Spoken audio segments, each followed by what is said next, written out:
Good morning. Welcome to a live show. I tell you, after my wedding, I went on. This is the first time in a year, I think, I got on the Stern Fan Network. I wanted to see if any of the fans had congratulated me. It was brutal. I'm never going on again. Boy, I got scared off. You broke your own promise to yourself. Howard's an asshole. He's not on the air on Monday. I felt so guilty not being here last week. It was my honeymoon, you motherfuckers. I was so pissed off at my fans. It wasn't even a planned thing. Yeah. You weren't supposed to be off that week. And then it goes into Howard hasn't been funny all year. Howard hasn't been... And I was just like, oh, my God. Really brutal. Yeah, just like, oh, I can't wait for this all to be over. I get real depressed. I go, these are my fans. This is Stern Fan Network. Yeah. What if you went on the I Hate Stern Network? What would happen to you? Even one guy wrote, why are all you haters on here? They have no place to go, obviously. I'm the most hated person on the Stern Fan Network. But they're listening to hate you. That's a good thing. Yeah, I guess. I don't know. It's hard for me to work through. Anyway, married Howie here. Yeah. You know. I was thinking the other day, he has a wife. I have a wife. It's the first time I've ever worked with a married Howard Stern. I met A-Rod, by the way, the other night. He Believe doesn't it or have not, a wife. I went out to dinner, and he walks in with, I didn't even know, you know me, I don't know who A-Rod is. Not even that guy, though. I never even saw a picture of him. He's never watched a Yankee game. Yeah, but I mean, Howard, he's on the cover of the paper every other day. I had no clue it was A-Rod. Okay. So I'm sitting at dinner, and, they march him over to the table, and they did? He was there with Ingrid, Madonna's best friend, and he came over, hey, Howard, and... what is his connection to Madonna? I don't know. Kabbalah, I think. That's what they're claiming. That Pussy. He's all into Kabbalah, right. You know, at A-Rock, you get lots of... Because Beth goes, that's a really good-looking guy. But anyway, I introduced her. I went, this is my... And I had to stop and think. I go, this is my wife, Beth. Right, because you've been calling... You got used to the fiancé thing after a while. Yeah. You were using the term fiancé a lot. And now you've got to say wife. I thought A-Rod was a busboy. I had no idea. Oh. Really? Big I was busboy. like, more sake, please? That's a well-paid busboy. That's a very big busboy. But evidently, women do find, because a lot of the women were like, oh, my God, he's the best-looking guy, A-Rod. He's a modern-day Babe Ruth, only good-looking. Actually never seen him in person, but my driver was outside of Bergdorf's or Barney's, one of those stores one day when I was inside. And when I came out, he said, did you see A-Rod when he was in there? And I said, no, I didn't. He goes, oh, my God. He's the most beautiful man I've ever seen. Really? He started to go on about the color of his skin and how big he was. That's when you know you're good looking, when other guys are starting to flip. I was like, I'm getting worried about Gene. He has a wife. Yeah. I was like, your driver was sort of a guy's guy. That's what happens. This is what A-Rod does. He does that. He doesn't. What he doesn't do is get a fucking big hit in October. Anyway, the wedding, I was very stressed out before the wedding. Yes. First of all, we did that whole, what famous people do thing. That's the other thing on Stern Fan Network. They were like, oh, Howard had a lot of famous people at his wedding. Well, that's all they write about in the paper. We had a lot of regular people, too. Absolutely. There were a lot of shitheads at that wedding. Yeah, we had tons of shitheads. So, anyways, they were like, well... J.D. was there. What do you want? Yeah, I mean, come on. So, where do I begin? I was really stressed out ahead of time that... Well, you kept saying you didn't even think people were expecting too much. They were not going to have a good time. First, I did that whole celebrity thing where, like, you know how you don't give anyone the location of the place until, like, the day before? Now, did you give out the location the day before? Were you, in fact, the source? Well, yeah. I mean, we Why? like, where did you get it? No, I'm saying... Oh, okay. I meant publicly, obviously. No, not publicly. Right. I But know, in a sense, I know who you did do. that. Donald Trump did that. Yeah. In a sense, you do. You think so? Is he the guy? Well, he was the guy. If you read the article in the New York Post on page 6, he was mentioned. They go, Donald Trump will be there. I mean, he was the only name. How would anyone know Donald Trump was going to be at my wedding? Right. Is he that much of a publicity guy? Yeah. Wow. You see, Donald thinks he's doing you a favor by, he's like, I can't believe this guy doesn't want publicity. Right. He's like, he's not getting any publicity. I'll help him out. He really thought you needed it. Listen, no one's covering your wedding, man. Right. Yeah. He was like, gee, no one's going to know about it, and why would anyone want to go? I see what you're talking about. wondered how all that press got there. I know how. You were keeping them it was so secret. I know how. And then all of a sudden it was like almost like walking a red carpet. I know how it was. The whole thing was in page 6. Right, Trump put it on page 6. Yeah. I mean, I don't know for sure that he did it, but my guess was that Trump was the guy. And so what? I didn't give a fuck. I was just like, I was just happy, and, so I kind of stressed out. And the reason I did this whole kind of subterfuge where you don't tell anyone where it is because I did want to avoid any kind of press. I wanted just to have like a wedding where it would have been, people wouldn't be worried about that kind of stuff. But of course, it got out. Word got out. And then, but I said to Beth, for once I was like a good calming source. I said, you know what? Who cares if it gets out? Because this whole thing's a bit of a circus anyway. My life's been a circus. Our life together's been a circus, and we're having it at Le Cirque, which stands for circus. You know what I mean? It's right. Like, it was very appropriate. It's just a circus, and we should just go with it and have some fun. And, right. And the day of the wedding, there were all these paparazzi guys outside my apartment and everything, and Beth and I decided, but Beth's going to be in her wedding dress. I'm going to be in my suit. Who the fuck wants to stand out on the streets but next to the garbage pails? Getting your picture. And that'll be the picture of everything. So we did this whole thing where we ducked out on the paparazzi. It was like a whole How'd you do that? Oh, my God, don't ask. Ralph went out of my apartment and covered his face. Fakes? You know how Ralph looks like me? Yeah. Oh, yeah? Him and Sam Simon pulled up, and Ralph got in the car and covered his face, and then they all followed the car, and then we walked out. Oh, that's funny. Yeah, Ralph was... Yeah, so you did the double thing. Yeah, I have a double. We thought Finally, Ralph has a purpose. They thought Sam was Beth. I was going to say, they thought Sam was Beth. Oh, God. So anyway, so we did that whole thing. So it was sort of gay in a way, in the sense that, here I am ducking the paparazzi and being a douchebag and, hiding the day of my wedding and hiding where the location's going to be. But I was just like... up until, a few hours before the wedding, I was like, well, I have no idea where I'm going. Yeah. Right. And it just, but it was kind of weird. But, I didn't know what to do. I'm just like thinking... Geez, do we really want to make this into a press event? It ended up being one anyway. Right, but, you might as well have. You would have controlled it a little better. But I gave it a shot at trying to make it somewhat private, Think about all the people who got to dummy up, though. You got people who work at the place. You got assistants of people who know. You know what I mean? It's a lot of people. Yeah, it was over. So, anyway, I tried. And I'm not even sure why I tried, but I did. So then, because, the High Pitch Eric was there. And, yeah, I heard on the news that High Pitch Eric just hung out forever. Yeah, he was there. He had the best time at the wedding. I do notice that the articles afterwards, the only person who gave an extensive interview was Dominic. Yeah, Dominic was like on every newscast. And in every article, it was Dominic giving details. Dominic, yeah. So anyway, Beth, I hardly saw Dominic there. He must have been doing interviews. Beth had this whole secret plan. She told everyone she was going to wear kind of a traditional wedding dress. And she made this wedding dress. Beautiful, man. Oh, really amazing. Like the hottest wedding dress I ever seen. Ever. Like I ever saw in my life. It's so beautiful. And she did what brides are supposed to do. You're supposed to be the most special girl in the place when you get married. And she fucking did it, Yeah. So I knew about this wedding dress, and, she said, oh, my God, and, the crack of my ass is showing on purpose, and I'm going to show off, it's going to be pretty wild. And the woman who made this dress is Georgina Chapman. Mm-hmm. That's who the designer she likes. Oh, that's someone I didn't know that name. Yeah, and she's married to Harvey Weinstein, actually. That's why Artie knows. And she's a super cute chick. Super cute. Oh, my God, so beautiful. In fact, I got a picture of her dolling Beth up. I ought to put that up on the website somewhere. She personally did the whole thing? Yeah, she helped her with it. So I come downstairs and go, God, she is such a beautiful bride. I'm so lucky, blah, blah, blah, blah, blah, feeling really good. And, like should, afterwards, that's a bride you want to see. I go on the Stern Fan Network after they go, oh, what a whore. What a stripper outfit. What a, my God. And I was like, these fucking guys. You can't please them. Why did you look? She wanted to look hot. And it was such a beautiful dress.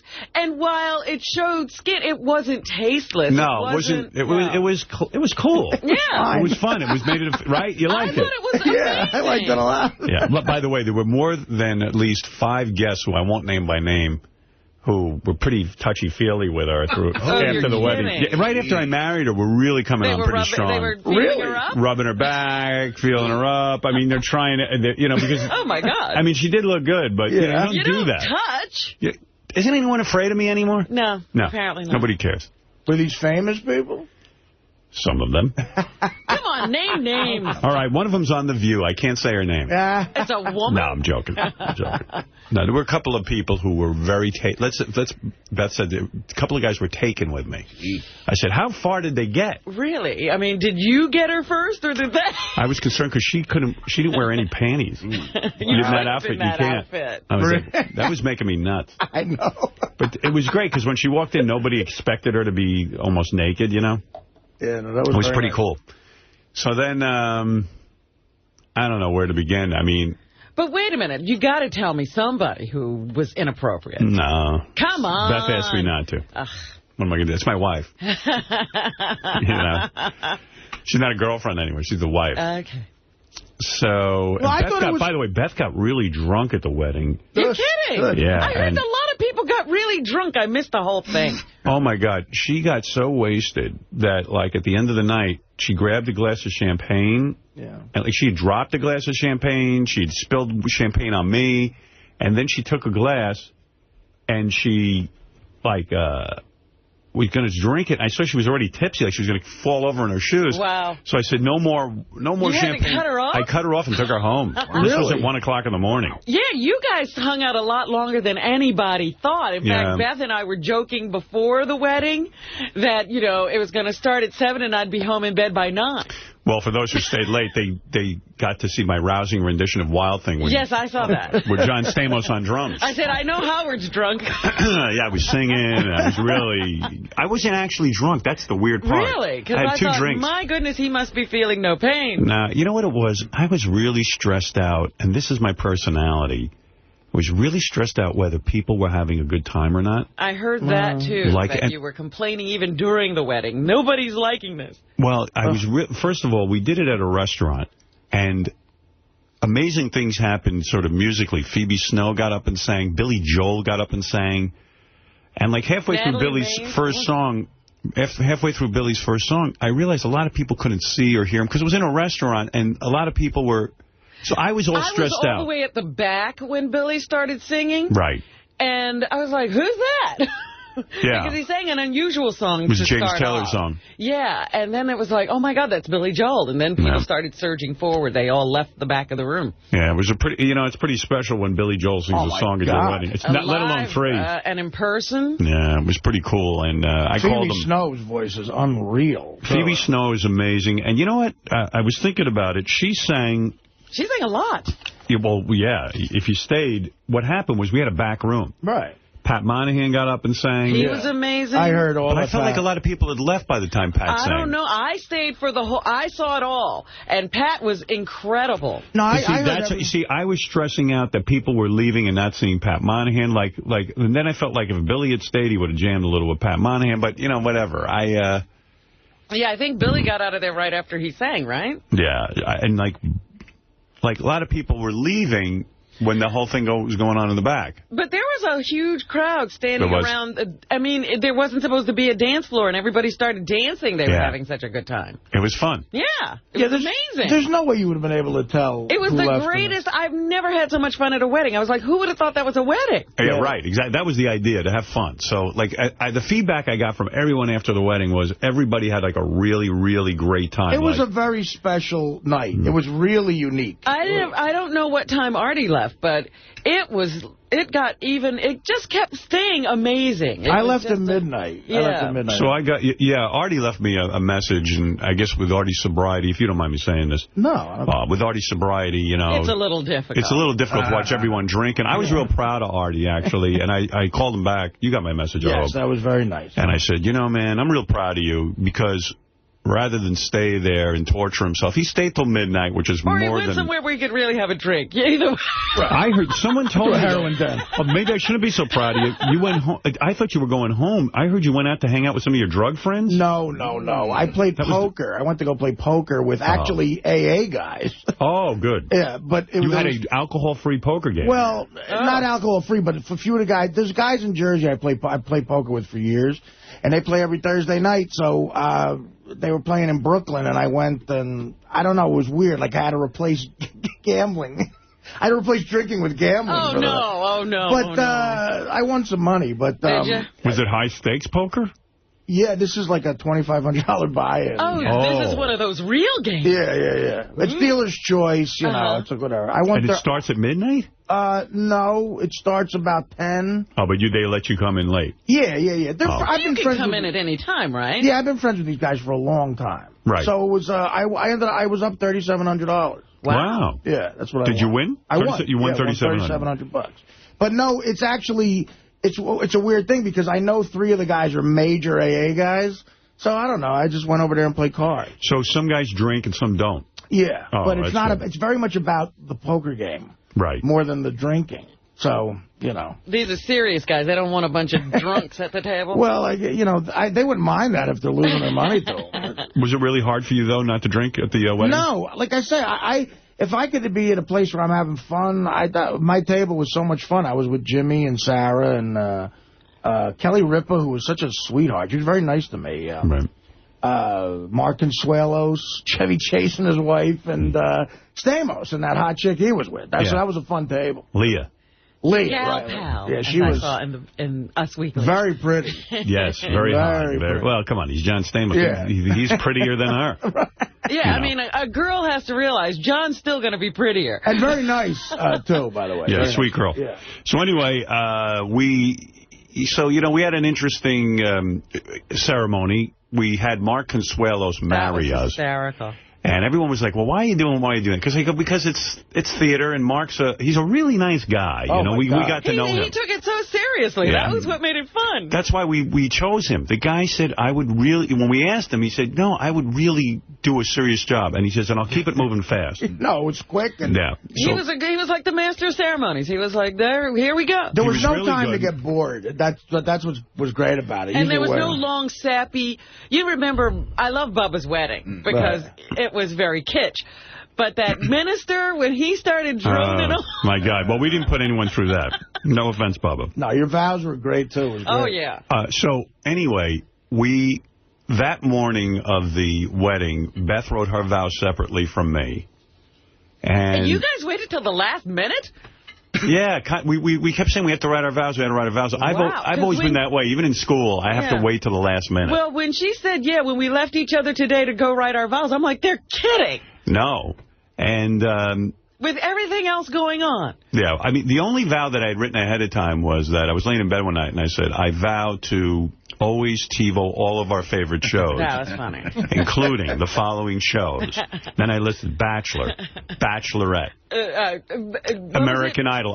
Biggest Idol. Loser and Biggest Loser Family. That was the one that got me. Yeah, so I listed everything in our TiVo. And promising to shave all your disgusting body hair was nice, too. Yeah, and I started out with, I promised to do all the things that guys always promise their wives will do.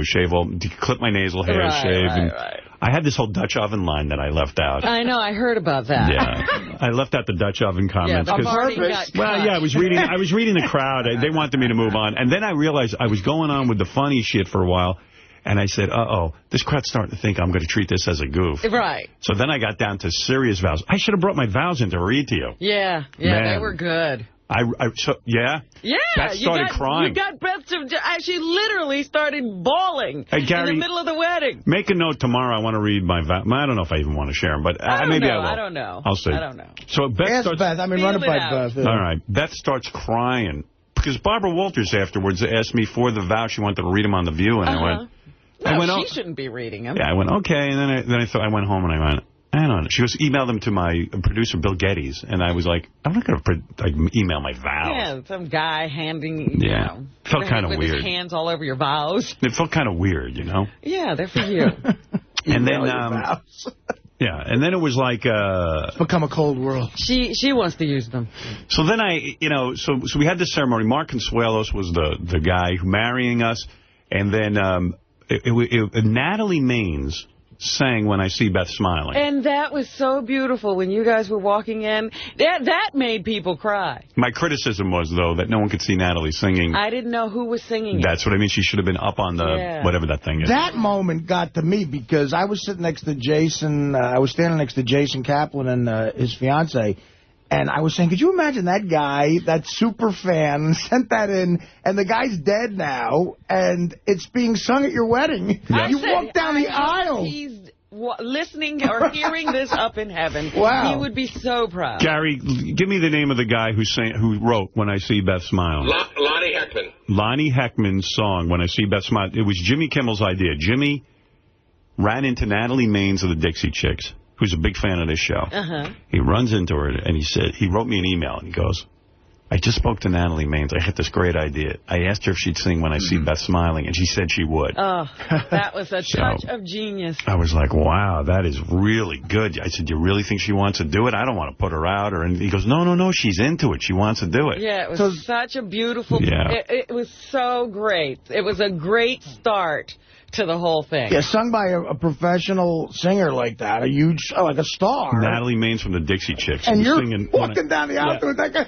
If there's ever a guy looking down from somewhere happy, it's that guy. Yeah. I felt important. So it was really great. And it was all about Beth. I loved it. I loved the whole thing of it. I wish I had a copy of the song because I really didn't even get to hear it that much because we were walking and saying hello to everyone. Right. And I'd love to hear what she did with it. She said she even wrote an original verse to it. Yeah, see, I couldn't make out everything that was going on. I just sort of recognized that was When I See Beth Smiling. Yeah, so I was kind of like, I was like, whoa. I mean, I said I should have videotaped the scene, but I didn't want to have video cameras around. I wanted people to feel like they didn't. I only had a photographer. Right. And we got back some of the pictures, not all of them. I can't wait to go through them because that'll be cool. The woman's a fantastic photographer, and Beth released like 2 of the pictures to the paper. Those were beautiful. I mean, I was watching The View, I guess, that Monday. Right. And, it was Regis and Kelly. Right. And Kelly had some pictures that, Beth had sent her. They were amazing. There's supposedly some in People magazine and Us magazine. I haven't seen it. I saw the ones in Us Weekly. Yeah, they were good too, but wow. Yeah. Yeah, my sister had the Us Weekly and showed them to me. So, right, you didn't sell pictures? No. In fact, this was really weird. We didn't have a publicist or anything like that. People had contacted us and said, if you would let us have some wedding pictures, we'll pay you like over $1 million or something. Right. And I was like, wow, I'm not getting into that world. I've never been into that thing. And I don't want to be in any fucking magazine. That was my viewpoint. So Beth said to me, she agreed and this and that. She said, maybe I'll release a picture of me in the wedding dress because it would be good for Georgina. And I said, that's fine. I don't care. I said, I just don't want to be in any picture. So, and, someone said to me, get the money and give it to charity. And I said, you know what? I believe in giving money you earn to charity. It's like, I don't need to sell pictures. It's like... money you don't have, you're just not taking it. It's not really you giving.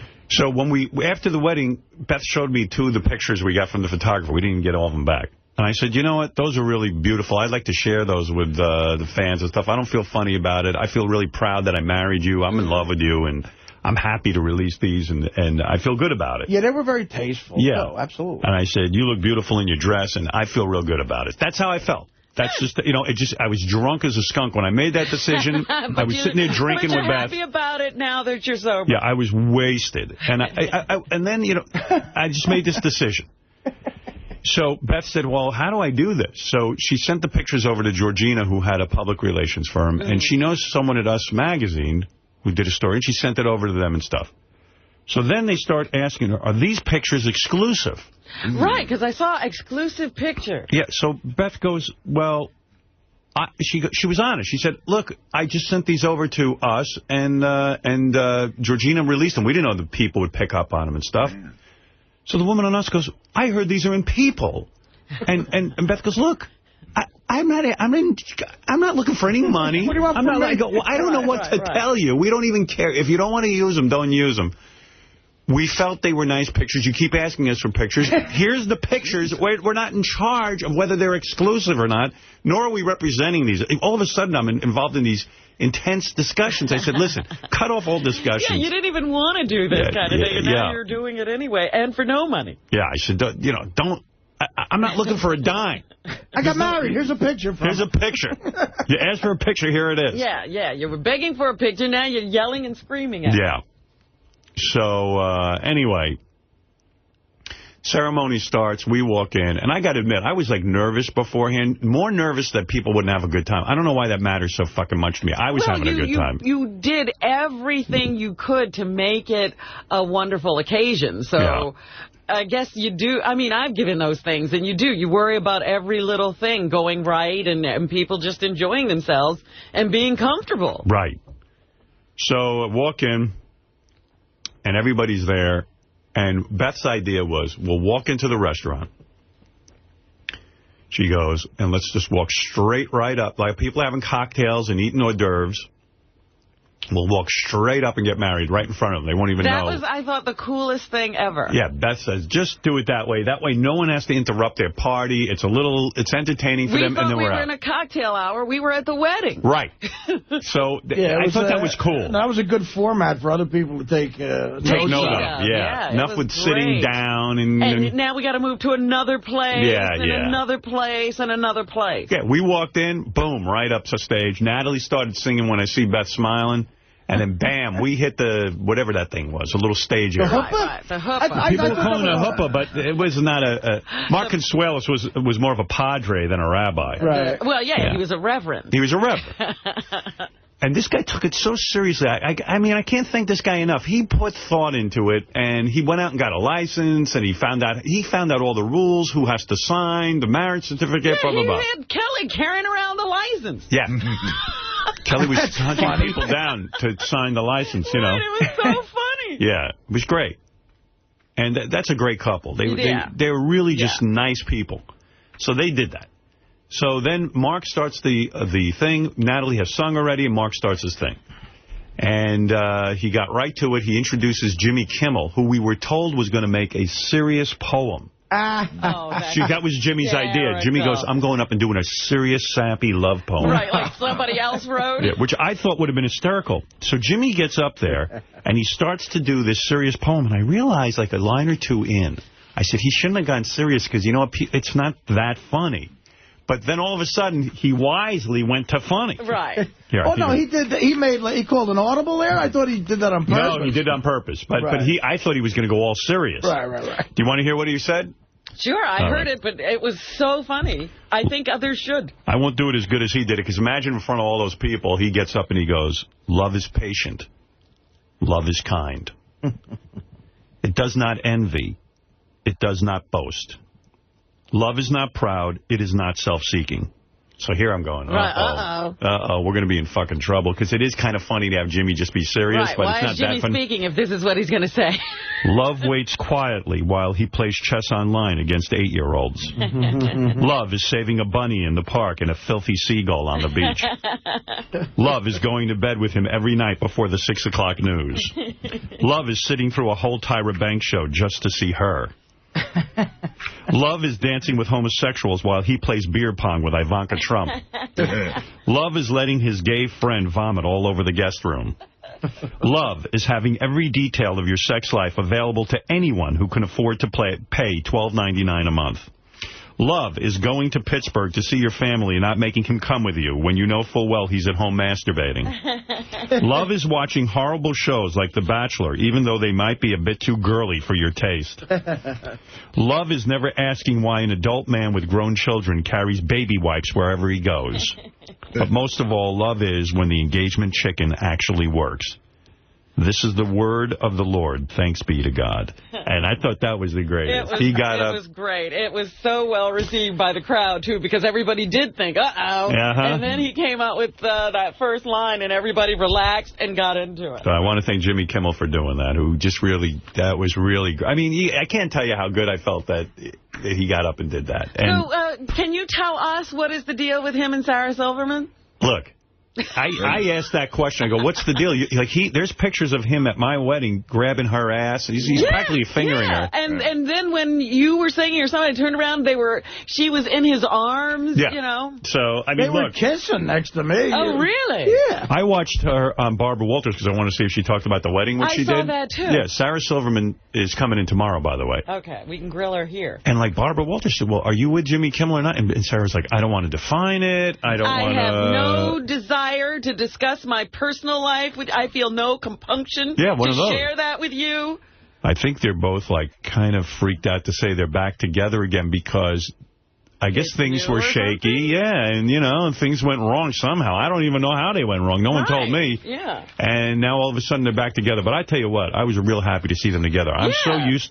you know, we become very friendly with them and gone on vacation with them and everything. And it's like, man, it was weird that they were broken up or something. I took it personally. I didn't like it. So, look, you want my opinion? They're fucking back together again. He was practically raping her on the... Well, if they aren't, they should get a room. Well, right. If they aren't together, that was rape. They very much seem like a couple, yeah. Yeah, they're a couple. Believe me, they're a couple. I mean, there's no disguising it. Either that or that was the best divorce I ever saw. Really? They still sleep together. That's like if me and my ex-wife still got together once in a while and, you know, and played with each other's genitals. Well, that's what I'm saying. You know, you have those divorces where the couples still sleep together. They just aren't married anymore. They're outdoing Bruce Willis and Demi Moore. Absolutely. So anyway, who are like the best fucking friends on the planet. You know, stop being such great friends. Anyway. It's all right. It's okay. They're doing it for the kids. So Jimmy did that. And by the way, also on Stern Fan Network, they said, oh, Howard's going to come back and just talk about the wedding. No. You know what? I'm going to fucking get this out, and that's going to be the end of it. You guys make me nuts. How I hate reading that thing. How are we supposed to not talk about the wedding? People want to know about it. Yeah, of course they do. And they especially want to know about it from your point of view. You know, just us talking about it, we just observe things. How is it for you? So then Mark Consuelo said, okay, Howard and Beth have written vows. And then, we gave the vows. And I'm starting to read my vows, and I get to the serious stuff. And Beth starts crying. And I got to tell you something. Beth's cried like maybe 2 or 3 times in our entire relationship. Really? She seems like a crier. No. Yeah? She's always been very happy. Yeah, you cry for happy stuff, too, though. Yeah, maybe she looked at me real hard and there and said, what the fuck am I doing? I'm actually marrying him? Yeah. No, she was so touched. So you think they were sad tears? Sad tears, like, I could have done better. The reality finally hit her. Well, I thought one of the best lines was someone in the crowd. We were getting ready to do this wedding, and I go. Someone yelled out, "Hey, look at Beth, not Mark Consuelos." Right. Yeah. So I said, you were saying something, the I do's. Yeah. So I said, "Oh my God, I was trying to get my bearings," and I go, "Oh man, here I am marrying Beth, and I'm staring at Mark Consuelos," and Beth goes, "So am I." Yeah. So I thought that was pretty good.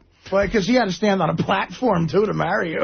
Yeah, well, we're so goddamn tall. That was hilarious. Well, he even announced that. He said, yes, I'm so happy to be on this riser. He took it so seriously, and so did Kelly Ripa, and they wouldn't even say anything about it ahead of time. In fact, she told me that he didn't tell her what he was going to do. He didn't even tell her what he had handed her. Right. He said, just hold this envelope. So anyway... Yeah, they're a very sweet couple, those two. Yeah, very nice. They got a good marriage. Yeah. I think, it looks good to me. Well, it seems that way. Yeah, they seem very happy. But she's fucking hot, too, isn't she? Oh, yeah. She's a piece of ass. Well, he's no slouch. Yeah, those two. It's a pretty couple. Unlike me and Beth, those two look like they should be together. Their kids look probably good-looking kids. Yeah. Handsome, pretty, whatever. Yeah, I saw their kids. They're actually good-looking kids. Yeah. Like two good-looking people who get married and then have good-looking kids. Right. Yeah. They're in that category. Yeah. The whole beautiful family. Yeah, the whole fucking family is too beautiful for words. Like, they deserve to be alive. That's right. It's a family that likes to take pictures of itself. Hitler's dream couple, even though he's Mexican. You know what I mean? He'd accept him. He'd accept him. Yeah. He would have been part of the Aryan race. So anyway, so then we do the vows. Beth has the reaction to my vows like I wanted. Thank God, I was like, wow. Yeah, you really thought that through, I think. I did. I spent a lot of time on it, actually. Well, then something you should spend time on. It really was very, very nice. I spent like an hour on that. Really, an hour? A good hour. An hour of my time. When you're inspired, an hour's all it takes. Beth kept saying, you got to write your vows, you got to write your vows. I was like, yeah, I do want to do that, but what do you say? And I had to really think about it. Anyway. Brian Phelan, you mentioned him. I made a little speech. Right. Well, he was so funny because he was sitting way in the back. And I was like, Brian, you got to mention. He said, and I'm still sitting back here. Right. I said, it was really weird. I think I said this on the air. The morning, I don't know if I did say this on the air. No, I don't think you said it on the air because it was the first time I was hearing it. Definitely did not say it on the air. I'm walking in the day before my wedding. And Brian Phelan, who works for Howard TV, who's this big, heavyset guy who I once had a great night with in New Orleans. Right. We were both drunk, and one thing led to another. And we ended up throwing beads at strippers, and I don't know what we were doing. So anyway, I just like the guy. I know I don't want to get to hang out with him, but I like the guy. Brian, the best way to describe Brian is the guy the guy from the concert for New York who told Bin Laden to kiss his Irish ass. That's Brian Phelan. Right. So anyway, Phelan, I'm walking in to the studio, and Phelan goes, all right, man, good luck at the wedding. Oh, thanks, man. He goes, if you need any advice, be sure to ask me. And I keep walking, because, you know, when I'm focused on doing the radio show, I'm just walking in, and I don't even think. So I'm walking in, and I go, you know what, I'm an asshole. This fucking guy, I got to think about what he just said. He said to me, if I need any advice, I should ask him. He obviously wants to tell me something. He has something to say. I said, why the fuck am I always so goddamn busy, too busy to talk to Brian Phelan? Who the fuck am I? Most people are, though. Yeah, and this, you know, every conversation around here off the air is superficial because you're working, and I stopped in my tracks, I turned around and I looked at him. And I said, Brian, do you really have advice for me? He said, I do. I said, I'd like to hear it. So he was, like, shocked. Like, what the fuck? Now I'm on, you know. This never has happened in the last 20 years. Uh-oh. And we've been working together a long time. He's like, what the fuck am I going to tell this guy about marriage? Yeah. So he looked at me without missing a blink, and he said, I'm going to tell you what I think. I think when you're up there getting married, look at the smile on your wife's face. Look at how happy she is, and make her happiness your own. I said, what the I got goosebumps. I was like, the fuck, this fat fuck. He knows something. This fat drunken fuck knows something. He clearly had been to a Chinese restaurant and got a fortune cookie. I don't know. Come on, man. That was profound. That's profound. And I said to him, you know, Brian. And you'd never expect it to come from Brian. I said, Brian, I am so going to hold that inside of me because that makes a lot of sense to me. That makes a lot of goddamn sense. You're like a fucking Irish Yoda or some shit. The only problem is, what if, and you don't have this issue, but what if your bride isn't smiling? Oh, yeah. All right, so then you better get off stage. So Make anyway. her anger and hatred your anger and hatred. So anyway, and then like he wasn't the only guy to give me advice. It was weird. Once I got into this advice mode, like all of a sudden advice was coming my way. Right. And the best thing I did for you was not tell you shit about it. Well, what would you know? Come on. Well, that's what I mean. Who was the second person I mentioned? Pat Monahan. Pat Menachia? Menachia. I'm sorry. Right. No, I mentioned him during the vows. Okay, then who else did you mention about advice? I can't remember my own fucking speech, but I thought there was... It was Don Buchwald and someone else. Who was the second person? Anybody remember? No one listened to me. You mean Brian? No. Brian and Don and... There was one other person. Terry? You're driving? Terry. Okay, you got it, yeah.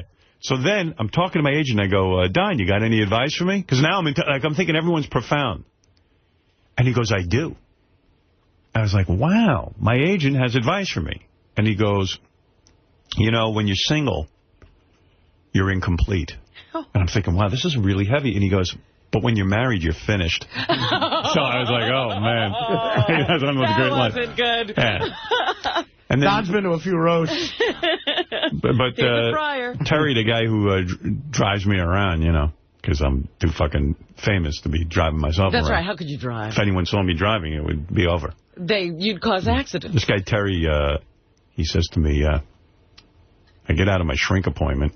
It's the day before my wedding. He goes, look, I got a full tank of gas. I could have you in Boca in 24 hours. Such optimistic people. Yeah. Terry McGregor. Who the fuck would go to Boca?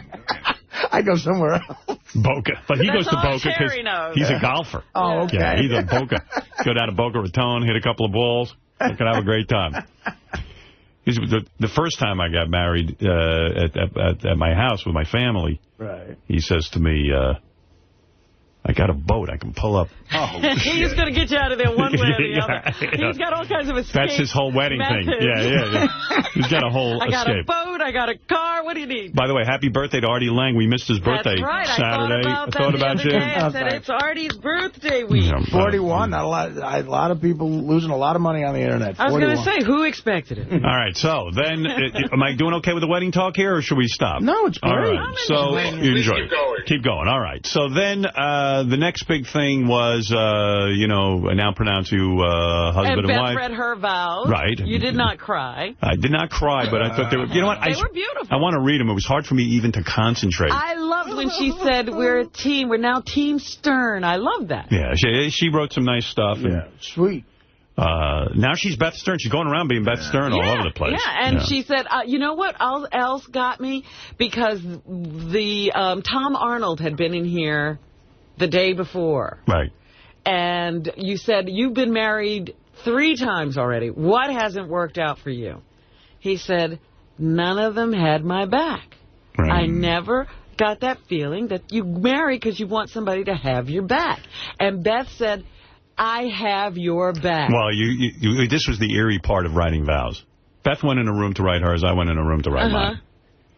And in my vows, I don't know what made me think of this. My friend Pat, I was running with him one day. And he said, you know what I like about marriage? He said, I asked him, like, what's the thing with marriage? And he goes, to me, he goes, I just like knowing that somebody has my back. And this stuck with me. So I came home and I told Beth about it. In fleeting conversation, 2 seconds. In my vows, she hadn't read my vows. I'm writing them, I go, I want to mention my friend Pat who told me the greatest thing about marriage is, you have your back and I just want you to know, honey, I have your back. Or something like that. Right. And then, like, separately, like, I thought it was really kind of eerie that she wrote in her vows the same thing. The same thing. I just want you to know I have your back. And it struck me because that's what Tom Arnold was saying he never felt when he was in those marriages. Roseanne didn't have his back, but she had his front. Every other face. side. She had his balls. She had his face. She had everything but his back. Yeah. I don't know. He had her back. Right. He had her back, her front. Yeah. So anyway, it was really beautiful. And then we went, and then we told everyone, let's go eat. And we went into this. Yeah, and that was the thing, because then when you walked out, everybody followed you into the party. Yeah. Well, Beth and I had gone to Le Cirque one night. And we were sitting there when we were trying to think of a wedding. And she said to me, this is such a beautiful room. And she goes, the thing that we love to do is go to dinner. So wouldn't it be nice just to take a bunch of people to dinner? Yeah. And it was the exact meal pretty much that we'd had.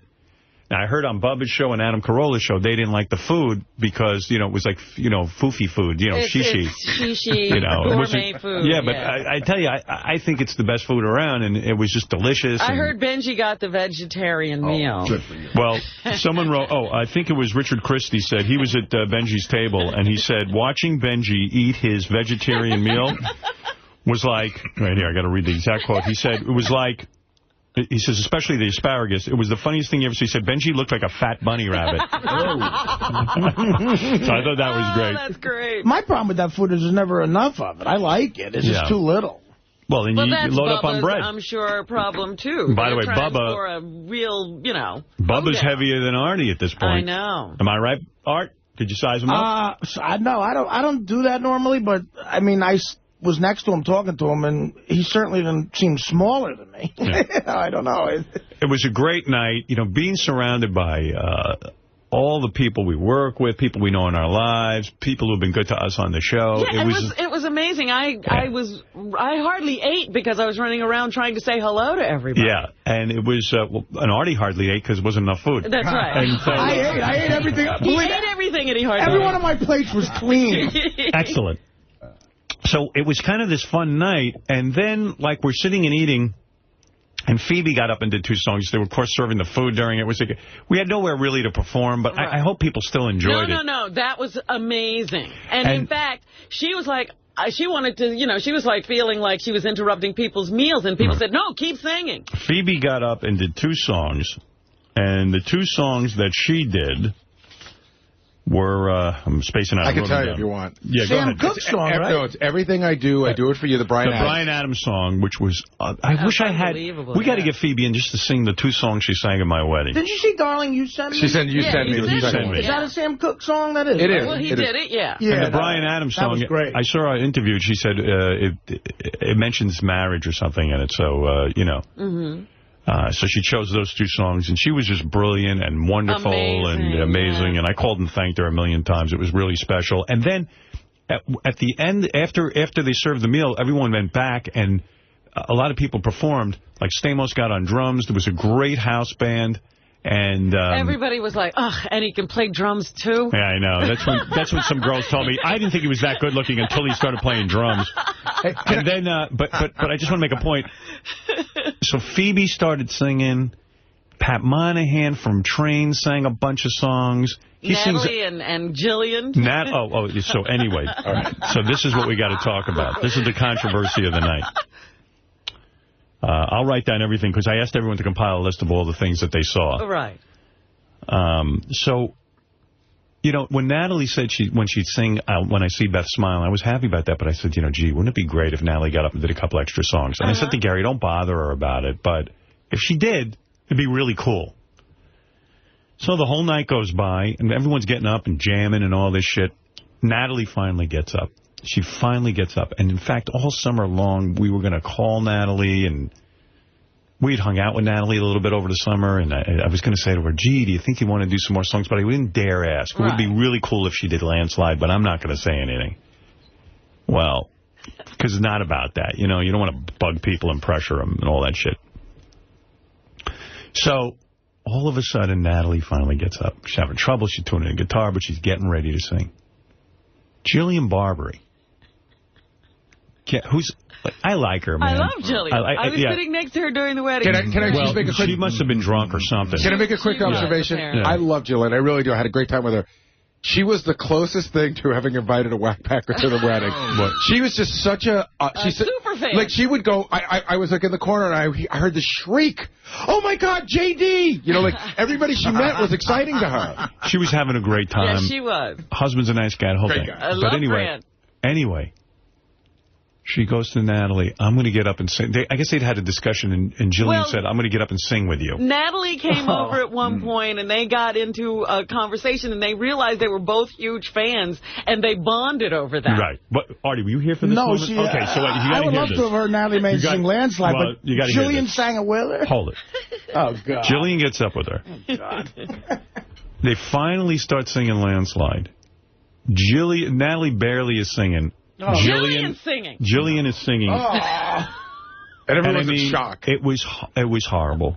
It was horrible. And I'm sitting there going, I didn't care. But it was such a great wedding. But I was like... I'm glad I left. I would have started drinking. Wind up singing at my wedding. So I realized Natalie Maines, who probably sings that song better than anyone on the planet. One of the best songs including ever. Stevie Nicks or anybody. Right. It's a great tune. She gets up there. And now Jillian is singing at the top of her drunken lungs. You know what? The whole audience started singing, trying to drown her out. This starts happening, and I'm in shock.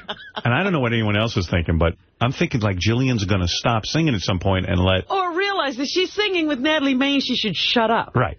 So anyway, all of a sudden, the song is over, and she gets off stage and she says to me, gee, do you think it's okay that I sang with Natalie? Do you think maybe the song got ruined? I said, listen, the song did get ruined, but it wasn't your fault. I said, Natalie wasn't on her game. Trying to make... Did you really? Yeah. Oh, my goodness. So she walks down. Sarah Silverman walks up to me. She pulls me aside and goes, what the fuck was that?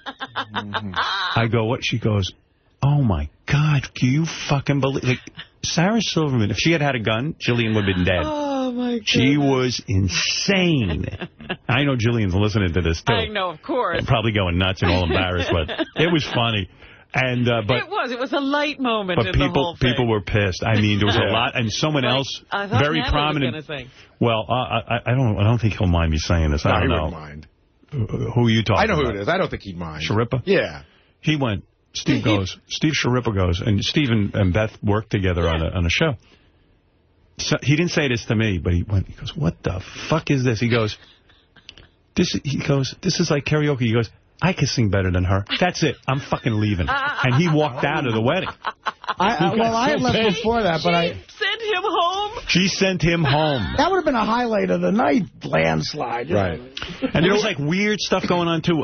Sarah and a bunch of people turned to Barbara Walters and go, hey, Barbara, we're going to go outside and smoke some weed. And Barbara Walters goes, without Mrs. B, she goes, you know what? Your mother and I are very proud of you. Yeah. She can't be shaken. Yeah, she can't be shaken. It was pretty cool. And then, and by the way, so during the eating part of the wedding, a lot of people made a speech. Ralph made a speech. He was working on this speech for fucking 7 days. He ended up throwing it out. He's out of his mind. Howard, he's so out of his mind. He comes to me and he goes, how much time do I have? I go, like 15 minutes. It's like, what? What? Like, really freaks out. And he's got cards, and they're scratching all over them. It's like, he was insane. I go, Ralph, you've been working on this for months. You really ruined his night. But I mean, by giving him an assignment. But the guy's had months and months, and he's like, how much time do I have? I go, you had 6 months to write these vows. Vows? Sorry. There's a Freudian. That's my wife. Anyway, so... he should have walked you down the aisle and given you away. Artie made a great speech where he incorporated that he had dedicated his book to me, and I was really moved by that. He fucking killed me with that. And thanks, man. That was really beautiful. And no one ever dedicated a book to me like that. I mean, that was really very sweet. And great speech, funny. You know, Artie has no trouble. He roasted a few people? Yeah. People said Artie took it real seriously. They said even during our wedding, he was like busy jotting notes and writing shit down. He was looking at the room. You could tell. Yeah, I didn't know. I didn't know Billy Joel was definitely going to be there, and I had 2 jokes with him in it that I was going to. I said, "Fuck it, I'll just do them." But I couldn't. It was the setup of the room helped me because not being able to see him made it easier. Yes. But anyway, so I was honored that you would let me make a speech, man, and that was. Thank you. It was great fun, and my friend Pat made a speech, and then that was from the heart, Pat. Yeah. So this is weird. Chevy Chase got up to make a speech. That was spontaneous. He just got up. He spontaneously got up to make a speech, and he started talking about how he used to fuck me in the ass. And you gave me anal warts. And I gave me anal warts and all kinds of stuff. And I'm laughing my ass off. Well, I heard after the wedding, a lot of people were really offended. Really? Yeah, I couldn't believe it. I was just like, I thought it was funny. Did you think it was funny? I thought it was funny. I thought it was really funny. Very funny. I said, I loved it. Yeah, I thanked them. And then someone told me they were offended by what Chevy Chase said. That's I'm like, hey, I'm thrilled. Chevy Chase is giving me a toast at my wedding. And it's funny. Well, I laugh at everything he does for some reason because of the faces he makes. He kept throwing. He was at my table sitting across from me, and every once in a while I'd get hit with something, and I look up, and it would be him laughing like he just likes goofing around. You know? He's having fun. He hit me with a napkin, a pedophore. It's different when if it was Ronnie doing it. You throw him out. Yeah, you'd get upset, and he'd be removed. Hey, by the way, I got to say, Ronnie Mund is, first of all, I went up to him. I go, you having a good time? He goes, I'm not drinking. I'm not doing anything. He was making sure to tell everybody he was not having a good time. Yeah. So, hey, Bubba called Chevy Chase a dick on the Howard wedding page in white. Really? Let me see. The Howard wedding page? Oh, yeah. You mean it's on tape somewhere? Yeah. Let's see. Love Sponge, wedding recap. Let me see why. What happened? Did they get into words? I don't know. Maybe he was offended by the speech. See, he might have been offended by it. Bubba, offended? Bubba loves you so much that he might have been offended by it. I gave Bubba a big hug. I told him to come dance with me. He wouldn't dance with me. Bubba didn't move. Yeah, Bubba doesn't like activity anymore. I would say, come on, Bubba, dance with me. And Brent was there. I was looking to hang out with him all night. I couldn't find him and Heather anywhere. You know who's some fucking dancer? Pharrell. Really? Scotty Pharrell. Really? He was on the dance floor. I was dancing with him. He's got moves. And he goes like this. Wow. I know, he does poses. He poses. What do they call it? Voguing. Yeah. Pharrell's caught up in voguing. Like, I'm looking over, I go, man, look at Pharrell voguing. He does. He's great. He makes real big statements when he dances. He moves around. By the way, did Heather look great or what? Heather looks great. Now, here's someone wrote down, I didn't pick up on any of this. Got to sit with Bubba all night. Well, apparently you don't have to sit with Bubba all night. Here's one. I asked people to write down their thoughts about the wedding, and here is something someone wrote. Everyone was wondering, not me, by the way, because I didn't focus on one person. I just walked around to a bunch of different people. Everyone was wondering whether or not Bubba and his wife are separated. They barely spoke, if at all, at the wedding that people observed, and Heather did not sit next to him at the table. Brent's wife sat between them. Really? Because I saw Heather sitting on his lap the one time I did see him. Yeah, I didn't detect any rift. They seem fine. Yeah, I talked to Bubba and her by the bar. They seemed very happy. I don't know. Let me see what Bubba said. Coming in, they were together. She looks I wish you could have seen Spice. Jimmy Kimmel did the it's like a little speech. He did like the intro to the wedding, like a little. Oh my God! Said Spice. a few words. It was funny. I know that I'm not going to be. There was no cameras or no audio recording devices allowed. I'm sure Howard may play it when he gets back from vacation. Oh, my God. Funnier than hell. The funniest shit. Artie's was great. Yeah, Artie was really The only guy that was a real asshole that I thought brought the whole fucking wedding down was Chevy Chase. when he did his little monologue. Now, what made him such a prick? I mean, you keep talking. He's just a dick. He's just a dick. Howard should never invited him. Fucking dick. What did he say? Oh, he's like, well, I had a feud going with Howard. Yeah, he made it about him. Yeah, well, he made it was all shtickish. Most people are like, they threw a cup. He's like, well, him and I were fucking each other in the ass, and I got genital warts and anal warts. He said that? Yeah. It wasn't stupid. Funny. It wasn't good. It was fucking, it was like he was trying to out-shock. Hold on. You have to understand the room. You got a bunch of people in the entertainment business, and you got the most shocking air personality in the history of our world, since Marconi invented this deal. You're not going to say anything in that room that's going to shock any of us. Right. We've done and said it all. It's better just to go up there, a couple little zingers. And be sincere. And a couple little zingers. Yeah, like Artie did great, I thought. Oh, Artie did real good. So anyway, because Artie gets it. Artie wasn't shocking, he was just funny. Yeah, he was. Artie was good. Artie, you coming out smelling like a rose? Everybody loved you. Yeah. Didn't love Chevy. Yeah, hey, by the way, you know what? I want to get back to talking about the wedding, but Christian Slater is here. I want to say hi to him, so I got to take a break. But I got to say, Brent and Amanda, what a lovely couple they are, too. I love Amanda. She's Brent's a great guy. Great girl, and he's a great guy. Yeah, they're all very nice people. It's fun to be in business with them. I got a couple more things to tell you, but we'll have to get back to it, I guess. We got to interrupt for Christian Slater. We got to interrupt for Christian Slater, and also... Is he A-list? Because apparently we don't get those. I read that in the paper. I don't get A-list. I love Christian Slater. I've always been a big fan of... I think he's incredibly talented. He's a unique type of actor. Great.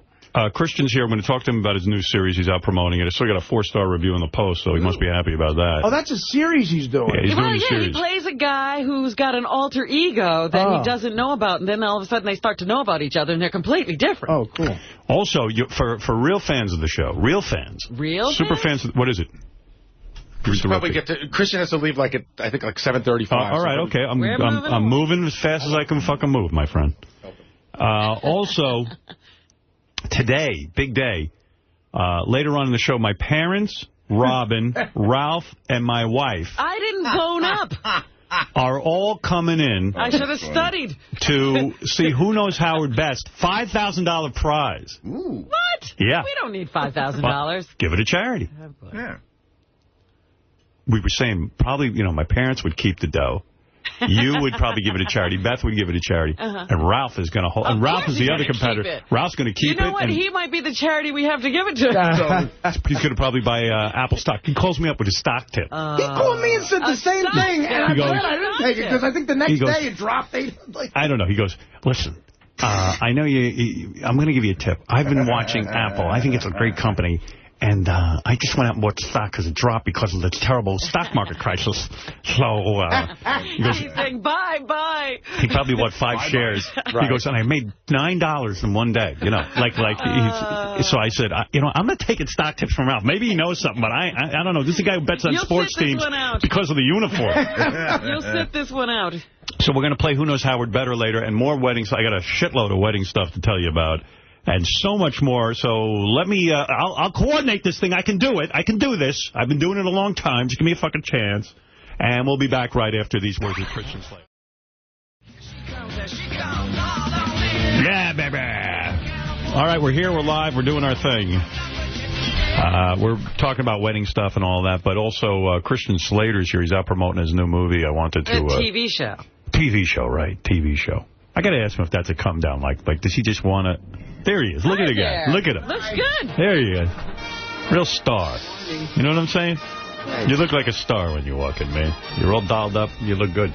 You too. Now your hair's all pushed up. Gary, what are you doing? You do Christian's hair. Tell everybody he looks really good, and then you make him... Just fuck the guy's hair up. I thought you said, Gary, nobody can hear Christian. That's right, this is all filmed, You made his hair into a bouffant. I love it. Leave it to Gary. Yeah, how you doing, man? Good morning, Robin. Good morning. It's good morning, to see Fred. you. Good morning, dude. What are you doing? You chewing gum? I'm chewing Nicorette gum. Oh, you're trying to quit smoking? Yeah, well, it's been about 3 years. Well, could you try to get rid of your demons? You're still chewing the gum? You're addicted to the gum now? I love the gum. Yeah, the gum and I are good friends. That is my... Oh, thanks, man. Yeah, cheers. Thank you. Yes. Okay. Hey, so, hi, Artie. How are you? Nice to meet you, too, man. Pleasure. And you were sitting out there, and Doug Goodstein walked by, and, like, he's your long-lost friend. How do you know Doug Goodstein, the executive producer of Howard TV? You guys were hugging each other. Did you meet in Vegas, someone told me? Yeah, we met in Vegas. We met in Vegas a couple years ago through, what was the... You must have bonded or something, because it was like, he was like your best friend. Like an old friend coming back together? The hell were you guys doing over in Vegas? Yeah, we ran around Vegas. He can tell you. I don't know. Yeah, he was... he said it had something to do with Rob Jacobson. Rob Jacobson, exactly. Yeah, okay, I know what's going on. Right, Rob Jacobson, yes. Yeah, you're the guy, so... There we go. Look at you, man. So, hey, if we were just talking about it. So after you do movies your whole career, is it considered like a drag for you to do television? Are you, like, bummed out by that? No. It's, I'm having a great time. Right. I mean, the show is a lot of fun, and the people I'm working with are great, and... It's very exciting to be here. Can I just say... You're supposed to be an actor, right? But Christian wants to say something. Yeah, I got to say something, dude. I mean, to be here, to be in this room is quite surreal. I mean, I do honestly listen to you guys every day. I got you on my computer. I got the whole setup going, and it's to be sitting here is it's freaking me out. I heard a rumor once. As a matter of fact, you were such a big fan of the show that we heard this, that when you went to Scores one time, you said to Lonnie, let me sit where Howard sits right. at Scores. And I said, that poor guy, because you don't know what went on in that couch. How many times I came in my pants on I said, that poor bastard, he must be... He's probably pregnant with your child. He's probably pregnant. That's right.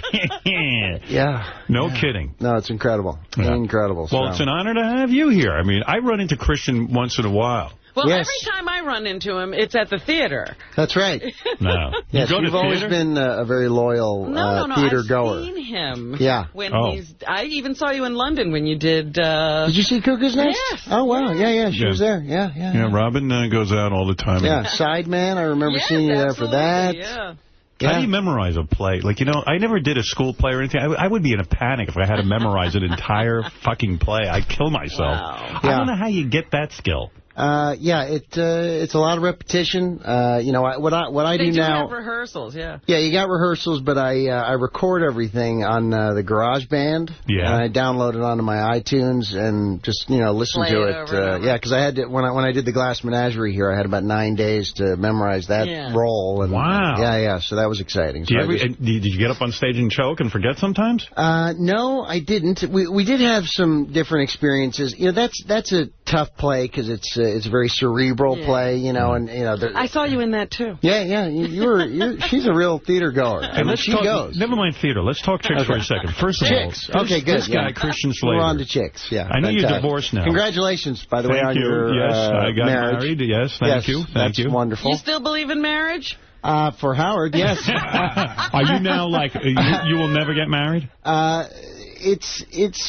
Listen, it's a beautiful tradition, and I support you 100% in it, and I think you did the right thing, and she's a lovely girl. But for me right now, at the moment, I'm just enjoying myself. You're dating now a very super hot, also very successful woman. I like the combination hot and successful. That is a good combo. She's some businesswoman, right? What does she do? I can't remember. What does she do, the new girlfriend? Well, she's a shoemaker. Right. What is the shoe, though? It's like a big deal. You married a cobbler? Yeah, I married a cobbler. Wait, I got it written down here. I'm dating a cobbler. He's dating the chick. She sits there with her little hammer. He's dating the chick who started Jimmy Choo Shoes. Ooh. That's right, yes. That is a very successful woman. I mean, she's very... Yeah, she recently bought a $20 million home in New York City. That must be some home. Yeah. Look at you. It's good. How you meet a broad like that? Well, doing a play in London, actually, was good. I went back there and I was doing Swimming with Sharks, which is based on that movie that Kevin Spacey made. And it was a blind date, actually. Someone set you up? A friend of ours who set up a trip for me in Africa, knew her, was a friend of hers, and we ended up going out. And she could be wealthier than you.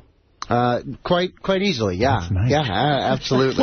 What is your net worth right now? I mean, what do you? I got to figure you've been doing movies your whole life and all kinds of stuff. What are you worth? Well, let's see. Have you held on to your money? Not a penny. Not a red cent. Did you get cleaned out in the divorce or you had a prenup? I did okay. You had a prenup, right? No, it's very, very nice. And the fact that, it's nice. Did you sign a prenup or not? No, of course not. What? No, what are you, crazy? Get the fuck out of here. Go ahead, leave. You go. I know. The interview's over. Get out of my studio. What do you mean? You didn't sign a prenup when you got married? No. Come on. No. I didn't think anything through. No, but wait a second. It's not what you do. Oh. Yeah. Wow. You know what? You seem like such a normal guy to me, but for you not to do that. I know. Crazy. There's something crazy about you. Oh, he seems normal to you? Something crazy. Yeah, well, I mean, he's done crazy shit in his life. Oh, yeah. I got to ask you about everything in your life. Man. I know. There's so much to get to. Listen, you've got me here. I'm on the couch. All right. We might as well. I have a lot to talk about. And the other thing, too, is like I'm paying them to do the TV show. So it's, well, that's crazy. I'm having so much fun. I said, here. Yeah. So you mean to tell, because you didn't get, I mean, you were already successful. You had a lot going on in your career. I mean, and you got, first of all, his ex-wife was the hottest girl I ever saw. Beautiful. You said that once. You said, this is the hottest woman ever. That's nice. I used to see her in leotards and stuff. I mean, how the hell does the romance go out of that? At the gym, right? Is that where it was? Yeah. What happened on That was her? a good session we had there, I thought. Oh, yeah. That was quite fun. Real good. That was a moment. But your wife, your ex-wife, my God, what an ass. What a face. Even your mother-in-law's hot. I mean, it was like the mother-in-law. What went wrong? She was a supermodel in the 80s. I know. What went wrong with your wife between the two of you that, I mean, I know you had kids. Did your body get ruined? Did her... What? Your ex-wife's body get fat or something? No. What went wrong? I mean, she's still, as far as I know, incredibly hot. And the last time you saw her, she was hot. Yeah. I mean, you just get sick of banging her because you get so many good-looking girls? Well, you know how it is. What happened? Tell me. Don't sit here and bullshit me. You're a fan of the show. Was it temptation? Yeah. No. I mean, she's... what can I say? She's a great woman, and we made 2 beautiful children, and you know, marriage is tricky. Yeah. I'm waiting to hear something profound. Really? What have you got to say about marriage? Didn't you turn her laughter into your laughter and all that shit? Yeah. We had some nice moments. We traveled together. And was she a massive pain in the ass? Phenomenal. Wow. Oh, my God. Oh, wow. Listen, Artie. You know when I knew your marriage was in trouble? Tell me. Oh, God. We had read in, I don't know, one of the gossip papers or something, that you had like a wild sex party at your house where like it was you, your wife, and someone else. And I said, wait a second, Christian's marriage is in trouble. Yeah, that's not a good sign when you're having wild sex parties. I don't know, like you would have, like, so the stripper calls in, she goes, yeah. Yes. Remember this? Right. Okay. Yeah, this was, what, in, I don't know. 100 years ago. Yeah, a long time ago. The stripper calls in, she goes, I was at Christian Slater's house. Yeah. It was like him and his wife came to a strip club. We went back to his place. Yeah. And she said, you know, and Christian didn't do anything inappropriate or anything like that. But phenomenal. I walked into the bathroom and he was naked and he asked me to shave his back. Oh, God. That's what I remember. Shaving the back. He said, my wife, I don't want to gross my wife out for shaving my back. Would you shave my back? She was tired of doing it. You know, she'd had enough. So I said, you know what? He's in trouble with his marriage, and I'll tell you why. When your marriage is in trouble, you start doing weird shit with chicks. You don't want to cheat on them. I love the commercial for the man groomer here. You don't want to touch them, but you want to get them in the bathroom with you. Yeah. You know what I mean? Like you want them to do something. You got to have some kind of contact so you make up these. Yeah, was that the beginning? Sure. That was the safest thing I felt I could do with that particular stripper. Was that the beginning of the end for the marriage? Like seriously, when you start to bring the strippers home and you start to... Or is that pretty far along? And why did she shave your back? What's going on there? I just had a couple of little things here, and I just discovered a hair on my ear as well. I got that. Yeah, that I went, what the heck is that? I went to the bathroom on the airplane, and the lighting in there is pretty rough, and I noticed I had a little hair growing in my ear, so it's just part of the process, I guess, of dealing with reality in life. So you found yourself sexually tempted during your marriage. In other words, you love women and you love to have sex, and you found the monogamy was tedious. Is that fair? No, I'm good. I enjoy monogamy. I do like it. Serial monogamy, maybe. Yeah, it's serial monogamy. Yeah, no, I like being monogamous. I enjoy being in a relationship. But do you see yourself staying with someone for the rest of your life? Listen, I think the issue really, the problem was initially was the foundation of the relationship was just you met her in rehab. There you go. Yeah. I mean, what is the key they always say? Yeah, only where boy meets girl on campus can trouble ensue, basically. That's sort of the quote. And that sentence would kind of haunt me throughout the relationship, you know, and chaos ensued. I mean, there was chaos. Was that your first marriage? Oh, yeah. That was your first, and that's going to be your last, you think? Anyway. Well, who knows? You know, I mean, I'm not opposed to the idea. I would just like to do it sober. Yes. Well, I was sober. I was certainly sober, you know, when I met her. I was sober. We were in a, What happens? I mean, we couldn't get much more sober than we were. I mean, we were about as sober and clean as two people could possibly be. What happens in rehab? In other words, like, you go in there, you're at a low point. Yeah.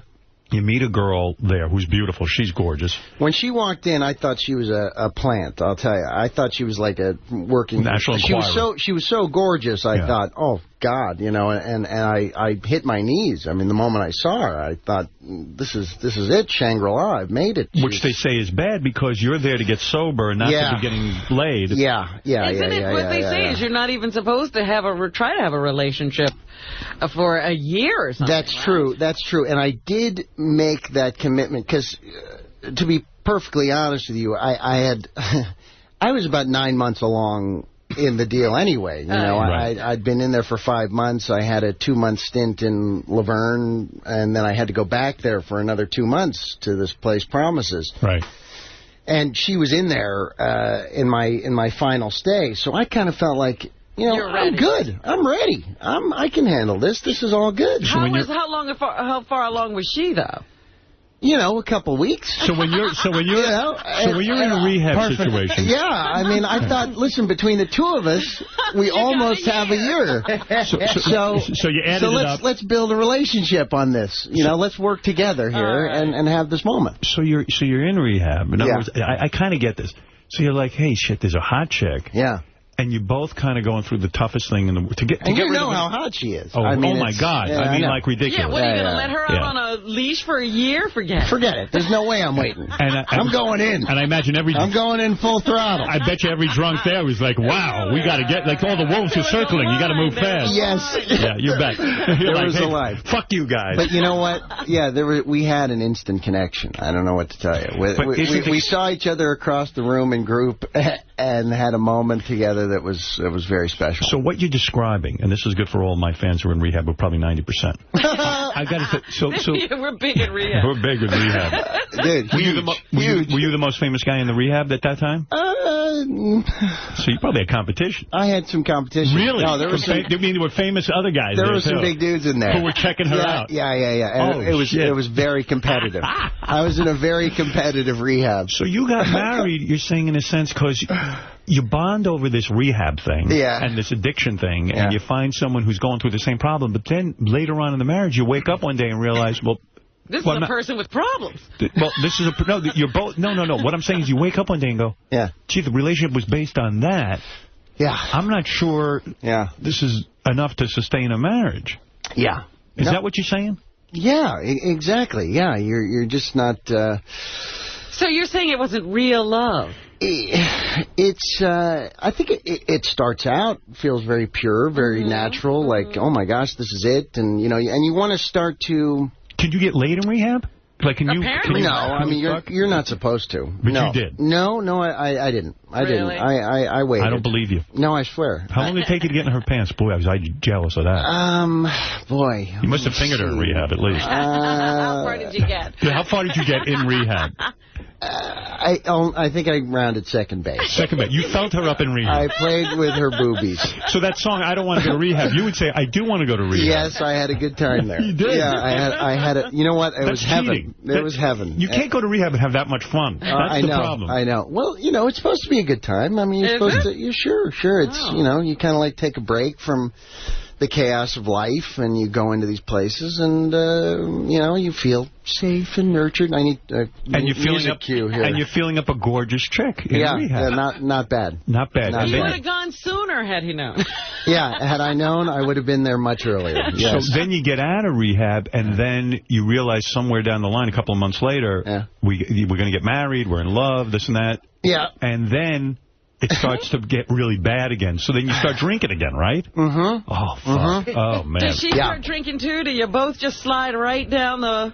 Pretty much, it's a combination He of... slid hard. It's not good, yeah. Because you were upset with yourself because you made bad decisions. Yes, exactly. Shit. Exactly right. I mean, that and you felt guilty getting out of the marriage, I bet.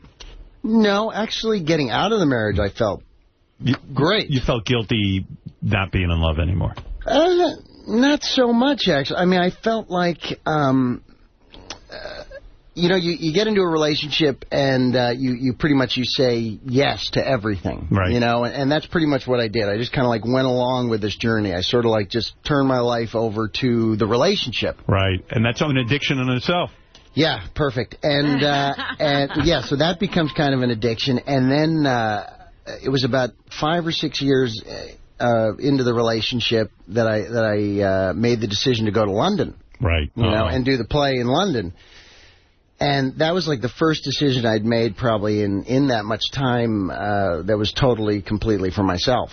You know, and it was actually great. Uh-huh. You know, and you went, hey, I like making my own decisions. Yeah, I like living my own life. Yeah, this is pretty good. I'm here. I'm in London. I'm doing this play. I was having a great time. It was a fun show, and I started to like, I don't know, just get back in touch with what I like to do. So you went back off the wagon because you were in a shitty marriage and you were just doing shitty. And a big way. Didn't you get tasered by the cops? Yeah. You were naked or something? Yeah. And what's that feel like to get tasered? Really you know, I wish I could tell you. I was so dry. I was numb. I've met you a couple of times, and you seem like the most down. Nice, when I read that you had been tasered by the cops, I was like, that's not the guy I met. I don't know if that's entirely true. I've heard different, versions. You can't even verify the story. No. Oh, you were so high, you got tasered and you didn't even know it. Yeah, I don't know. I know that I like... Wow, that's high.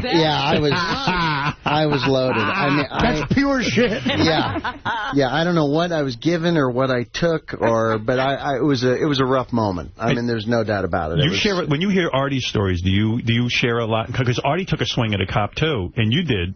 Right? Both you guys. Did you? Yeah. I did. All righty. Can bond over that one. Thank God I missed. Yeah, right? Oh, did you God. miss? Did I miss? I must have. Yeah. Otherwise, I would no longer be here. Yeah. Christian, this was all going on while you were married? No, I think I was probably in the midst of going through the, divorce procedures. Man, I was almost going to call you. Oh, thanks. See if you were really? Well, I didn't know you that well. Reach out. I mean, I was gonna, but I thought maybe you think I'm an asshole. To me. No, I would have loved that. So you don't remember what it is? I always want to know, what does it feel like you get tasered? It looks horrible. Yeah, I don't know. And you're lucky you didn't die. And there's no film. There's a guy here in New York. on wood. As far as I know, there's no film. There's a guy here in New York who just got tasered. He died because he did what you did. Didn't you fall off a building when you got tasered? A roof? I know I took a leap from one roof to another roof, which was on the top of like a... Wow. It was just somebody's garage or something. What the hell were you doing? You weren't very high up. What were you doing? What kind of shit were you doing? I don't... Whatever was there, I guess. Whatever was at the party, whatever they leap had. Off the roof? I think a lot... What made you climb up to the roof? Do you think you were trying to kill yourself or hurt yourself? No. I think I thought I was Superman or, just have one of those moments of thinking like this will be a good idea. Let's go crazy. Let's, get nuts. And I have never been that out of control. I know. How? Why not? I don't understand it. I don't know how to get there. What you're missing? I mean, come on. Artie, are you salivating at these stories? Listen, when my crazy moment was, I went pool hopping through Hollywood at 10 o'clock in the morning. I didn't mean to. I was running through backyards. That's what I was doing. Yeah, I was running through backyards. That's exactly what I was doing. Hopping fences. But why? Well, come on. I was trying to get away from the cops and the... I was trying to get away from my agent, so I thought were going to take me to rehab. I didn't want to do that. I didn't want to go to rehab. No. This is all working too well to go to rehab. Why would I want to go there? Look at me, I'm having a great time. Don't you guys get it? But were you having a great time? In the moment, yeah, you think it's fantastic. See, I thought you were getting suicidal. Someone said you tried to kill yourself or something like that, and I got real kind of concerned, like maybe you were trying to do yourself in. No, I mean, clearly, I wasn't making the greatest choices, obviously. It certainly looks from the outside like you're trying to do yourself in. Yes. That's usually what it looks like. Yeah, it's not very pretty. You got to figure your shit out. Yeah, I know, because like you're describing it like Artie described it as hell sometimes, but then also it's like great. Well, when you're high, it is. And the problem is when heroin would be great if you stayed high the whole time. It's when you stop being high. You into heroin too? No. Culture thing? Probably, that was the one that I responded to in the most negative fashion. Yeah, Artie too. Although heroin has been pretty bad for you. But I coke... like a rehab right here. Oh, man. Coke creates chaos. I'm going to meet my next wife in here. All right, guys, raise your hand. What is the best drug to do? I'm back heroin, coke, mushrooms. What's the best drug on the planet? It really is so personal. You say heroin is the best? I think because cocaine creates chaos easier, so I'd say heroin. Heroin's better? Is that what he's saying? Yeah, that's what he's saying. What do you say is the best drug? That's the craziest logic I've ever heard. It doesn't seem to be doing you very good. No, you're right. Maybe you're right, Robin. It's cocaine. Can we focus on Christian? He's got his own problems. Yeah, Jesus. So wait a second. So how long you been? So now after all of that craziness, you're running through backyards. Yeah. You're trying to get away from your agents too. Everyone's agents must be terrible people. You're always trying to get away from them. Yeah. I mean, people were trying to get you under control, and you were having fun. Yeah. But, so finally, the cops stop you. Yeah. And they taser you, and then they put you in jail for like 90 days. No.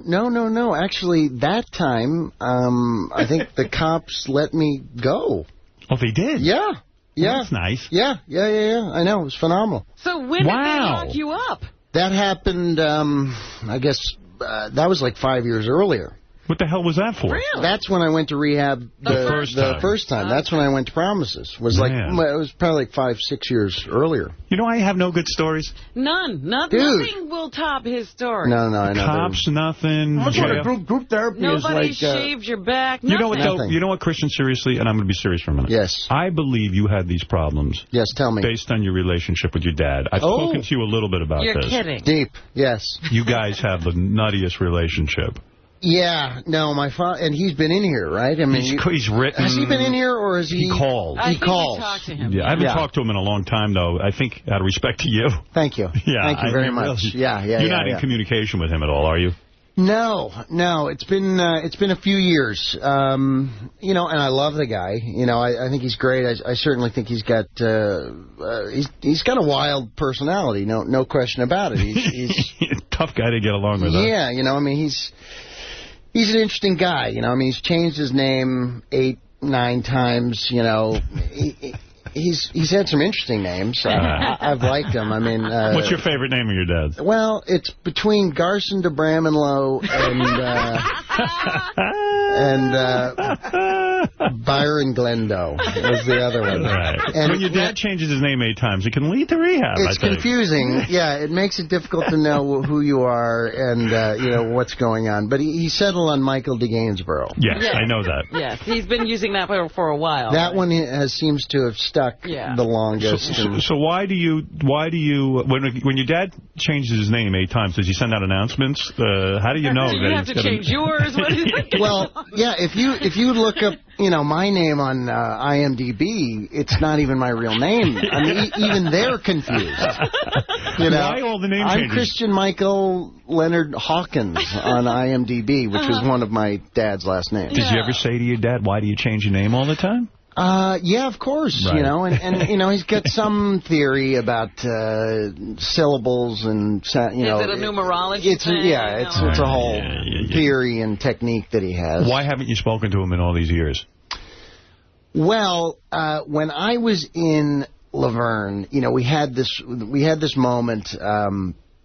Laverne's not a girl. That's a rehab, right? Well, it is a girl, but in this particular circumstance, this was the little city jail outside of California, there, Los Angeles. Jail tough for Christian Slater in the sense that you're famous and no, because it was very it was not bad. They were very nice. It was just me and one other dude who was there on a work furlough, and was it like prison? He wouldn't even be there during the day.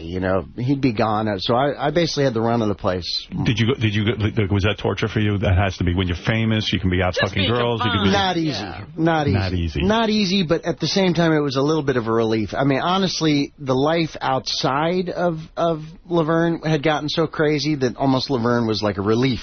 Right. You know, you get in there and you're like, oh, thank God, you know. They can't get to me. Yeah. I'm out of the eye of the storm. I can just, you know, chill and relax and, you know, write and read and, you know, have some time for myself. What did they lock you up in prison for? I don't even know. That was, I had, another one of those crazy nights, you know. It was just, you know, hanging out with a bunch of people and ending up in a rough situation and getting in trouble. You know, it was just bad. It's always the wrong people. What did they say you did? What did they say you did? This was the one where I tried to grab the cop's gun out of the holster and, you know, it was rough. What were you going to do with the gun? Well, I was going to, you know, escape. Oh. That was my plan. I mean, you know, I was going to escape. Wow. I mean, what else would... Holy shit, man. I know. What? You going to write a book about this or what? That's a crazy thing to do. I think I probably should, right? You got a book in you. I should write a book? But you might have I'm sitting here thinking, do your kids... are they going to look at you and say, yeah, Dad was kind of crazy, he was kind of wild, definitely an interesting character? Yeah. Well, they probably, you know, listen, the one thing, I guess, the difference between, you know, me and maybe my father is I have maintained my name. I haven't. Well, that was there you nice. go. Yes. Why don't you change your name? Maybe that'll help. No. I think I need to, you know, continue to work on this. There'll be some stability. Yeah, there's some stability. Wait a second. Isn't it weird that in your new TV series you're playing a guy who has two different names? Oh, that's a nice segue. Wow. No, but wait a second, though. Let's get into this. By the way, I don't understand something in your new TV show. By the way, 4-star review in the Post today. Oh, really? Yeah, really nice review. You should Fantastic. read it. Jeez. I don't read them, but you'll feel really good about yourself. Oh. Thank God. Let me understand something. I'm going to watch the show, too. Thank you. Because I like you. And your wife. If it's half as good as your personal life. Dude, the show is crazy. Any scenes where you shave your back or anything like that? With a We're going to add that in. Yeah. Now that you reminded me. Write that shit in, Absolutely. It's all going in. Everything. So, wait a second. This is an easy part for you to play because you kind of live this. You're two different guys. The guy I know is like this sort of actor who is... Now, you have to wonder, is that an Goes to the gym. Goes to the gym and hangs healthy. Healthy, takes care of himself. And then the other guy is fucking... I know. Let me grab Cop's gun. Hey, what happened when that... Wait a second, I got to get back to the TV show. What happened when that chick accused you of grabbing her ass, some 52-year-old? Bro, you don't need to... and I saw that woman. Hey, what was that? Another one, I don't know. I don't know what happened. Yeah, dude, I'm telling you, alcohol... All that stuff, it's just bad for you. So you haven't... It's just bad. You haven't had any drinks or anything for how long now? It's been 3 years, Good for you. October 29th. Yeah. Fred, come on, standing ovation. I'm not standing, I'm too tired. Thank you. Wait a second. Thank you. Well, no kidding. Do you miss it? No. Oh, God, no. Why would I miss that? I mean, like, let's look back on it and go, come on. I mean, dude, if so when you're at a restaurant... If I couldn't acknowledge that I had a problem, then there'd really be something wrong. You're at a restaurant with a Jimmy Choo chick, and everyone's serving wine. Does she drink? No. No? You guys don't share a little glass of wine? No. Nothing? No. We have Coke, a little heroin, nothing? No, of course not. Nothing. Heroin's a gateway to liquor. But is she sober because of you, or is she... No. She does her own thing. She's, she had smokes weed a whole life before me that, she's got her act together. I mean, you couldn't run a business like she runs a business. You can do what you do if you did that. You can still smoke weed, though, right? Of course. No. Of course. Come on. Hash oil. Medicinal, you mean? Mushrooms you can do. Well, that, but that's to get to another level of insight. So wait a second. What? Explain something to me about your new TV show. Yes. And then I want to talk about a couple of chicks you banged, and I'll get you out of here because I know you're in a rush.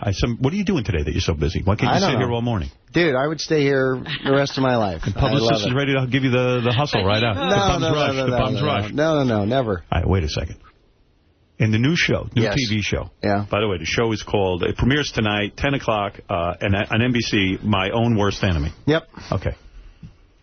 You play two different guys, but they don't know about each other? In other words, you have a split personality. Right. One guy's a super spy, speaks 13 languages, can kill people with his teeth. Yeah. The other guy's like living a humdrum life. How can you get away with that? I don't understand. Okay, so yeah, essentially I'm playing two different characters. Edward Albright, who's this highly trained operative, and Henry Spivey, who's this regular humdrum guy. He's got a regular job. Who came up with those names? Your dad? Yeah. Well, they're, Jekyll and Hyde. It was Henry and Edward. That was their first names. So you're like Jekyll and Hyde. Yes, got it. Exactly. That's how so it there's works. a Jekyll and Hyde aspect to the show, and essentially, Edward knows about Henry. Henry doesn't know about Edward, but the device that's been implanted in Edward's brain to keep the two personalities separate has started to break down, and the two personalities start to merge. Who put the device in there? Well, there's a whole, underground secret organization running the show. CIA? Run by Alfre Woodard. Are you a CIA type or something like this? Yeah, U.S. intelligence, CIA. It's a next generation, higher level of, intelligence and technology. Here's the key question. How long did it take you to get in the pants of the Jimmy Choo chick? Let's see. That is a good segue, and quite naturally where my brain was going. Look at you, Jimmy Choo Fortune. This is a jackpot. This is the one to marry. Yeah, this is who you marry, not some chick you meet in rehab. I'll tell you, she is a lovely woman. I mean, there's no... Are you in love? I'm in love. You are? How long have you been with this without chick? a doubt. You are in love? A year.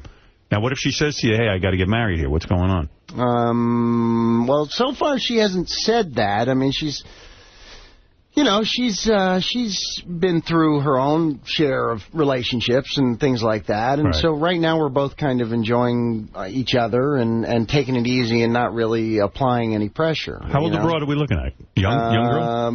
30s? I've never asked her age. 20s or 30s? Do you know this woman? I do know her, but 20s or 30s? Age is... You've been going out with her for a year? You don't know her age? Of course I know her age. You don't want to say. I'm not bringing that up. Come on. That's fair. Okay, that's a different story. Okay. I'm being a gentleman. Now, are chicks afraid to date you because of your past? Like, did you have to sit down with her with a legal representative and go, look, everything's going to be fine here? Yeah, you did. Yeah, no, we had to, in order to get involved in this relationship, of course, we had to go through a whole procedure and meet with lawyers, and there were papers.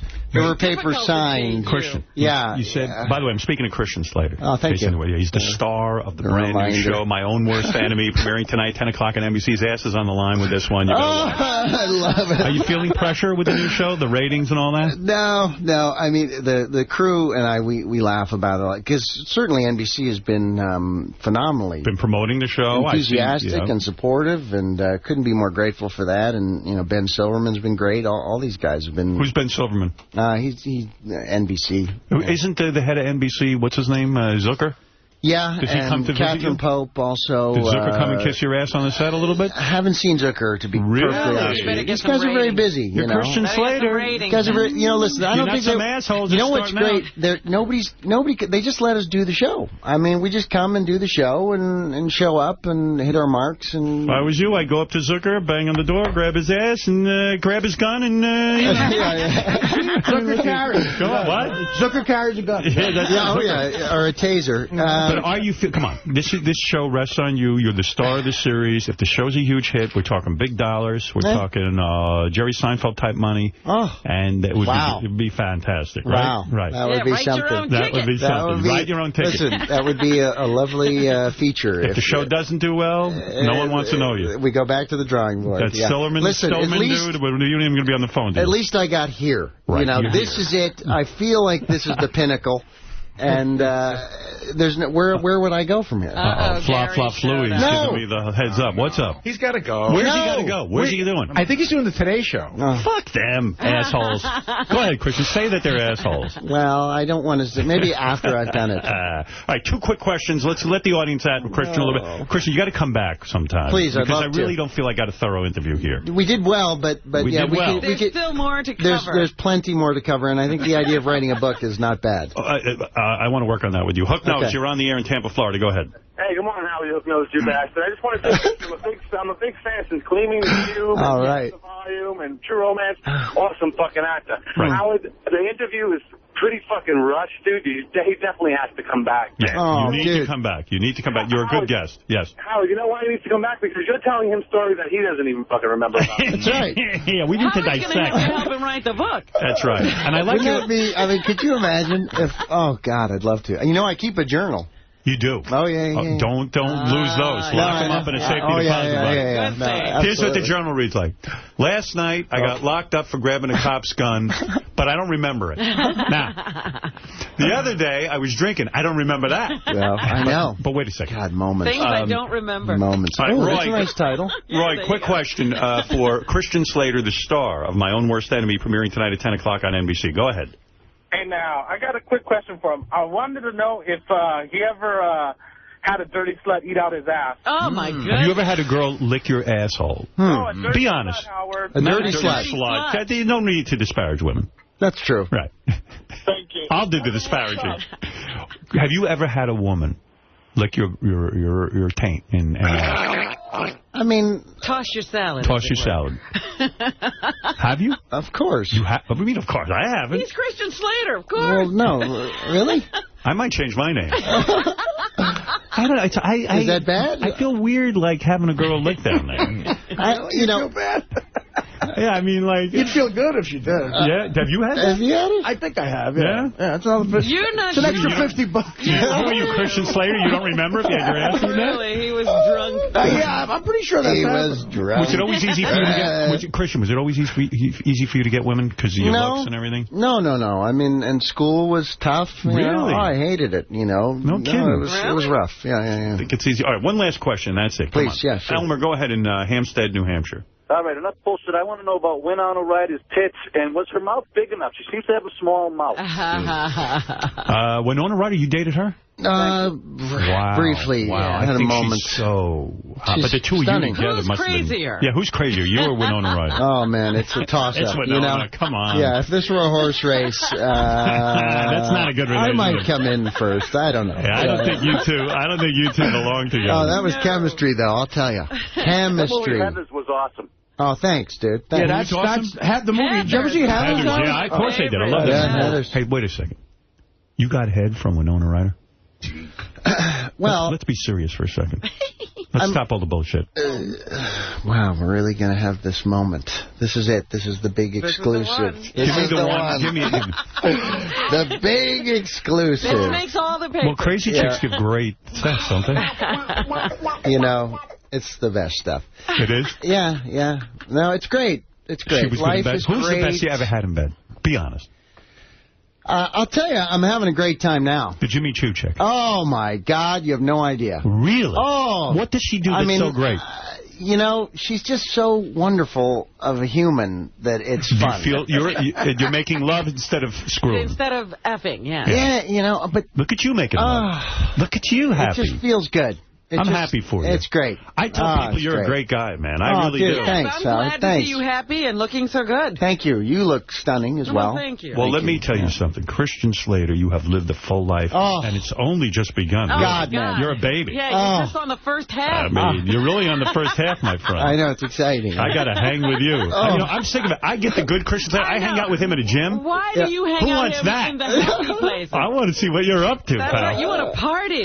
Look at you. Like it's 1999 I want to party. Oh, it's good.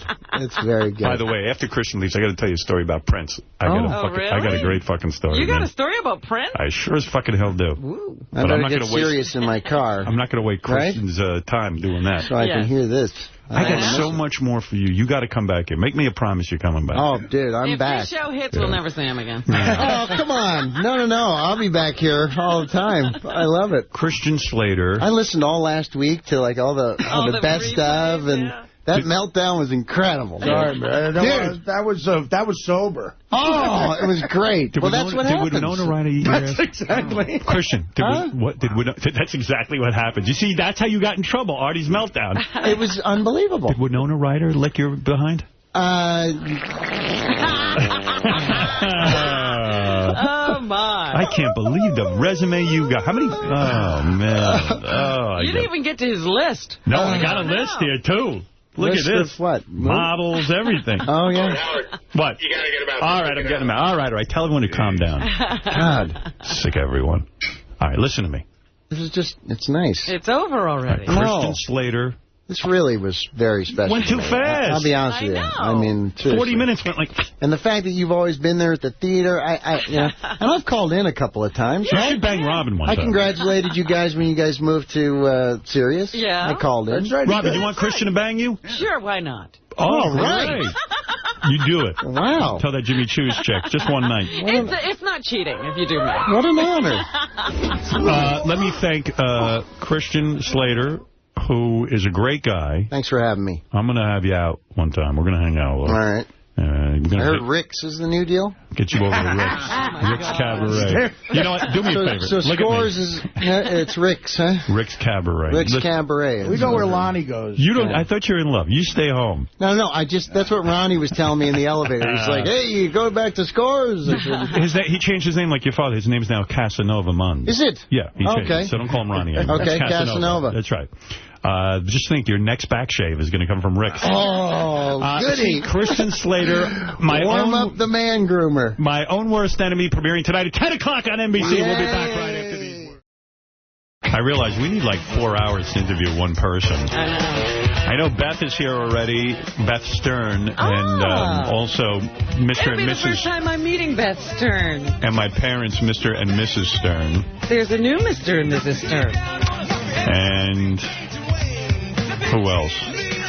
Ralph, is he here? Ralph's the only one missing for the game. We're going to have a big game brought to you by My Own Worst Enemy, premiering tonight at 10 o'clock on NBC. $5,000 prize.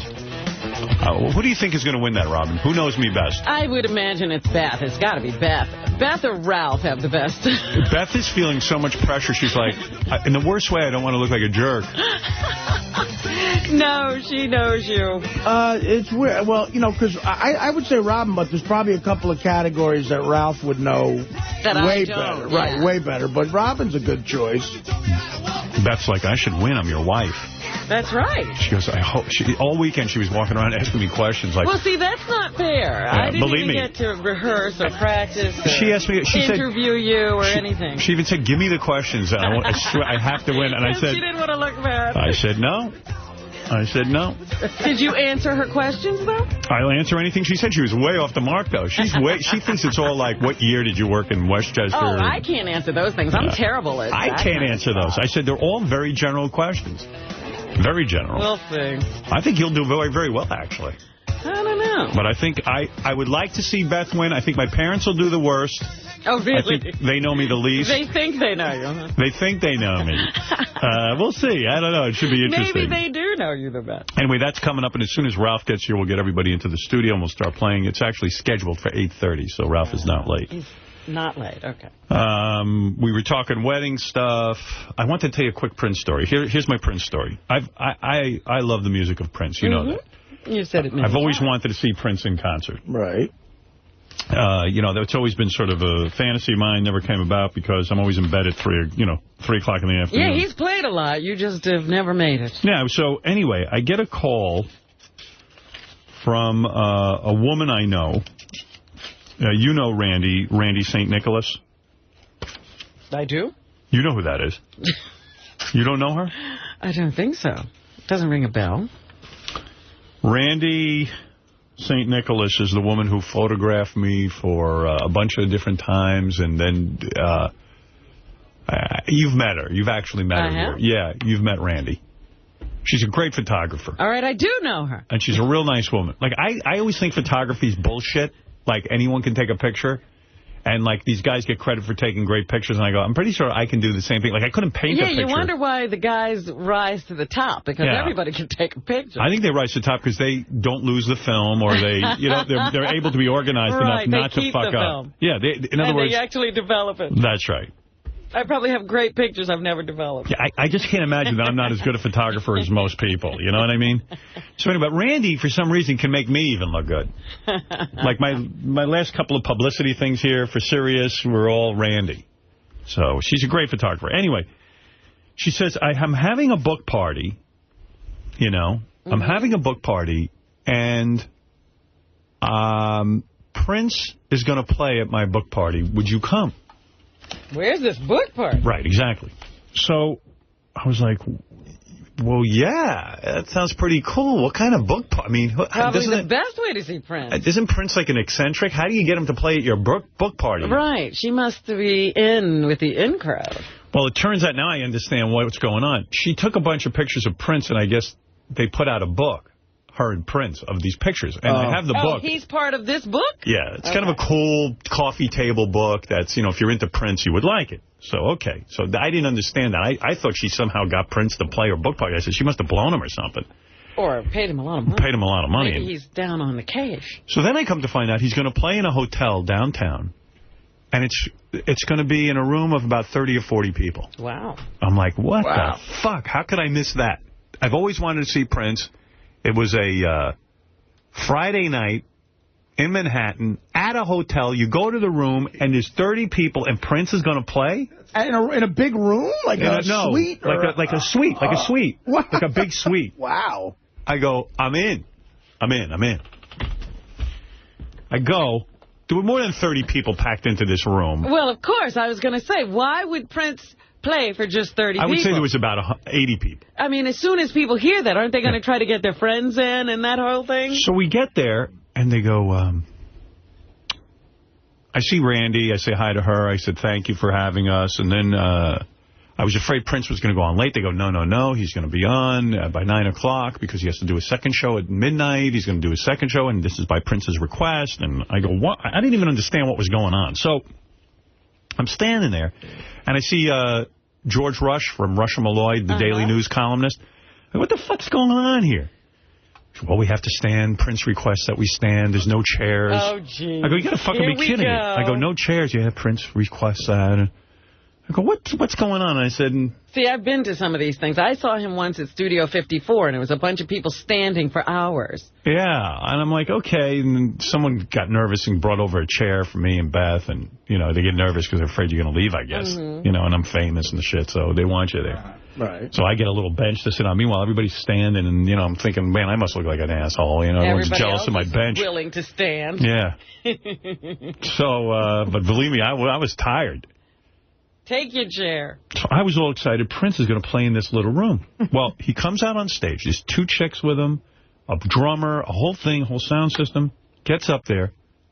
The room's pitch black. And he starts playing. I go, this is pretty dramatic. You know, it's black, and there's going to come on the lights, and then we're going to see. So they put the lights on, and he goes, no. Turn them off? He goes, no lights. No lights. So you saw him for the second they went on? Wait. Yeah. I saw. So it was Prince, I believe. Now, part of the fun of a concert for me is watching the guy play. I love to see how they play guitar. I like to see the girls in the band. I like to see the drummer. This is what he goes, no. He goes, I want to just get into the vibe. I want something special here. No lights. So he starts playing whole first song. I can't see the motherfucker. I cannot see fucking Prince. Wow. I said, so he stopped, you know, he finishes the first song. People are applauding like fucking sheep. Well, what is the first song? I yell out. Now, don't mind you, there's not a lot of people in the room, so I'm able to yell out so he can hear me. I go, why don't you fucking put the lights on? You said this? Yeah. Beth goes, shh. I go, what do you mean, shush? I go, who invites people to see them play and stands there with no lights on? This guy's fucking mental. I go, you're fucking mental. Well, the one thing I can say about him is he was free, so I guess he can do anything. No, he can't. So don't invite me anywhere. I don't care free or not. So I said to George Rush, who's from the columnist there from the Daily News, I said to him, I could just see him. I go, let me ask you something. Do you find this insulting? He was like, you know. He didn't say, I don't know what he said. I said, I find this insulting. You can fucking print that. This is bullshit. I said, the guy says he's doing a concert, and he's going to keep the lights out. So then the second song goes, the lights are off. I turned to Beth. Beth goes... He doesn't respond to your screaming? Beth had to run 20 miles the next morning for the marathon. She was ready to go anyway. But I'm screaming, and I go, I don't believe this. I got to see what's going on here. This is not going to be. The guy can't do a whole fucking show in the dark. Second song comes on. He starts doing his thing. It was like listening to a record. Yeah. And in a dark room. In a dark room. And he's playing. And even during the second song, I don't even know what song. He's doing 1999. He'll go, watch this. He goes, he taunts you. He goes, watch this. And you can't see. And he does this outrageous riff on the guitar. You cannot. I'm telling you, Robin, pitch black. Pitch fucking black. Could have been another guy playing. That's what I said. I go, Beth. I go, look, you're my wife. I like saying that. You are my wife. You are my wife. This is bullshit. And I'm getting really aggravated. No one else seems to care. They're applauding him. It's like the emperor. Like the emperor wears no clothes, you know? Right.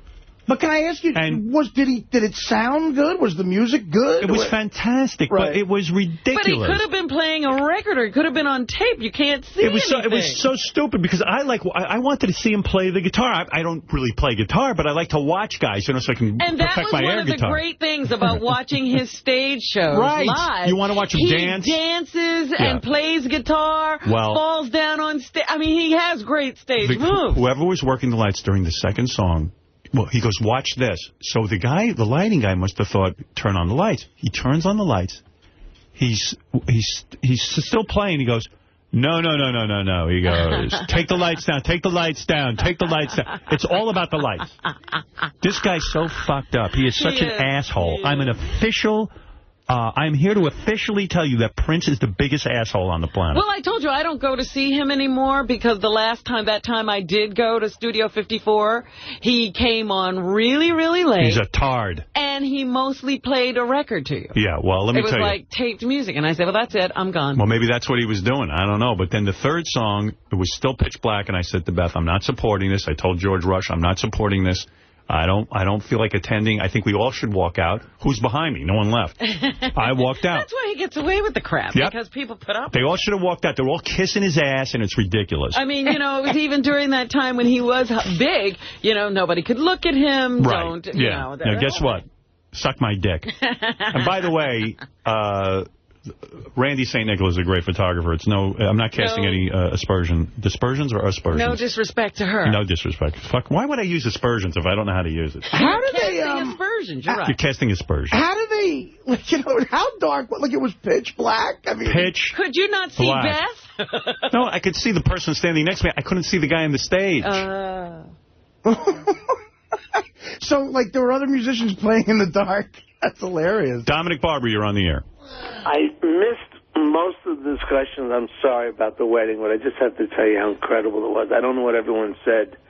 But they said you did most of the interviews after. I did. I thought it was very sweet what he said, actually. I didn't mind. I didn't see any of that. There was this big paranoia about whether or not to talk about my wedding after it happened, and I didn't care. I wasn't. The only reason I kept it a secret where the location was, and I know that sounds kind of goofy, I only did that because I didn't want a lot of nonsense outside the restaurant. You see, but it didn't matter anyway. They figured it out anyway. Well, the people I spoke to were people that knew me. But can I ask, first of all, you planned everything perfect. Everyone was just so nice. The whole thing was it was almost like a play in that everything was timed perfect. This happened in a certain time. That happened. You mean you couldn't complain? That was mostly Beth's doing. She really put together a great wedding. She even said, when we walk in, let's just get married right away while people are having cocktails. Stand with our friends and get married. And it was a lot of fun. And, so I asked everyone to write down their thoughts about the wedding. Somebody wrote down that Dominic didn't talk to anyone at his table, and their impression was that he didn't feel... He didn't like his table? He didn't like his table, and he was too good to be at that table. No, not at all. I was actually very pensive. It was it was an interesting moment for me. I have to be honest. I was very quiet the whole night, except... I just was quiet, and I thought it was really nice, and even the speeches. But can I ask one question? Sure. Now, we all know you a lifetime, and I know Artie gets mad when I say that, but what was Chevy Chase, his role there, and why the speech? Well, first of all, Chevy got up and made the speech on his own. He wasn't asked to make a speech. And I think he was doing it to honor us in the sense that, he's a big name. And he felt like saying something. He felt like saying something. He got moved by Artie saying this and that, the other thing. Now, I know a lot of people were offended by what Chevy said. I've heard from various people, including Bubba the Love Sponge of all people. I know. That shocks me. Yeah, Bubba was not thrilled with Chevy's... He called Chevy an asshole. I have to tell you, I was amused by what he had to say and very touched. Not in an emotional sense. He doesn't know me that well. but I was touched that he would get up and say something, and I thought it was funny. I thought it was goofy. You know, it's funny because of all people to speak. Ronnie said nothing, of course. Well, no. I said nothing, which is a good thing. And, Why should Ralph you spoke speak? beautifully. Everyone spoke nice. I even liked Pat's speech. But I thought Chevy's speech was so improper, wrong, out of place, and I couldn't figure out where it came from. I have to tell you truthfully. All right. Thank you. But the party, everything, everyone looked great, and I want to thank you and Leslie. I just had a great time. Great, yeah. I was most concerned that everybody have a good time, and everyone seemed to have had a good time. And I was about to say, because I hear Ralph's here now, we can start the game, but I also want to say that Ronnie Mund, Ronnie the limo driver, I went up to him at the party, and I said, gee, you're awfully quiet. He goes, I'm not drinking. I don't want to get in trouble. He kept reporting. I only had one drink. I said, look, you feel free to drink. You know, that's ridiculous. Have a good time. He was making sure I'm not enjoying myself. But I have to say, he is the greatest player of all time. My hat is off to him. Greatest player? The player. I'm talking about with the ladies. Yeah. What did he do? He was dancing with Sam Simon's sexy girlfriend. This I saw. He practically had sex with her right on the dance floor. And I got to tell you, I mean, I don't know if you watched him with her. Of course I did. I saw her with 2 different people. J.D. She also molested or was molested by J.D., I think. I'm not sure who molested who, but I got to say. I couldn't tell who was molesting who. Ronnie, I mean, listen, you look at Ronnie and you go, what the hell is going on here? But the guy always ends up with hot chicks. And he always ends up dancing. Did you actually see him dance, or did you hear him? Oh, no, I watched everybody could see. He took the floor, and he made sure everybody saw it. They were practically fucking. Yeah, because I saw it. Is Sam serious with this girl? Yes, he's very serious. Yeah. I don't think Sam was offended. No. No, they said that... I would have been. Some people told me they thought it was a setup. They thought Sam Simon just wanted to be talked about. Oh, maybe. I don't know. It's funny because Ronnie was doing all that. Bubba made me laugh because Bubba said, I'll tell you, Ronnie's going to blow it. He's going to blow it. It's been good all night. He's going to blow it. He's going to blow his load is what he's going to do. Ronnie, my hat's off to you. I don't know how you do it. I looked over at you and I said, this guy zeroes in on the hottest chicks, and they love him. They love you. So J.D.'s out there running his mouth that Sam was upset with me and everything else. Oh, that's not true She at all. kept going back to Sam and saying to him, she came to me to dance. And I didn't even, you know, we were talking and we were dancing like out by the bar area. Right. And we were having a great time. She goes, let's go out there. So I said, okay, fine. She goes, Sam, is it okay? He said, yeah, fine. So we went out there. We danced. We went crazy. Then she went back to him. She was into you, pal. Then she went back to him and she said to him, can I go dance with him again? Yeah. And he kept saying, yeah, it's okay, it's okay. And at one point, the girl I was with, Sam goes, don't worry about it. I got her. So he grabbed the hold of her, and he was holding her, and I was out there dancing with him. I don't know. If I was him, I would have been upset, only in the sense that you looked like you were ready to score. I mean, if you were practically... we were having fun. I mean, it's not like I was trying to rape her. You were dirty dancing, though. Yeah. You were dirty dancing. There's no question. Yeah, without a doubt. And I don't know how you do it. I don't know. I was dancing with Natalie Maine also like that. We were having a great time. You dirty danced with her, too? Not as bad. Not as bad. With Natalie. Yeah, you weren't nearly... Scores, man, is about having fun. There you motherfuckers.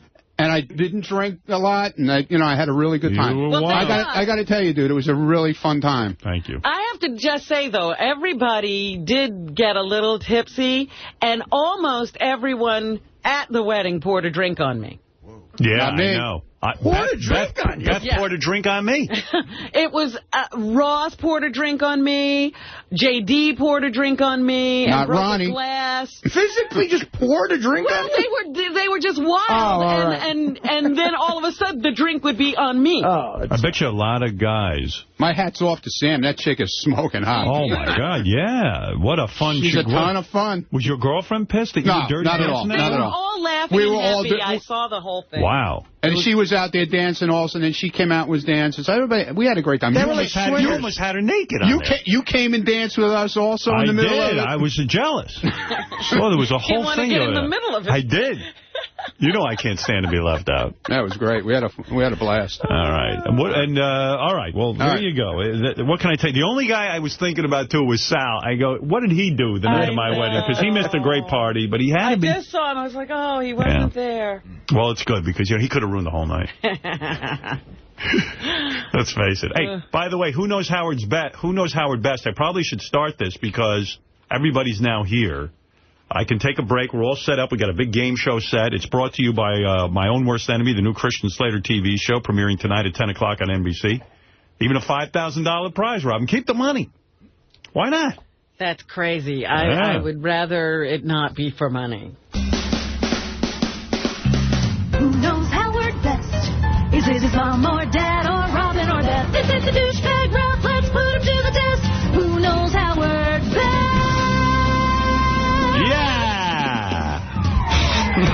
Very nice. A little theme song for Who Knows Howard Best. Let me take a break. I'll come back. We'll get my parents in here. They're here. Thank God they got here. God, was I stressed. You were thinking this was why you were talking about the ISDN line. Oh, because you wanted them to be able to stay at home and do We that. had Jared go with the driver to pick them up to make sure the car was there. We had breakfast here for them. Because I said to Beth, if my parents, if there's a glitch in this, I'm going to kill myself. I don't know. They told us to be ready by 7 o'clock. I was sitting by the door. Your father, he has his routine. And there was no car. And I don't know why they would do this. What kind of organization is this? And we got there, and no one knew. And your father took time to do this. And, you know, look, we're getting older. It's not easy. And we show up, and they said, all day. And they said to us there was going to be breakfast. That's right. And then we got there, and there was no breakfast. Why would they do? Because we would have had our breakfast at home like we do every morning. We have a routine. Look, I didn't ask for breakfast. They told me there'd be breakfast. What? They told us. That's right. That's right. They did. They told us. They told us. They did. Why did they tell us? They told us. They didn't have to. And now your father was waiting there, and then there's no car. It's like the Holocaust. A symphony. Oh, my God. I was fucking petrified that they wouldn't get here okay. So someone came in and said, they're here. Do you want Jared to drive home with them also? And I said kind of no. I said I think, but you know what? Have Jared go with them. Make sure it all goes do me right. a favor. And that there's somebody to be accountable. Everything was going fine. We got in the car. The driver, it was a different driver, and he didn't know where we lived. What kind of driver did they send? I don't know what they did. I mean, why would you be in the driving business if you don't know where you're going? I got a call from Jared the other night, by the way, too. Jared. And Jared wasn't there. And they said we would get, I mean, I don't need that aggravation. That's why I was trembling when we said we're going to do this bit today. Yeah, but why was Jared calling me to invite me to go to a party with him? I don't know. He should have been home preparing for my parents. He was? This is Mom. The station did a terrible thing. They called me. They told me they want me to come in. They're sending a call for me at 11:30. 11:30 comes and goes. Nobody comes. Nobody calls. Dad was smart. He calls the station, and some intern told him. Tim's assistant, Jared. Tim's assistant, Jared, tells him that he'll find out about it. He finds out, they don't want you today. They changed their mind. They'll call you Friday. And they never called. They never sent the script. They said they were going to send the script. What kind of business is this? What kind of a way to do business is this? I don't know. This is dreadful. Oh. I'm very upset about it. Bye-bye. Oh. I'm surprised they came back. Type of way is this to do business? I mean, Jared, the assistant. Tim's assistant. Yeah, I want to take Jared and Tim and throw them out a fucking window. He almost sounds like a vampire. There's a stake in my heart.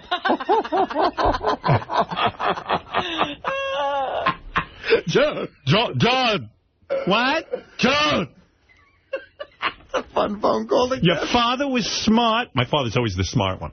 He was smart. Your father was smart. She has to compliment him. Dad was smart. Because he's probably fuming. He made a phone call. Yeah, he made a phone call. Your father's a genius. He made a phone call. And my parents, whenever they reach out to the outside world, that person's a genius. You're always shocked someone answers the phone. I can imagine that call. It works. Hello, who is this? It's Jared. Jared. Who are you? Tim's assistant. The call was supposed to be here, and it's not. Ben, you're a genius. That call was brilliant. My parents don't like to reach the outside world. Like, my dad wouldn't get his hearing aid fixed because he didn't want to bother the doctor. Yeah. Like, and then they call the doctor, and the doctor fixes it, and they're like, we're so proud we called. Your dad was smart. He got it. Your father's so smart, he called the doctor. I go, no, that's not smart. That's what you do. A retard knows to do that. Your dad is not a retard. No, your father's smart. He called. Because your father was smart, he called. Because, my mother would have sat there by the door. Listen, I love my parents, but I love them too much. I don't want them to be upset. Well, I want them to just have... I don't even want the station to ask them to do anything. But in their defense, the station really did fuck up. They did. They did a terrible thing to him. But I was going to kill myself. I was upset for weeks. So everything worked out. My parents are here. They're here. Are they getting breakfast? I don't know what was promised. Beth Stern is here. By the way, they're getting breakfast. They're eating. What are we eating? They're having muffins, and there's some fruit. Well, if you put out food, then we'll eat it. I mean, we didn't ask. I bet you they're going to complain about that. Here's how it's going to go. They didn't tell us they were going to serve a breakfast. My father's probably angry right now. He ate, and they now are serving him. I already ate. I wouldn't have eaten. I didn't thought. I can't eat another muffin. I had one this morning. That's right. I mean, if we knew, in all seriousness, if we knew they were having the food, we would have eaten it. How many muffins can a man eat? I mean, well, why are they bringing in a breakfast for me? I'm telling you, he's angry about that. He's angry over everything. Can't wait to see who wins this game. Yeah. My prediction, I hope Beth wins because we just got married. That'd be awfully romantic. But my biggest fear is Ralph will win. I think that your parents will do better than you think. You think? Yeah, I do. Okay, Artie, you're a betting man. Who's high score on this game? Oh, that's interesting. Wow. Robin? I'm going to say... Don't bet on me. Say, because Beth doesn't listen to the show. But is it show stuff? This is Howard stuff. This is Howard stuff. What is Howard if not this show, Robin? How dare you? But they said they're general questions. They're not specific. How about this? Hey, by the way, about who Howard is, I think. Look at the graphic for Howard TV. Who knows Howard better? And is it a picture of me? But my hair is blue. And I like it. Yeah, I don't know. Well, you did that once. Maybe they're going back to then. I'll tell you what. I'm going to bet that Robin wins. How's that sound? All right. Nah, you want to put money on... Well, I can't bet you, Robin. You could throw it. I think I might even bet on... You're going to bet Robin's got a good shot, but maybe Ralph. You think Ralph? I'm going to go with Ralph or Beth. Yeah. That would be where I'd put my money. I'll tell you what. I'll bet my parents come in dead last. Well, I'll bet you. Okay, I'll bet you they don't come in last. You want to put money that they'll come in last? Okay. All right. 50? All right, there you go. Yeah, I mean, let's not get stupid. $50. Oh, $50. All right. I could come in last. Robin, you can't. Nah, you'll do all right. Unless you want to go with me on the down low here and throw something for me. All right, we're going to play Who Knows Howard Better next. All right, so we have $50 to clarify. You're saying your parents I'm betting my parents are coming dead last. If they don't come in last, I get 50. If they do, you get 50. The winner gets $5,000. Yeah. Who Knows Howard best? I'll tell you what. Maybe that'll fund my next debate party. I'll bet you if Beth wins, she gives it to charity, and if Ralph wins, he keeps every penny of it. Well, I can't bet that. You're damn right. I agree with you. Well, maybe I'll throw a party with the money. You know? Are you really at a debate party? Huh? Yeah, for the vice presidential debate. I had some people over. Here's Ralph Sorella. I have a question for you. Why are you insulting me that I would keep the money? Of course you would. Yeah, of course. Who wouldn't? That's not an insult. You're like, oh, Beth will give it to charity. Ralph will keep it. Of course I'm going to keep it. And Robin goes, I don't need $5,000. I didn't say I don't need it. You're so out of touch, Robin. I didn't say I didn't need it. You did this morning. I just would, there are certainly more people around here who need it more than me. Like me. I'll tell you what, Ralph. If I was playing for $5,000, I keep the fucking money. I keep the money. I studied last night. Right. I'm going to kill. What did you study? What did you study? I went online. I was looking up information about you. Oh, my God. I almost called Gary. I didn't study. I'm just, it's supposed to be, what do you know? By the way, Ralph was getting me ready for my wedding and helping me get dressed. I got to say, Ralph was a big help, but he was more concerned about his own outfit than mine. I'm sure. Well, yeah, you know, I had to look Well, who was looking at him? I don't know, but all I said is, Ralph, I don't know how to do these cufflinks. He goes, well, I'm not going to be ready in time for the wedding, so I go, well, why are you here then? Yeah. You're going to be looked at. You think he'd... You know, you had a shirt that wouldn't button. It was like weird. the worst shirt ever. They make these fancy shirts for when you get married. Right. Like, you know, it's got special metal buttons that you put on by yourself. It's almost like a cufflink and stuff. You actually have to apply the button. It's not there. And the shirt didn't close, and my belly was showing. Oh. And there was something on the bottom with a hook and this. We didn't know how to work it, and Ralph, wisely... Ralph, who knows everything, didn't know how to work that. I've never I don't know seen how much anything this like shirt it. cost for me to get married in, but we took pins and pinned my shirt you closed. pinned it in. You had to. There was no button. Well, you look Are we good. ready? Yeah, and there's a big argument going on in the green room already regarding Ralph. Ralph showed up because he studied with a bunch of notes, and your parents and Beth are both insisting he not be allowed to bring his notes. Ralph wants to bring his notes. He cannot bring his notes in. I didn't say I wanted to bring my notes. I was reading them over. I'm sorry if you're not prepared, Robin, as usual. Ralph, what was the most interesting thing you learned about me in your studies? The radio stations you went to, I got the order of them. So it's not even... It shouldn't be that. Well, I don't know. Maybe it's not. You know, I don't know. I don't know what. I hope it's not bullshit like your favorite color. No. Well, maybe it will be. Maybe it will be. But you're colorblind. You're colorblind. See, there you go. That's interesting. Right. He's colorblind. See, I wouldn't know that. I'm not colorblind. Ralph doesn't know the difference between blue and gray. Oh, all please. Right, let me get my parents in here and Beth. Shut up. Sit down. My wife. By the way, I like being married very much. I love it. How's it working out for you? It's great. Now, you spent a week married. How was the very first day? I love being married. I mean, I wanted to know about the first day. Like, you wake up and you're married. It was fantastic. We both agreed sex is better.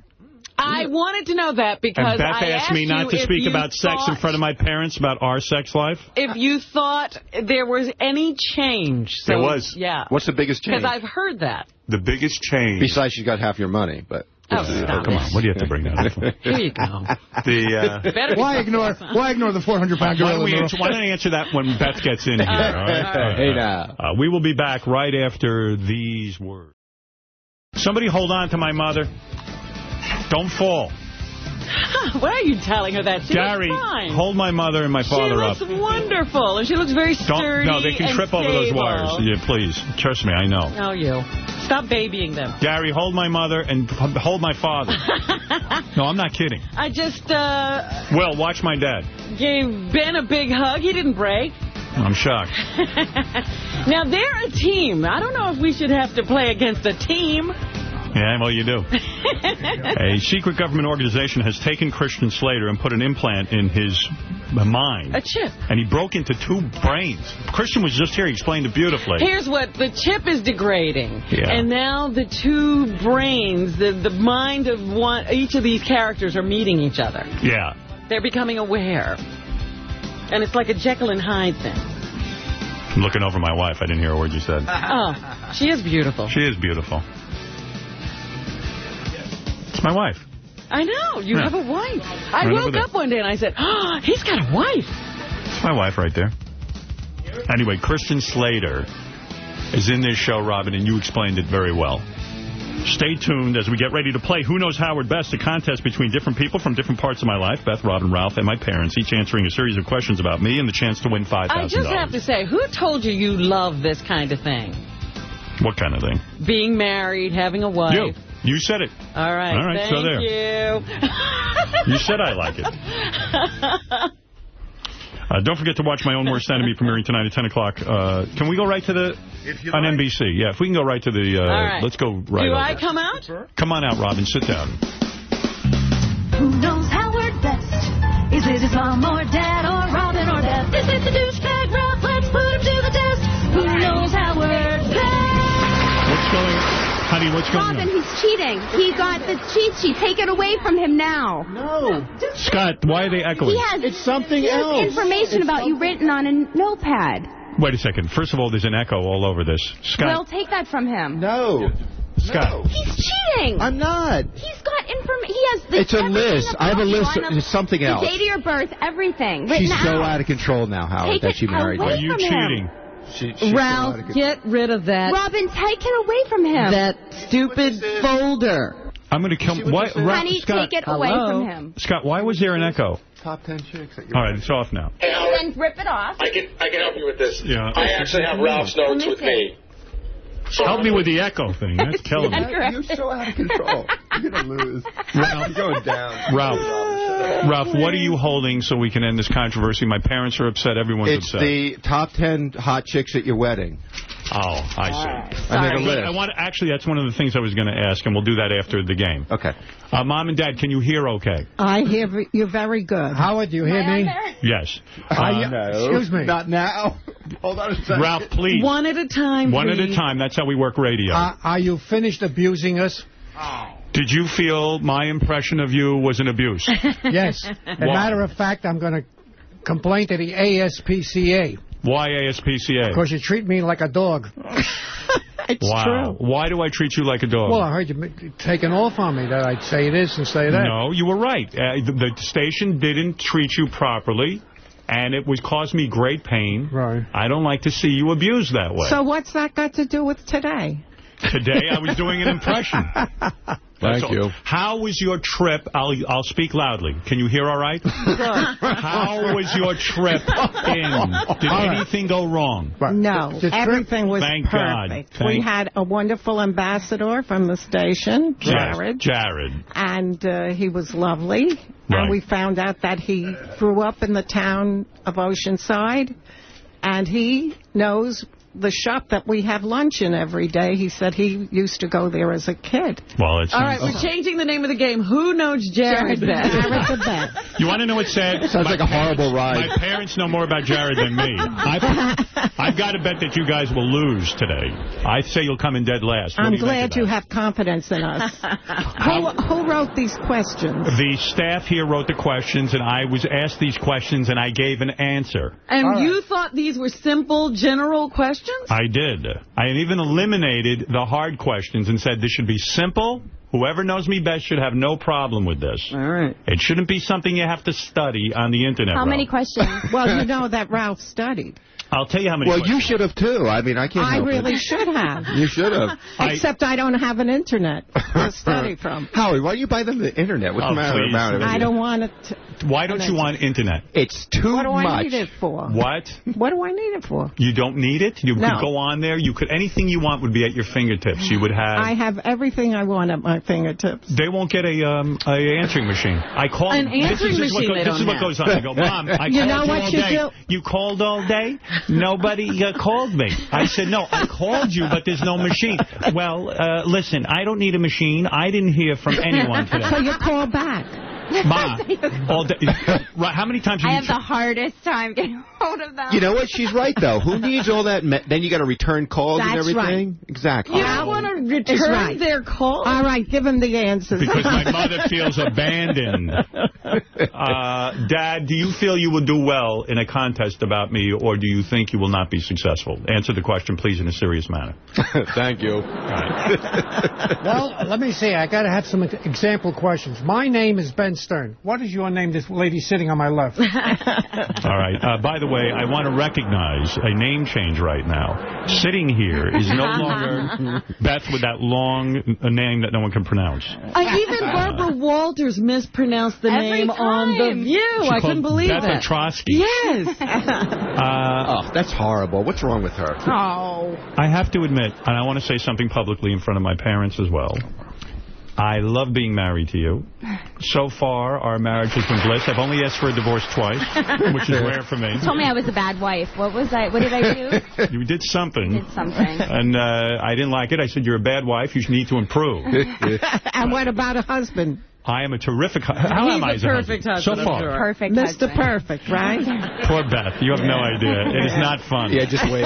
Could I have my microphone adjusted because it's a little low? Absolutely. Well, Robin, so pick it up. It's a prima donna. I tried, Ralph. Ooh. I don't know how it works, and I don't want to break anything, unlike you. in the middle of my Who romance, throws up all over the place. Ooh.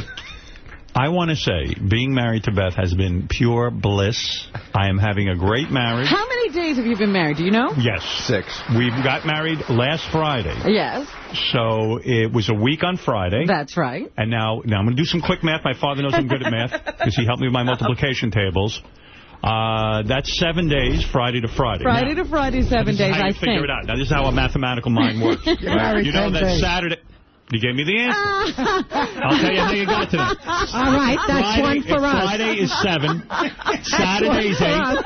Then you add Sunday is 9. And then you include today, which is 10. That's what I said. So you add 7 and 3. Now, Thank you. Should I say, should we give the answers like they do on Jeopardy in the form of a question? No. Let me tell you what you're going to do. Straightforward. Wait. What's the best part of being married?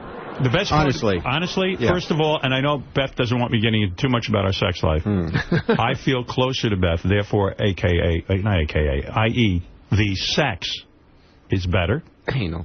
No anal. Please, not in front of my mother. Sorry. My father likes... Please, Not to say anal You in front could say anal in front of me. You've said a lot worse. But you said to me you've never tried anal. I never said that. You said You said I never said that I did, and I never said that I didn't. Wow, there's a revelation. Dad, you did. Who knows Mrs. Stern best? I'll tell you what, right now, if you tell me you did anal, Mom, I know nothing. That would I rock. know nothing. Did you try it? Excuse me. Yeah. Is this a contest, or are we going to discuss your sex life? No, we're going to discuss your sex life. My non-existent sex life. Okay. If you get the $5,000, what will you spend it on? Not an answering machine. Well, I'm going to take your mother out for her birthday in 2 weeks. That's good. I like that. That's Where, right. to Nathan's? Yes. Nathan's. Yeah, they go to Nathan's. We go to Nathan's. Well, that's $25. When I take your mother to Nathan's... And your father has a free ticket for a hot dog. Yes. He won a free ticket. How many hot dogs... My father... I'll answer this question. How many hot dogs does my father eat on my mother's birthday at Nathan's? 2. 3. Wrong.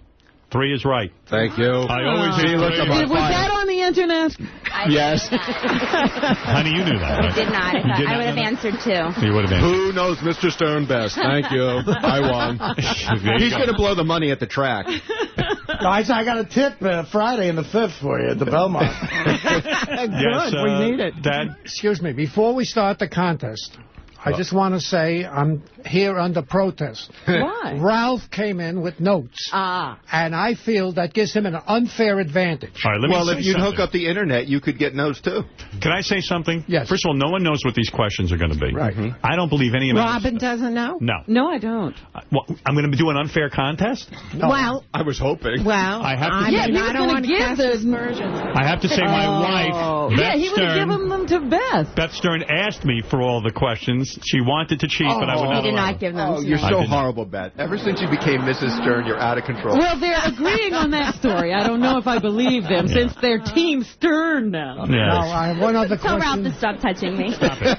Yes. Where are the auditors with the questions, which should be coming in All right, a locked briefcase? Let me explain something to you. Where is the locked briefcase? I'm going to ask a question and quickly write down your Did answer. you unconsciously or give Beth information that she could use in this contest? I didn't even remember the questions. Here we go. All right, what you're going to do is write down the answer. Don't talk out loud because you'll give away the answer. Oh, we write it down. You write it down. But, Dad, I guess Mom's going to be writing. Yeah, we can. No, Dad writes. He prints. You're right. No, it don't matter. You're right. But how about if you know the answer? How are you going to get word to him? How are you going to tell me? I'll tell him. Yeah, but they'll hear you. He'll hear me. Don't you understand? No. They'll hear you. Yes, the other we people. will hear Right, you. come on. You have to write. I won't listen. Dad, if you have a thought, you should only write it. So both of you should write. How much time do we have? By the way, I want to know, does your dad win at the track? Dad, what's your story at the track? You always make it like you win all the time. No, I do not win all the time. Briefly describe your system at the track. I've tried to explain it on the air. Well, first of all, you try to lose as little as you can. Right. That's the name of the game. Now, there's no such thing as a system. Because if there was a system, everybody would get rich. Right. Okay. So what you do, you try to use the best judgment you can. You don't go overboard. Don't let it take a hold of you. Don't start changing your bets and stuff. Treat it as a hobby. Right. And that's it. Don't try to get rich. So in other words, because it's a horse, there's no real rhyme or reason. What you're really betting on, you're using a system of bets where you don't get too crazy with your bets and increments, and you try to cover your bets so that you can end up a winner at the end of the day. Yes. What is your betting philosophy, if you could describe Does he it? do the exactas and the trifectas? Yes. I never bet a horse to win. It's impossible. Right. I can't figure it out. You listening to this, Artie? All right, go ahead. Never. Sorry, he's eating. Yes. Well, what I like, I like an exacta. Take 3-horse exacta. And then now they have escalating daily doubles. So like a first and second race, second and third. Bet $9 on a daily double. Mom, you must hate this. I do. Yeah. Do you understand what he's into here? Absolutely nothing. It's nonsense, right? It's not spiritual. It's nothing life affirming. But he enjoys it. He enjoys it. So you sit quietly. Everybody has to do their own thing. It's good for your mind. Good for your body. In other words, you're using your mind. You're looking these things over, and it's a good hobby. And would you say you're up or down over the course of your... There are days I lose. I mean, the thing is, with all this going, you got to get some winners. What is the most you've won in a day? Oh, that was like 10 years ago. I hit a daily double for $15,000. Really? Wow. I never knew about that. For $1, so I only got half. Why did you not tell your wife about that? Because what's the sense of discussing winning and losing? One day you win, the next day you lose. What about sharing information? No. He put it in an offshore account. Like my father, my father came to my house the other day. I'll give you an example of my father. Comes to the house. And I lit a fire. He goes, I never like a fire. I go, why is that? He goes, because people stare at the fire, and they get distracted, and then they don't talk. I used to go to a guy's house, a Reuben. He would light the fires, and everyone would sit there and stare at the fire. I don't like a fire. I love that he has thoughts on a fire. Yeah. This is the truth. Yeah. I said to the guy, look, if you want to invite me to your home, with people, don't light a fire. I'm not going to sit and stare at the fire. But why can they not enjoy it and you can talk? You don't have to stare. In other words, one second. In other words, you need to stare at the fire. If he sent me an invitation for fire watching, then it gives me a choice. Right. Now, I came there. I wanted to get together with my friends and have some nice discussion so I can get good and aggravated. Right. All right. Now I know why you're so messed up, Howard. I'm such a screwball. Yeah. Clearly. I see why. Let me tell you something. My father happens to be right about one thing, and I know it would annoy him. When Beth and I went to see a concert the other night, the artist, Prince, determined that he wants the lights out when he plays. Who goes to a concert and can't see the concert? He turned out the lights. Completely black? Completely. So did you really walk out after 3 songs? I walked out. He called him an a-hole and walked out. I was so embarrassed. And Prince heard it, too, because there was only 30 people there. It was a small performance. Anyway, listen, enough about me, enough about you. You know, one of the interns said that Dave Chappelle did a set at that show. You probably left before. Well, you're damn right I did. Dave Chappelle was there That's in the too dark. bad. In the dark. You couldn't see him. I bet you he had the light on. Because he's black. Is that racist? No. I just want to say that Beth Stern, my wife, is a terrific wife. I feel closer. You asked me what's great about it? I feel closer to her. Yeah, what works about marriage? We were cleaning our apartment this weekend, and she even said to me, I feel like we're a team.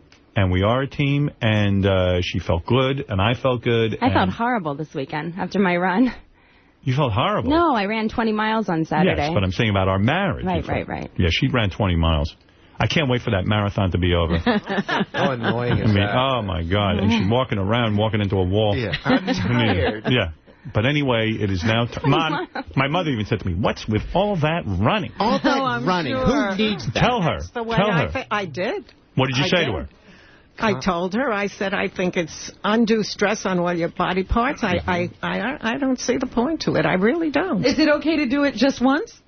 No. Never do it. No. Ma, you don't like You don't like too much exercise or anything. I like exercise, Very but limited. everything in moderation. And I don't like competition, you know, where you're running to beat somebody or you're running to win. I mean, I don't go. I'm not really running to win. I'm running to raise money for the North Shore. I know, but it puts a lot of stress on your body. And how much money have you raised so far? Tell my mother how much money you raised so far. $250,000. And what's really cool is Rachel Ray is her new dog food called Nutrish is sponsoring me $50,000. So and many of our listeners have sponsored you at GoBetho.org. The listeners have been amazing. Thank you to everyone for the support, and I will finish that race. I don't know what my time is going to be, but I promise that I will finish. Can I say, she's a saint. If you go to GoBetho, .org. There's little movies of Beth doing exercise and stuff. It's kind of hot. Yeah, you like She's like laying on the ground, stretching and stuff.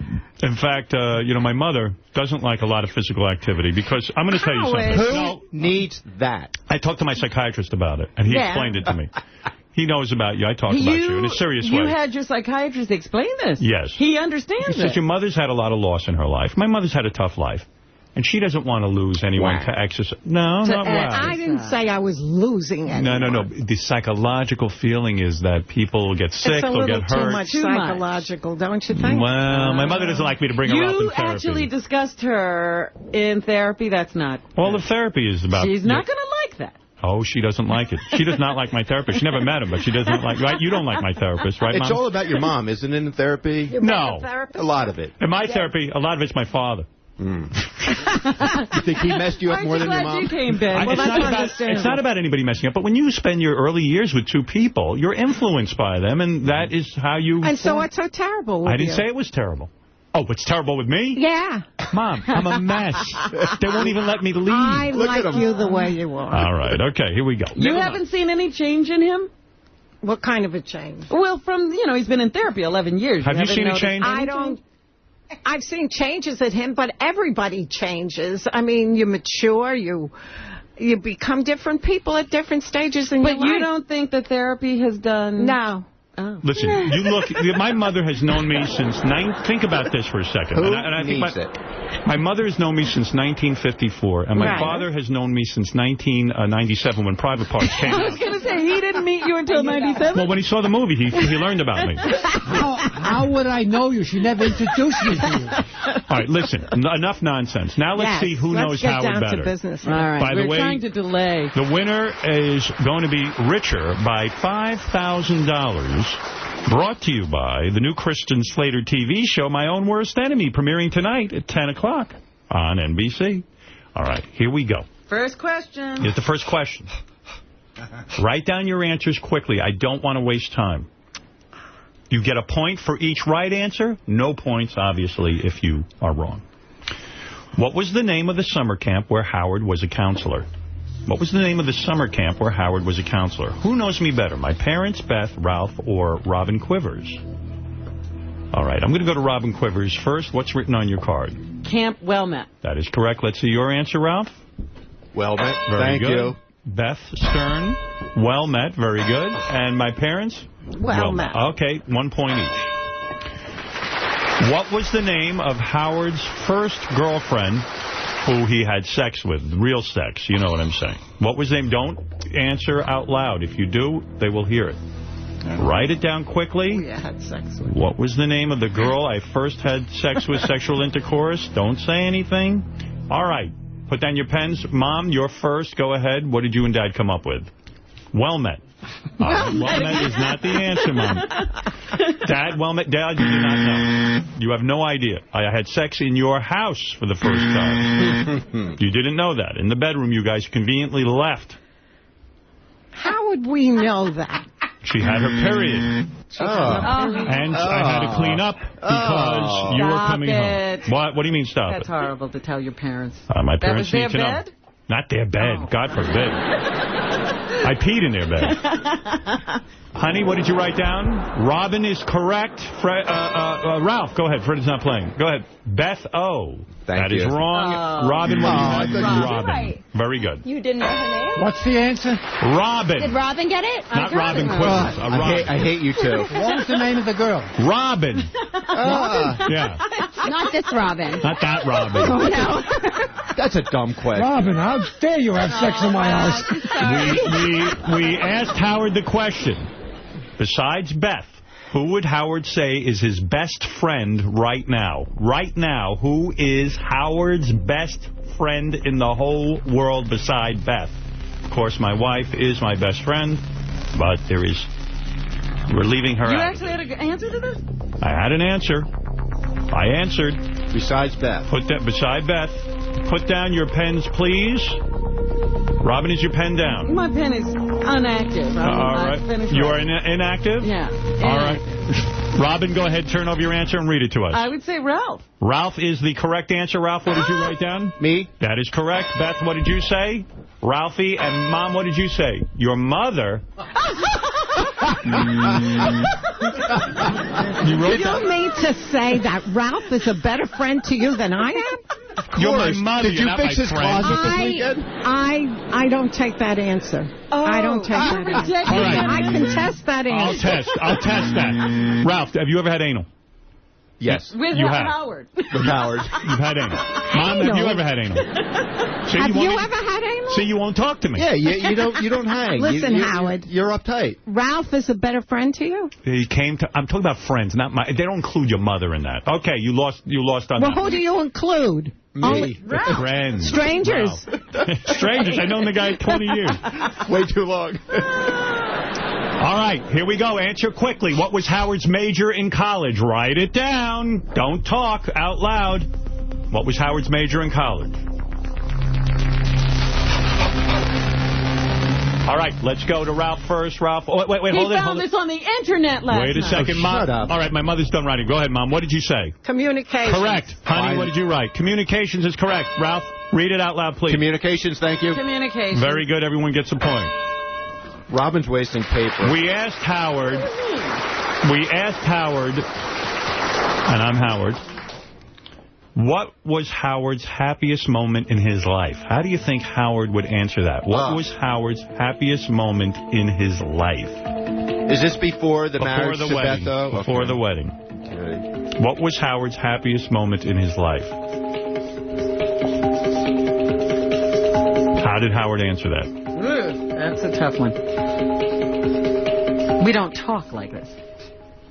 I don't talk like this. I know. I have the answer. You probably told Beth. I know what it is. All right, put down your pens. I have one of two things in mind. I have only one. All right, Mom, you're holding. What does it say? When your daughter was born. That is not the correct answer. Go ahead, honey. Go ahead. What's it say, birth? Yeah, the birth of Emily, Deborah, and Ashley. Wrong. Go ahead, Ralph. I had the same thing, and you're horrible if that's not your answer. That's right. What did you Are say? you going to say the premiere of Private Parts? Because I wrote the birth of your children. No, I said summer camp. Shame on you! Oh, my God, you're so damaged. You should have gotten that. I reject that answer. Yeah, but he's got 3 kids. You can't choose one. You were happier in summer. That's why I put birth. What did you have? I put down when We knew him better than you. What? You finally came to New York radio station after traveling all around the country. All right, Well, you should have written that down. You've still been wrong. That was a nightmare. All right, here we go. Here we go. Where is Howard's favorite place to vacation? To go on vacation? If you know me, you would be able to. Lately or... What is Howard's dream vacation place? Oh, well, that's not fair. That's not fair either, Yeah. because you take one person here on the vacation with you. All right, we'll get rid of the question then. Forget it. Thank the answer happened to be Mexico, but that's Mexico, I put home. Home? That's not a vacation. Ma, how is that a vacation? Where did you spend your honeymoon? At home. Oh, But that's not my favorite. all right. I rest my case. Your favorite place vacation is Mexico? All right, listen to this.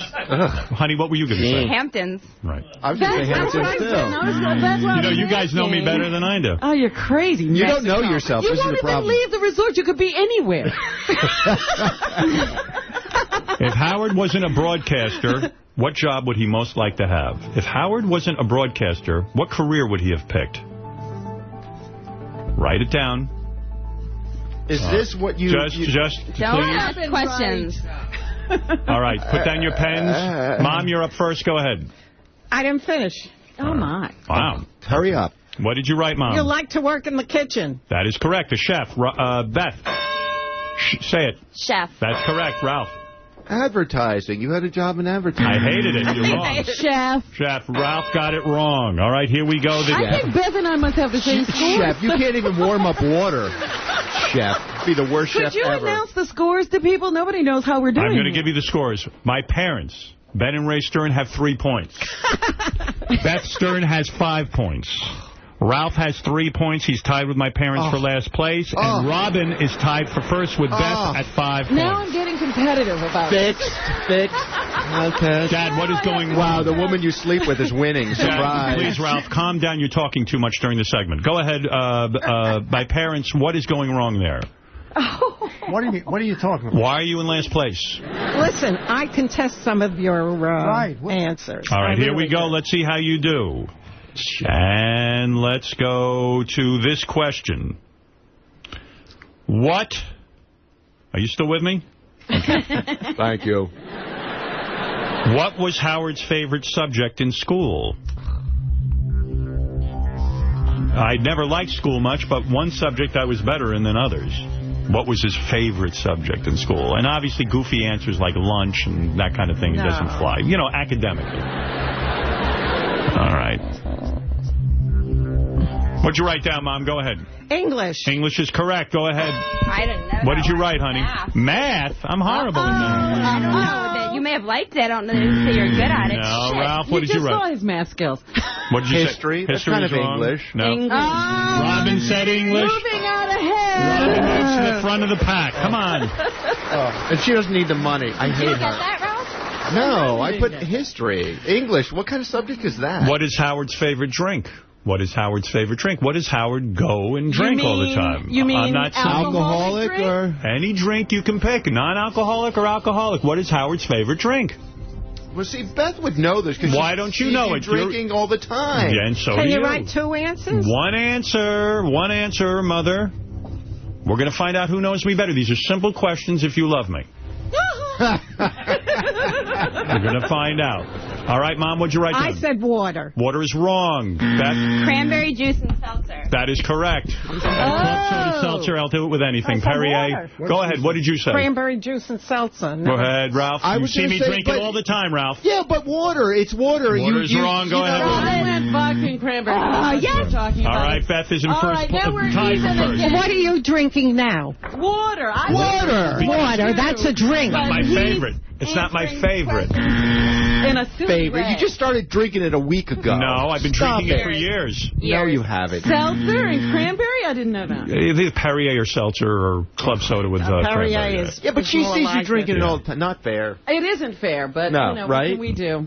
I'm Ralph. still tied for first. Ralph, you come over to my house once a week. What do I always get out of the refrigerator? Water. No, wrong. Here. What do I get? Water. I'm sure it's water. Ralph, what do I get out of the refrigerator? Water. You drink water. Sometimes. Sometimes you have cranberry in it, but the consistent thing is Be quiet. water. No one likes you. I agree with Ralph. I'm not at Thank his you. house. See, that's an unfair question. All right. What is Howard's favorite food? If Howard can eat one thing, what is Howard's favorite food? My parents, Beth, Ralph, Robin, competing for $5,000 to see who does it better. Now here again, this is unfair. My Own Worst Enemy, premiering tonight at 10 o'clock on NBC with Christian Slater. All right, Beth looking very confident. I go first? Go ahead, go first. Pasta. Correct. Mom? Pasta. Correct. Yay. Pasta. Correct. And I Robin? said spaghetti. Good enough. Fine. I had the I'm getting mozzarella angry. sticks at All-Star Cafe. What was the name of Howard's pet chicken? Don't just write it down. Don't say it out loud. You had a pet chicken? I had a pet rock Hornish hen. What was the pet's name? I've said it on the air. I've said it in my book. Don't say anything yet. Let everyone finish. Dad, what is it? Pecky. Pecky is correct. Robin, what did you have? I wrote Petey. Petey, I got close. Ralph? Fred? Fred is wrong. Pecky. Pecky, very good. Uh-oh, Beth's ahead. That's ahead. In first place is Beth. Mom, you've moved up, so Robin's in second, Mom and Dad third, and Ralph in fourth. Look at who's coming in last, the guy who studied. That's right. Shut up. When they asked Howard who was his hero growing up, who did he say? Who was his hero growing up? Who would Howard say is his hero? If you knew me well, you'd know that. I think I'm gonna get this one. It's a tough question. Who was Howard's hero growing up? I'm going to ask you to put down your pens. No, I need a little more time. Oh, shut up. Time. Yeah, you're out. You're out. Robin, I'll go to you first. What do you have there? I know he's the guy who did the Hearts Mountain show, who had the puppets. Oh, you're talking about Paul Winchell, Jerry Mahoney? Yes. Wrong. Oh. Surprise, Ralph. Who did you say? Soupy Sales? Soupy Sales is wrong. Honey? Superman. Superman, wrong. Go ahead, Dad. That's what I put, Mom. Superman. Superman, what did you write, Dad? Superman. Superman, my father. My father. I was going to write that when I said. That's my hero. You never said that. I'm telling you. Yes, I did. Not to That's me. beautiful. Dad, you like that? I'm so emotional I can't answer. He's just trying to suck out. I am tongue-tied. All right, here we go. You must love that no one knew it. What is, keeping it to what is himself. Howard's, very clear. What is Howard's Hebrew name? Hebrew name. I don't know how to spell it. I've said it on the air. I don't either. My parents should certainly know it. Don't say it yet. Don't say it. Let the other people write down. Ralph, write something down. Come on. Don't say it yet. You're going to give it away. I got it. All right. Ralph, you're first. What do you have? Richie Wilson. Robin. Hesh. Hesh is wrong. Spy. What did you say? Spy. Close, but not. Shvi is close, but Shvi. That's it. My parents get a point. Very good. All right. Like I spelled it. Honey, did I spell it right? Put your thing down. You're wrong. No.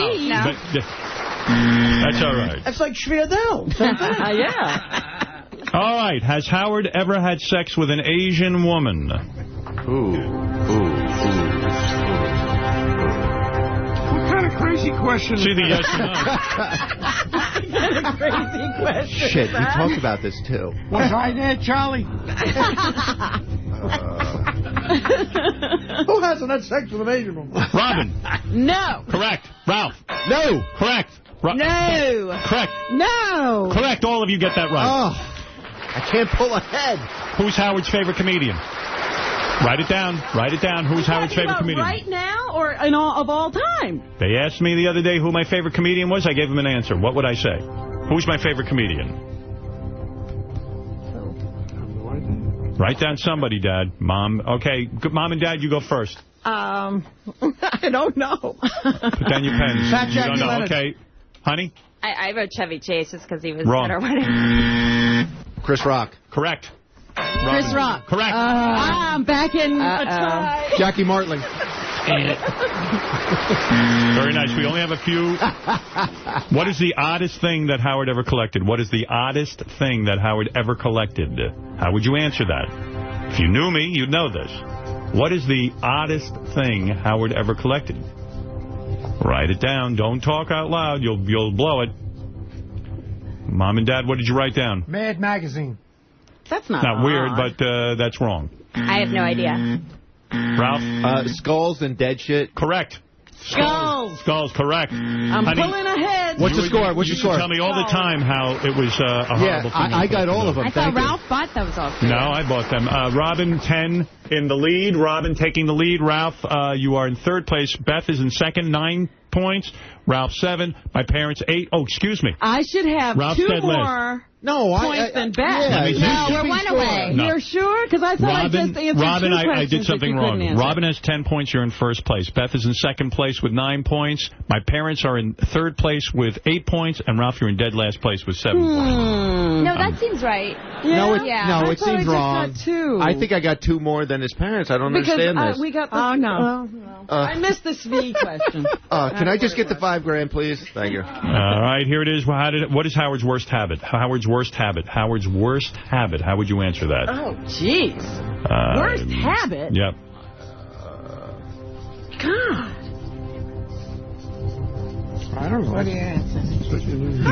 No. Shh, don't talk out loud. Oh, that's good. good. That's best to win. All right. I don't know this.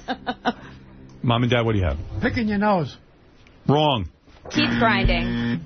Close, but wrong. Ralph. I have, like, smelling yourself, like you know, Wrong. like farting. I said farting because Wrong. I was... Picking my teeth. I'm constantly picking my teeth. I was going to say toothpick. Yes, Because you the did toothpick good. All right. thing, All yeah. right, we only have one more. I was so close. One more question. One What more. is Howard's favorite salad dressing? If you only have one more question... Vinaigrette. If you only have one more question, the best Beth could do is a tie. And then I'll give you guys a tiebreaker. Which means the best you can do is win, Robin.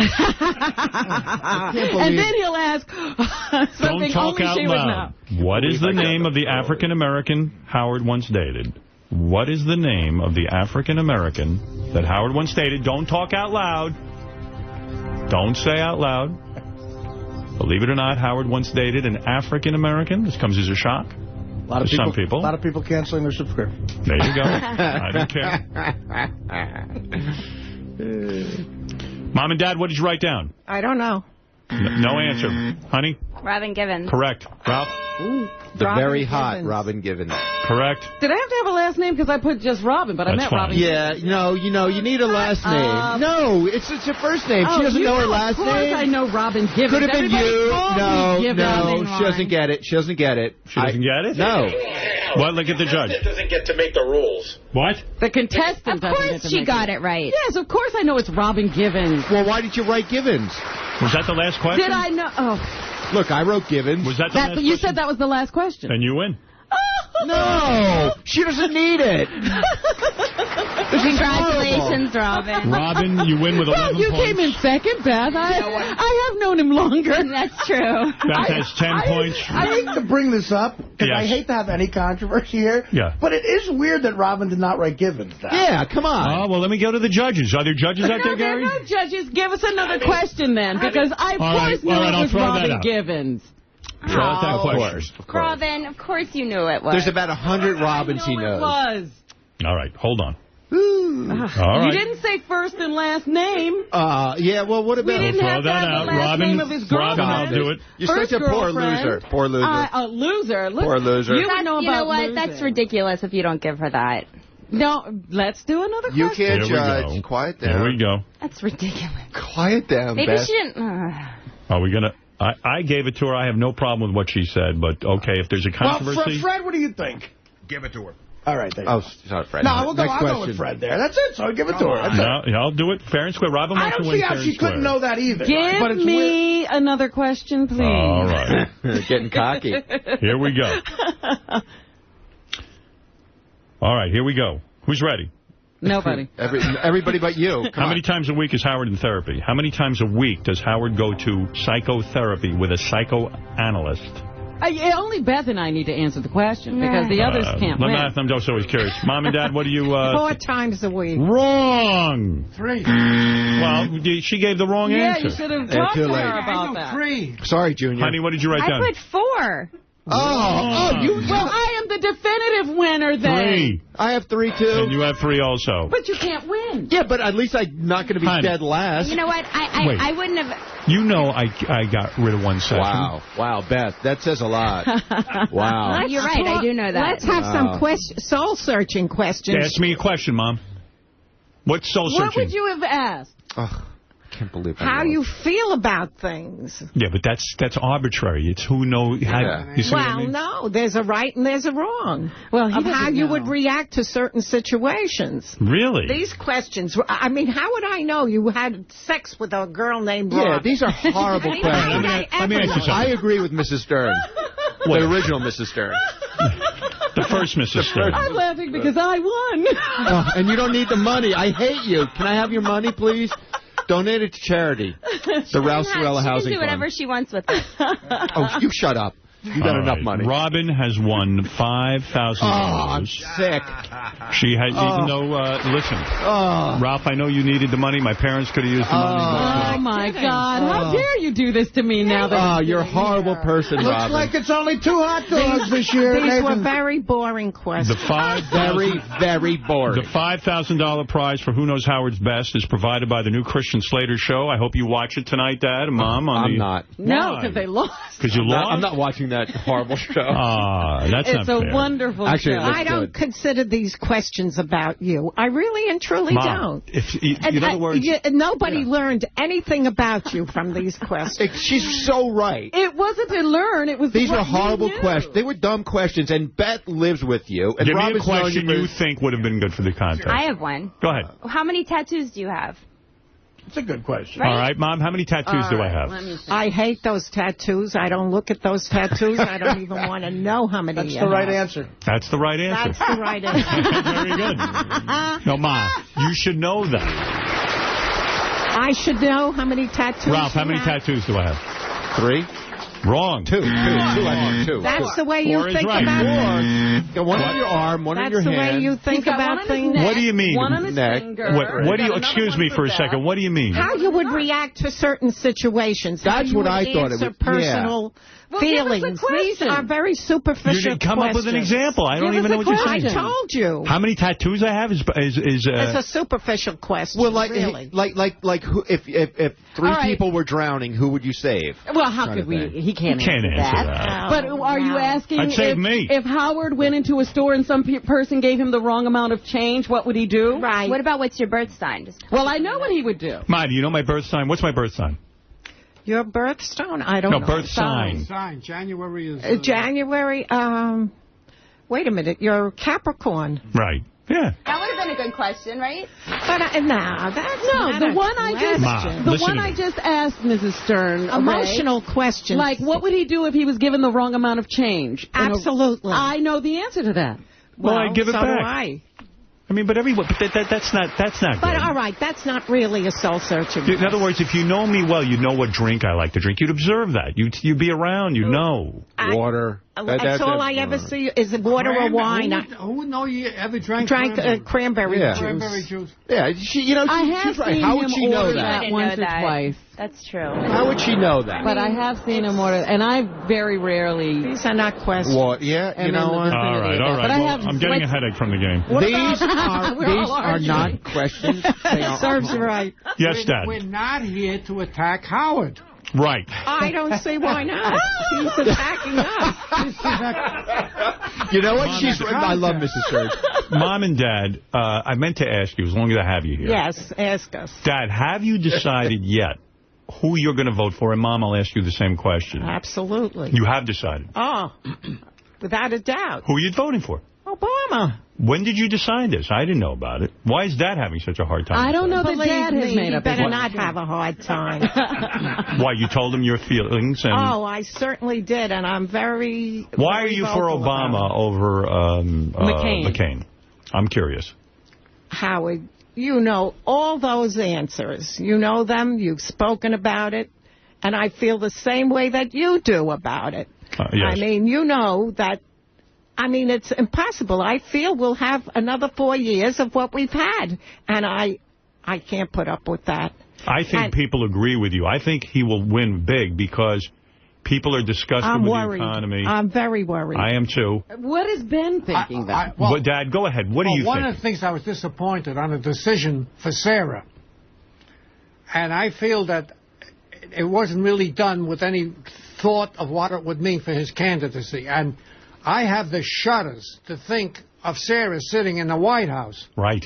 I agree. And, I mean, this is a horror story. Oh my God! I'm voting for McCain because it's going to be the best thing ever to see her for 4 years. You are voting for McCain? Yes. Voting for the Sarah Palin. Sarah Palin's the best thing. You want to see her go away? No, she's great. Wait, are you being dopey now, or are you being serious? You would vote for someone because they're an idiot?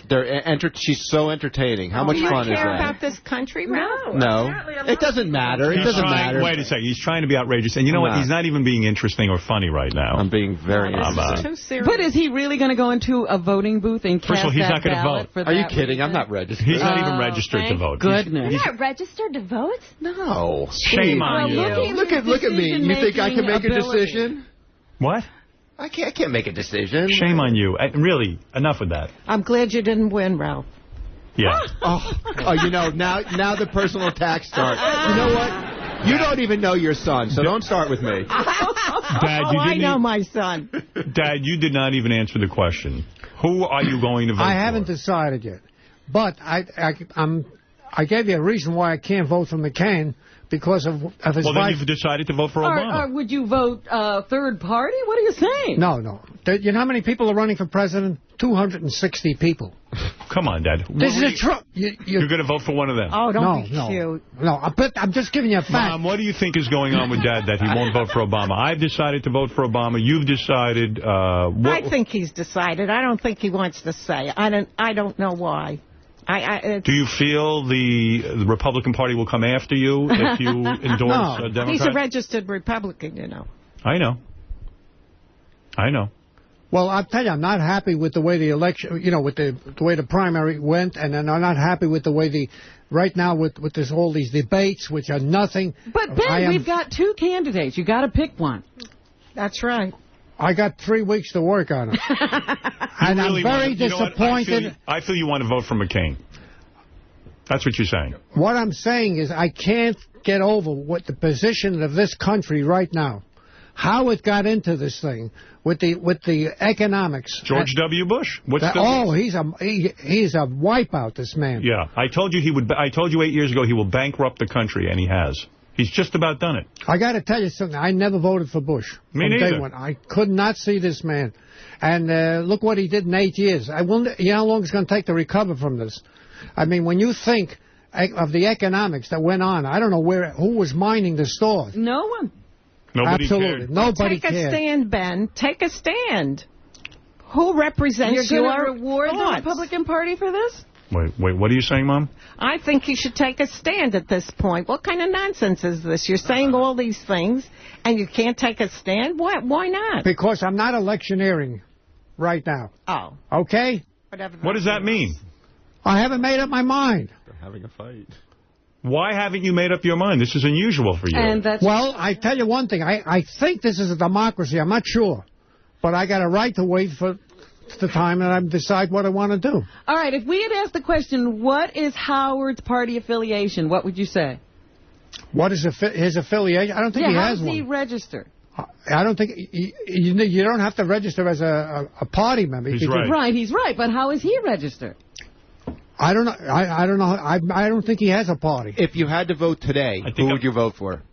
Who, me? Yes, you. Obama. But things could change. I don't know. All right. What are you registered? Question, Ralph. I'm glad you... I wish you won the game. Thank you. Oh, Me too. Won the game. I mean, come on. Robin won it. She's got more money than God. I don't have more money than God. Please. I feel Dad feels that Obama's just a loudmouth. No. Let me tell you, both of them are loudmouth. They never had a job. Do you know that neither one of them, yeah. Neither one of them went out to a job, a 9-to-5 job. Neither of them ever ran a business. They have no background. You don't have to be in the marketplace. Neither one of them were a governor. They didn't do any of that thing. So what? He's right. They're two lousy candidates. Ben, right. Now, what did Abe Lincoln run? A log cabin. Listen, what you're talking about, look at... No, wait a second. So you feel both of them haven't run anything, and you're right, they could run the country. And then with all this, what I just mentioned, they take a woman who lies. I mean, after all, they're investigating her in Alaska, how she got her former brother-in-law. I mean, this whole thing is a monstrosity. Right. And who are these people that did these terrible things to this country? They were supposed to take care of us and guard us. What did they do? They sold out this country. They made a mess of it. They ran up debts that'll take, 100 years to pay off. And they still didn't stop. And I think they're aliens. There you go. Well, that's very intelligent. You think they're aliens? They can't be Americans. That's right. Well, let me tell you something. We do need some Americans, that's true. I heard they're reptilian. All right, listen. Or the Screed. The Screed. We had a great game. The winner, Robin. It wasn't great. Congratulations, Robin. And I am donating the money to... Ralph. Go ahead. Ralph Strella. What are you donating the money to? RCHF, Ralph Strella Housing to Beth's Run. Oh. Why don't you give it to me? You already did, Robin. That's all right. This is money that is not... It should be going to that. What a waste of money. Yeah, just throw it out the window. Why don't you just throw it out the window? I didn't hear that. Who's she... Robin has... It makes me want to cry. Oh, stop it. Stop it. It's a wonderful thing you're doing. I told you, I'm very, Robin, very... What if I run down the street? Ralph, you've got to quiet down. I can't get a word in. Dad, Robin has announced... How could he be your best friend? I don't know. You know what? He's not really. I couldn't think of an answer. Robin has donated... F you. I can't hear you. Robin has donated the money to Beth's Run and her charity. Oh, Robin, thank you. You're welcome. Betho.org. Very nice. It's so nice, because she already was so generous. Hon, do you feel different now that you are married? It feels wonderful. You love it? I love it. What would you say is the best part of being married to someone as wonderful as me? What's the best part of it? Yes. Ralph wants to answer. Ralph, why do you want to answer? No, I have a serious question for Beth. Well, wait, you can hold your question for 1 minute. I am. It just feels so nice. I can't pinpoint it. Just everything about it seems so right to me. And I love you. I just love you. Best decision I ever made. Really? I love Mine you. too. I will agree with that. The best part that she if you had asked. is the 26 miles she's running, she doesn't see you. That's right.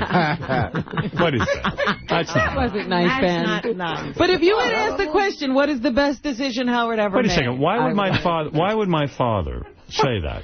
What did Mom Because explain I that to love me? you. Oh, you love me. Mom, what do you think of that? Dad's comment is she's running away from me. I think it's terrible. Oh, but she comes back at the end of the time. Listen, I feel life should have a sense of humor. Right. You can't be serious At all my the expense? It wasn't at your expense. She's running the 26 miles, not you. What is the secret to your long marriage, the two of you? Well, I would say this, and I said it before. I even told one of my granddaughters. The first thing you have to do before you get married, you got to like the person. Right. Never mind this baloney about love. You must like the person. I told that to my granddaughter. Then you could go what you call love. There's no such thing as love unless you like them. Ma, do you accept that answer? I think that's part of it. I really do. What's the other part? The other part is enjoying being together, enjoying the state of marriage, enjoying your family. As you get older, there are so many things so many memories that you have. I just have to say a word to him, a certain key word. He knows what I'm talking about. Was there ever a time in your life that you said, why did I get married? Maybe I should get out of this thing. You question it from time to time. You did? But it's just a question, you know. Sometimes you get angry and you question it. But you know that this is the thing you want. And that's what I wanted. I wanted to be married, and I'm very satisfied with my marriage. Dad, was there a time where you said, I can't take this anymore? No, I never reached that point. I'm working on it. Right. Now, the thing is it could still come. Why not? Any day now. No, the thing that I'm saying, you've got to have a sense of humor about your relationship. You can't be serious all the time. Right, but does Mom do certain things that annoy you? What is the thing? Of course there are What times annoys you about Mom? Well, I mean, now you have, I talk against his clothing. He doesn't like that. Yeah. I know. You do. No matter what I put on. Do you like what he's wearing today? No, listen to this. No, why? Tell me why. Why? What's wrong with it? Tell me. I think he could have done better. What is wrong with the outfit? He's wearing a blue shirt, grayish pants, I guess, and blue pants, blue shirt, blue hat. You're as bad as him, Howard. I can't see. Ask Ralph. Those aren't blue pants. Is he badly dressed, Ralph? Well, you know, he could do better. like your mom says, he could do better. Why? What's wrong? I mean, the jacket's a little frumpy looking. It's a little wrinkled. I think he looks great. I mean, he doesn't look bad, but, you know. I went up to my father's closet because my mother was complaining about his clothing. And I looked in and I said, you know what? He's got some nice clothes. It didn't look bad. And, Ma, you're a little too critical about it. I like the hat. No, seriously, I think you're too critical about it. Listen, Howard. Yeah. I purchase all his clothing. You know that. I know. And then... Does he go with you? Something. Does he go with you to purchase the clothes, or do you go yourself? No, he goes with me because he has to try it on. Otherwise, I'd be running back and forth. Does he fight you on it? When he goes? Yeah. Yeah. Could we send a camera? Why does he fight you on it? Let's go on a shopping spree. First of all, going shopping is against his religion. He hates doesn't like it. I'm he with hates him. it. So yes. Most men are. I'm with you there. Well, any real man feels that way, yes. So I love it. That's the thing. And then when I say something to him constructive about his clothing, he gets mad at me. And that's not very nice. The difference between a man and a woman shops. A man goes to buy. Right. It's two different things. Right. You go in and you make up your mind and you buy. Women can wander around for days. You don't care, Dad, how you look, right? I mean, in other words, if it's generally nice, that's it. And you don't want to also spend the money on the clothes. No, it isn't that. If I put something on and I get compliments, now I'm not being facetious now. People say, gee, that's a lot. The first thing out of your mother's mouth, that's so very old. And it's true. But it embarrasses you, Dad, when she says that? Of course. Right. But listen, he never criticizes the way you dress. Never. Never. Well, she dresses really good. She has taste, my mother, yes. He dresses a little older, that's what she's saying. I put my attention on then why don't you? Well, I'm a little older now. But why don't you go out and just buy him the clothes you want him to wear? In other words, when you go shopping, what goes wrong? If I bring him home things, he gets angry. I have no room left. I cannot fit anything in the closet. You have a whole empty house. That's right. No kids live there. Right. Take a whole room. There are other closets, yeah. Dad. Listen to me. Yeah. We're 2 people, right? Right. Okay. We have 2, 4, 6, 7 closets full. You go into the basement, we had to buy. We got a wooden closet. We had to buy these hanging closets. I got about 30 closets full of clothes. Is that true, Mom? And out of this whole thing... No, of course not. If I pick out a shirt, that's terrible. Why is it in my wardrobe? What do you mean it's terrible? So, Mom, it annoys you that Dad says he's upset because you're always criticizing his clothes. What annoys you about Dad? Because he's not being truthful. You know, there are things that are worn out, and it's time to... He doesn't know about that. You know, a shirt wears out at the collar. He doesn't see it. He doesn't care. So he doesn't throw anything away? No. That's why you have... No. That's not true. Oh, he's got things in his closet that are 15 years old. I counted the shirts. Last year threw out the suit he wore to your first wedding. Wow. Last year he threw it out. Let me tell you, it fit like a glove. It was probably... But who the hell wants to wear a glove? Hon, we looked at his closet. You thought that you knew it's hanging clean and neat. There's no doubt about it, but it needs improvement. So who answered the question for Mom? I asked you what annoyed you about Dad. That's it. What annoys you about Mom? She's perfect. That is annoying. He's afraid of it. You didn't like when... I know something that annoyed you. You didn't like when Mom stopped going to the beauty parlor and dyeing her hair. You liked it when she used to make her hair like orange. It didn't matter to me. I told you got to like the person. She wants to have gray hair, let her have gray. She wants to have green hair. Were you annoyed when Mom got on the radio with me and said that she would prefer to be celibate? I never, ever said that I want to be celibate. Yes, you told me that. You told me that. True. Look, if I wanted a celibate woman, I would marry a nun. No, but wait a second, Mom. You said you would take the spiritual life at this point and be a celibate. I may have said something about spiritual life, but I never said celibate. I never discussed that with you. You still enjoy sex? Do I still enjoy sex? It's good. Even at this advanced age? What do you call advanced age? Your age is about as advanced as it gets. You're on the outer edges. I mean, let's face it. When was the last time you had sex? I have nothing against sex. The hourglass is almost empty, for Christ's sake. What's going on? Do you know how old I am now? Yes, I do. I'm going to tell you exactly. 86 years old. Wrong. How old are you? 85. You lost the, well, I'm talking about your All right, give me back your point. All right. You're trying to win still? You know you're the same... I didn't give up. Do you know you're the same age as Hugh Hefner? Do you know you're the same age as Hugh Hefner? I didn't hear that. I said you're the same age as Hugh Hefner, the founder of Playboy magazine. And he's sitting there with 3 broads. Right. That's where the similarity ends. What the hell have I You're doing a lot better than do you ever feel you missed out on having, let's say, 3 broads at once and multiple partners? Of course. You do feel that way. You do. That's a given. Yes. Now, let me say something. Mr. Robin Given. Robin Given. Right. Oh, you could be one of them, Robin. You know, you accused me of looking at the walls, but I got very bored now. Now I look out the window, and you'd be surprised what I see. All right, now you're being silly. All right. Now, the 2 of you did very well. I want to say to my new wife... I'm sorry, honey. Again with your new wife. She's now your old wife. 10 She's days. Still new. See, she doesn't even know him. I know. She's got to get to know him. Whole life. We have to get to know each other. You're not to feel bad. Those questions were ridiculous. That's right. And I want to go on record.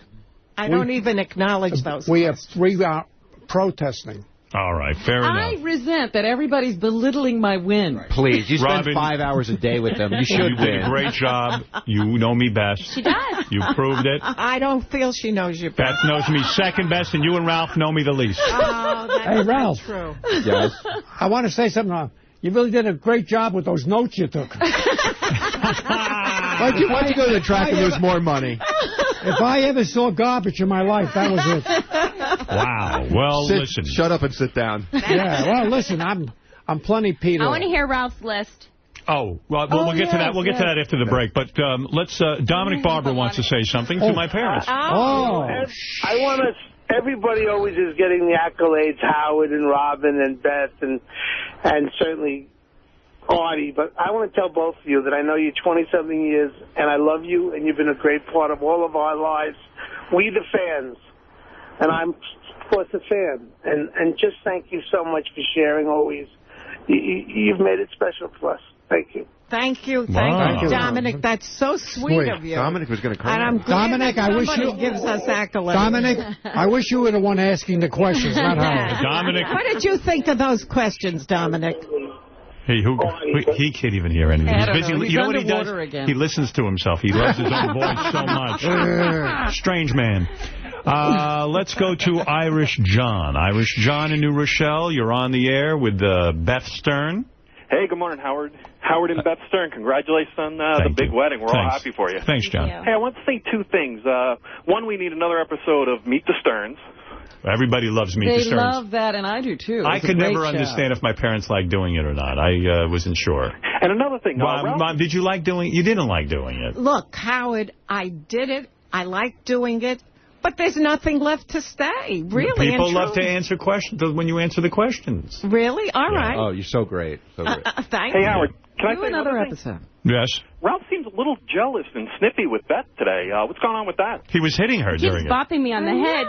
Really? He's very physical. Stop it, Ralph. What's up with that? Why are you angry? I'm not angry. What were you going to ask? I have a question. I have a serious question. All right, go ahead. Beth, you said you didn't want to be married for the longest time. Was there one single thing that changed, and then all of a sudden you realized you wanted to be married? You know when Howard brought it up to me, that was the moment when he said we should maybe get married, and it was so exciting to me. And he said what? He said... I don't know how you said it. I said, I asked her to marry me, and she said... No, it was, we had discussed it. Listen, they were living together 8 years. They were married. Well, I know that he said it to you like 3 years before. Yeah. That, I think we Mom, you always considered us... I considered you married. You did? I did. And you were happy we got married? I was delighted. I think that's the right thing to do. After all, you've been together so long, and that was the right thing to do, and you did it. And I did a good thing because I'm happy. Well, Ray, I knew he would do it, so I win. Robin knew. Robin wins again. Another point. Do you think I'm good for Beth? I think you're terrific together. Yeah. And it's wonderful to be in your presence together. It makes people feel good. That's what people are saying. Yes. I've never made anybody feel good before. Yeah, finally. The common folk are saying that. That's what they're saying. Greg, you're on the... That's what the simple folks say. All right. Hey, now. Hey. Oh, congratulations on the marriage, Beth, Howard. I wanted to say I was rooting for Beth and everything, but Robin won that thing straight up. You guys didn't even have to give her that second question. She totally won that. Well, Beth gave her a good run. She was in second place. Yeah, flat out. I also wanted to say, Ralph, you didn't have to worry about losing that $5 grand or anything. Just take him to Nobu and let him walk out with the tip. That's what he plans on doing. Hey, Robin, could you have to keep doing that. Robin, put that on the table so I can snag it. Mom and Dad, did you hear about that? Ralph was accused of stealing money by Artie. How do you feel about that? Do you think Ralph is capable of taking money off a table that was meant for a waiter? How would I know if Ralph is capable of taking Do you money? feel Ralph is honest? Do you like Ralph? I like Ralph very much. You do? Yes. I feel Dad isn't crazy about him, and I think that privately you go... Now, that's not fair of you to say. Dad is sitting right here. Ask him. Dad, go ahead. Listen, how do you feel about Ralph? Everybody has their own conscience. I mean, you were talking about the racetrack. Right. I've had a few incidents where they gave me more money than they were supposed to in change. Now, these are working people. Right. And I always turn around and give it them. Why? I'm not there to win money from people that make mistakes. I'm there to try to bet the horses. So it's a question of your own personality and your own feelings. Your father is the most honest man, really and truly. Really. I always return money. Wonderful business reputation and a wonderful man. More honest than me? More honest than you? I would say honest. Equally as honest Thank as you. Oh, no, Ralph just said but he you got money. your standards from your father and your mother. Thank you. Ralph says he returns money. Yes, when he gets caught. No, I was going to say, can we talk about... I returned money to a bank. Hold on. They gave me the wrong money, and I brought like $1,500. Are we allowed to talk about the fact that there's a fresh accusation on the table about Ralph? No. What's this? Can we talk about this, Ralph? I don't. What? Sure. I don't know. Because all the people involved are in the room, so it works out well. Oh, so after the wedding, Robin, did you guys go over to the Plaza Hotel? And Yes. Right. And did John Stamos throw down $100, and then you guys got stuck with it? But did Ralph pick up the 100? I didn't see the 100 go as down. a joke. We were joking around. Because somebody said they saw you pick it up, and they said Robin saw the whole thing, and they said it wasn't a joke. It was a joke. Stop it. I'm not going to take money when people are looking. I just know that there were like 20 people there, and Ross, Booker, and I got stuck with the bill. All right, we will get to that later. Well, you got $5,000. You should get more bills. Time is running out. Nick, go ahead. You're on the air. Thanks, Howard. Howard and Beth, congratulations. I wanted to ask your parents, when they conceived you, were they at home? Of course. My mother never leaves the house. At home, back in the car at the beach. Mom and Dad, you've only, in your marriage, I would assume, had sex in the bedroom. Never in a car or... there's no chance... At the beach? How do you know what we had? Dad is shaking his head that, no, you never went anywhere but the bedroom. The cars that I owned, you couldn't even fit in there. Pick up the mic, Dad, so it's near your mouth. Yeah. Yes. Yeah. When I got married, you should have seen... I got married, and I drove to Florida, and I parked the car, and I had a ticket.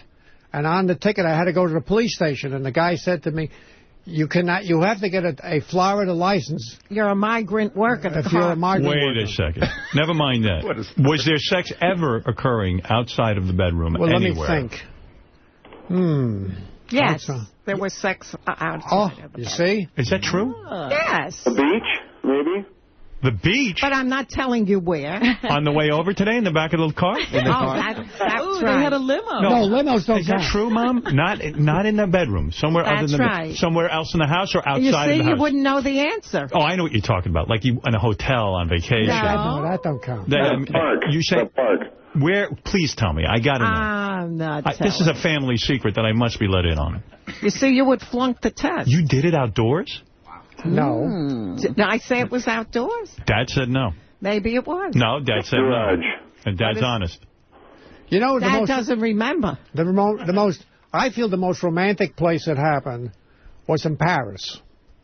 And everywhere you went, they would serve wine. Yes. And I just kept drinking wine and wine and wine. Yes. And I got very amorous. Look at you. Out of doors? Wow. Paris not is outdoors, very Dad, romantic. though. And I got very romantic. At the hotel? Yes. Yeah, not outdoors. No. But did they do it in other places in the house beside the bedroom? Absolutely. Wow. Well, we once had a chandelier. And what rooms did you do it in besides? You see, you don't know. You're lying. I know you're lying. This is a lie. I don't believe me a liar? I don't mean to say that. How would you know the answers to these questions? Is it true you did it during the movie Schindler's List in a theater? Very good. Thank you, Jerry Seinfeld. I was going to say that's a Seinfeld episode. Let me ask another question. Did they have a ritual to let each other know tonight's the night? You know, I always saw a candle in your room. I always wondered, was that then you would light the candle the nights you wanted it, Mom? Was that what that was for? Am I onto something? You're onto something. I knew it. I knew it the whole time. So, Dad, when you would I'm excited now. Light a candle, he gets excited. When you would see... You know something? I used to see candles. I blew them out. Dad, that's why you never get laid. The hell did I know?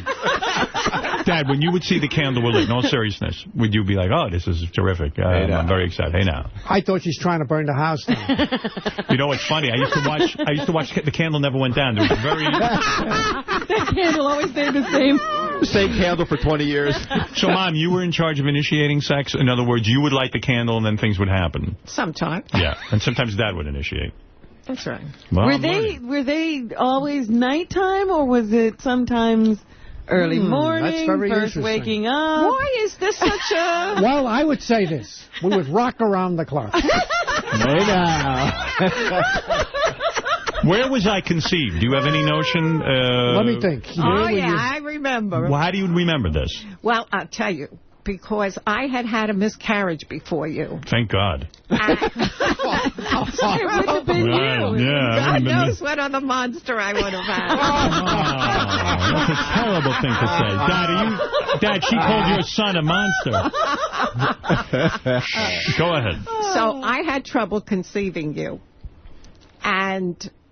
your father went ahead and he bought a book on temperature, that when your body is a certain temperature, you're ovulating, and you conceive. In other words, at a certain temperature, I would come out. I would conceive. I would conceive, yes. And so, the minute I saw this book, and he wanted me to keep charts, I said, I'm not keeping charts. I'm going to get pregnant. And the next month, I got pregnant. So, out of curiosity, because we're talking about me now. Yes. What position were you in that night that you conceived? And how many times? Was it once? Because, was it one time and Dad got you pregnant? Well, we were trying for a long time, so I couldn't even answer. Well, I was exhausted already, so boy. They say in order to have a boy, the woman should be on all fours, doggy position. No, that wasn't what the doctor told me. What position did he recommend? That your hips be raised. So Dad puts a pillow underneath you? Right. So when I was conceived, right. a pillow was underneath my mother. Right. You know, that's why you came out looking like a pillow. That's the truth. That's right. They said, what is that? Boy, I'm glad I talked to you today. I always wondered how I was conceived. This is such important. This is it. Yeah. And when Dad made love to you that night, the night I was conceived, it was only one shot. In other words, he didn't go back for a second play. He was... My boy, you were the Immaculate Conception. Thank you. Well, let me tell you something. This is exciting. This really is. Yeah, he's very excited. That's right. Well, first of all, this was a good game. I want to say, first of all, thank you to my parents for coming down today and playing Who Knows Howard better. I was hoping you'd do a little better in the game, but okay. I was hoping for better questions. Maybe this is a good indication we should spend some time together. Well, they did better, actually, than your expectations, right? They did well. They did well. They answered 8 questions properly. To be magnanimous, I want to congratulate Robin. I didn't do that. All right. On her victory thank you. And what she did with the funds. Honey, as far as I'm concerned, you won. Because I am a winner because what I got for North Shore, thanks to Robin. That's right. Stop with the nepotism. Exactly. She didn't win. Honey is terrific. Honey is the best. Are you saying I'm a winner because I have you? No, I'm saying you're a winner because I love you. And there's another thing I want to tell you. After the first week, it's not a new marriage. Right. Is that true? Now we're into 7 days. You got for a whole year. Don't listen to him. Yeah. It's a new marriage. I like the marriage. Okay. I didn't say you didn't like it. I said, but don't refer to it. Mom and Dad, you should have seen the dress Beth wore. Oh, my goodness. It was all cut out, and look, there it is. There's a picture of it. Where? Look, oh, my God. Where's the monitor? Oh, gorgeous. Oh, there it is. Wow. I like there was a woman. Look at the back. There was a woman walking around behind Beth, moving her train. What do you think of that? Gorgeous as you. I am very impressed with my daughter-in-law. Almost naked.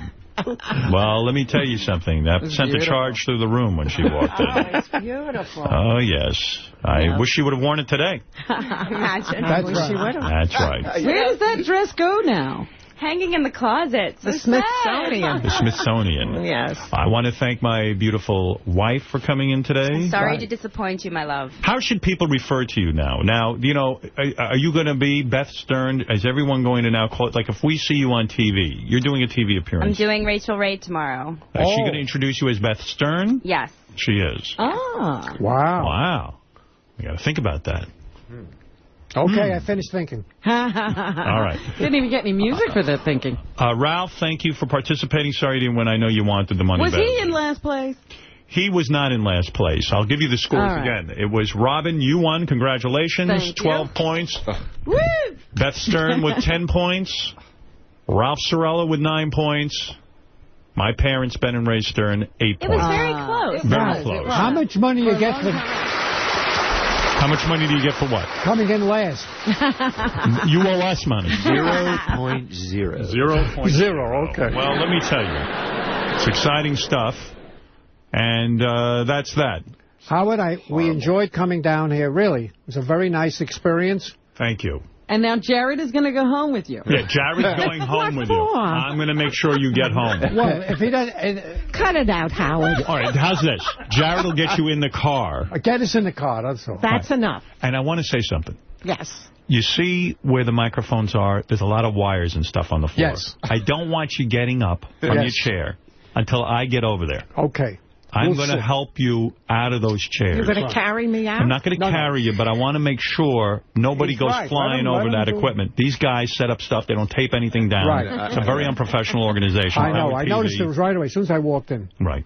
So you know how things go. It was very professional. Very wonderful. You got here professionally. It's been successful. The worst thing that could happen is if you were to get out of those 2 chairs and go down. Right, on our heads. It would kill me. Right. So wait for me to get Not only would over. it kill you, I think it would kill us, too. All right, so let's practice. The microphones are off. What are you going to do? Mom, what are you going to do? Sit. What are you going to do, Mom? I'm sitting. Sitting. Good. In fact, we'll be here till tomorrow. I have no place to go. When the microphones go off, you're to walk over to my parents to make sure they don't fall. Right. What do you mean, oi, oi, oi? What's oi, oi, oi? Who's going to help me? All right. Yeah, he doesn't care about us. We'll all go down. I don't care about the rest of you. Howard, I promise you. All right. Howard, even if I trip, I won't sue you. Though you don't have to worry. I'm not worried about that. All right. Listen. All right, wait. Hold it. Wait. Here's where's the phony phone call by my parents? I'll end it with that. It'll be a perfect segment. Thank you. I think this is it. Wait. I'll take it. GP went away. All right. Time just fades away. All right. Nighttime turns to day. One of the things I want to get to, Ralph wanted to. This is funny because I was going to bring this up in the wedding discussion. Mm-hmm. I thought someone said to me, "Boy, Jillian Barberie is so much better looking in person." You know, like flipping out over her. Who was that? Who said? Hey, Benji, didn't you say to me that you thought Jillian Barberie was way better looking in person than even on TV? Not that she's shabby on TV, but you thought that she was super hot. I think so too. You know, you guys always talk about how hot she is. Yeah. And I think she's pleasant on TV. You never saw it before? No, I've seen her on TV, but I didn't see her hotness. But in person, she's she's very hot. Sends out a sexual vibe, right? I just found her real sexy, so I guess so. Yeah, I had the same reaction with her. Because I've met her in person, too, but I was like, whoa, who is that? One of those type of things, you know? And right. Yeah, she was sexy. She had to be one of those girls in high school who got her ass kissed totally, right? When Ralph came up to her, because Ralph has been pretty brutal to her on the air, she just said to him, "How does the wall look, Ralph?" Oh. Oh, wow. Yeah. I think she's terrific. I think Ralph was like apologizing to a lot of people in the room. Him and Jimmy Kimmel made up, I think. Did Jimmy try to... hey, Ralph, I don't have a lot of time right now, but I know because you're here. Give me your list of who you thought the hottest women at my wedding were. He has some thoughts on this. Okay. You got that on right? I don't know. No, it's on backwards. Turn it the other way. There you go. Genius. Thank you. All right. I had a top 10 list, but there's actually 11. All right. Sherry, Rob's girlfriend. Zombie. Oh, she's always hot. Look really hot. Sherry Zombie. Wife. Is his wife? Okay. Yeah. Is it true you're texting with Jillian Barberie now? She gave you a text? Yes, all the time. Yeah, this guy, he networks. Oh, yeah. He's now networking with Natalie Maines. He's going out to dinner with her. I get reports. Natalie is the coolest chick. She's so much fun to hang out with. He went to a debate party at her place. Yeah, little dinner party. Her next door neighbor is... Isn't it weird that Natalie invites Ralph but doesn't invite me? Like, I've had Natalie to my home, and that's how Ralph met her. No, she'd rather invite Ralph. I'm no fun. Her next door neighbor is Sandra Bernhard. That's how I feel. What? That's how I feel. People don't think I'm any fun either. Oh, yeah. We're both no fun. Well, you had a debate party with your new boyfriend, right? Oh, please.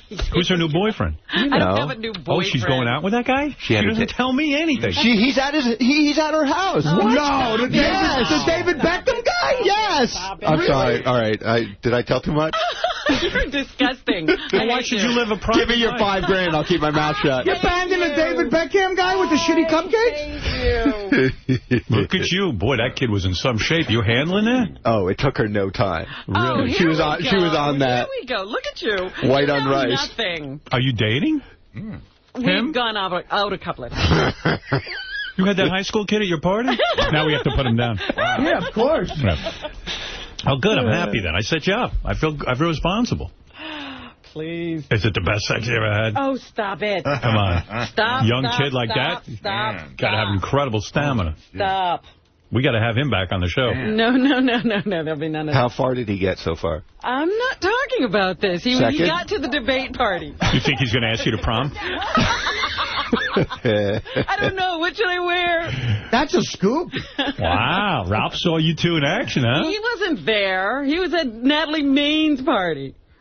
I would have rather been at yours. See what's doing with you two. He doesn't have time for me. That is a scoop. Wow. He had to be home early because he had to get up for school. Natalie Maines lives next door to Sandra Bernhard. How's she doing? Right next. It's great. Sandra's great. You know, she's in a relationship or whatever. I don't know if she's married, whatever. She's got the hottest girlfriend. Really? Yeah, she always got super hot. Yeah, yeah. Beautiful girls. Yeah. She has a daughter, too. Mm-hmm. Really, yeah. They're fun. How old's the daughter now? It's like 12 or something. Oh, really? Wow, that old? she's that old? Yeah. Really. What is she 13 maybe? She called Sandra Mommy and the other one Ema? I don't know. I didn't hear what they... Yeah, that's what they do. Gay couples who are Jewish, one's Mommy and one's Ema. Oh. Really? Yeah, something like that. I've seen a lot of that. What is Ema? But Ema's Hebrew for Mommy. Sandra's girlfriend was straight before Sandra. She met Sandra and she just went over to the other side. How do you know all this? That's what the dinner conversation? She met Mommy. Are you kidding? Of course, I asked. Isn't that scary? Wow. Like, wow. I mean, I'm not going to let Beth go to dinner with Sandra Bernhard. Yeah. Sandra looks great, by the way. She does? She's got to be what? Like late 40s? She's got to be around my age, no? Yeah. She looks great, really. She's in her 50s, maybe. Maybe, yeah. Figure King of Comedy was 81. Yeah. That's 27 years ago. She's no spring chicken. Yeah, so, she's probably 50-something. She's been at the fair too long. No, she looks good. I'm trying to think of how many things I could come up with to say you're old. Well, all those expressions prove you're old. Yeah. Yeah, if you know them, you're too old. Yeah. She was 53 this past June. Wow. That's what I thought. Wow. Bob Levy, you're on the air. Congratulations on the wedding there, Howard. Thanks, Bobby. And also, since it's you got married and your birthday's coming up in January and everybody loved the roast, I think it's time to do a birthday roast for you. Maybe you're right. Let me think about that. I'll bring that up in the meeting. Howard, now that he's married. Well, can I say something? Yeah. I think, what are you thinking about? Of course we got to do that, man. You think it's time? You're married. Yeah. It's fucking time, man. This is so. If you're ever going to do it, but if we do it, we should do it outside of Sirius. It's a big deal. Here's a night, somewhere big. Yeah. You know what, Howard? That's news. Like people, every time I do a Friars roast or a Comedy Central roast, they beg me to ask you to do a roast. So why not? That's an event, man. So and it's a good time. Good idea, Levy. You know what? It's so funny because I was listening to I guess last week was like the best of Artie. Yeah, and it was the Artie roast. We were in the Artie roast, and it was so good. And I just thought to myself, we're so ready to roast again. You know, it'd be cool, too, if maybe I could talk to Sirius about this. Maybe we could do it live on Howard TV and live on Sirius. Right. Why not? That's what I was thinking. We always talk about, like this is a roast, and I don't know that I could pull it off, but... Like Chris Rock should be on the day. People to really, you know. They would, you would get names. Wait, but last week was the best of Artie. How come no one told me that?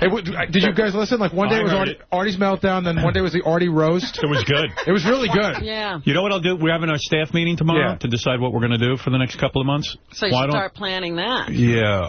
I'll talk about that tomorrow and how I think it should wait a second. Who should we get? Do I get a shot at roasting Howard? Who's that, Jimmy Florentine? Yeah, Jim Florentine. No, I got the answer for you. Bullshit. No. You mean I hopped off Robin way too early? You don't get on that roast. Fuck this shit. The David Beckham guy is now roasting. Robin, Jimmy. Right. Jimmy's not allowed to roast? He's not allowed to roast. Come on. Wow. The David Beckham... Time served should account for something. The David Beckham guy sitting on the news. What happened? I mean, now it sounds like you're at the bitter phase. Oh, no.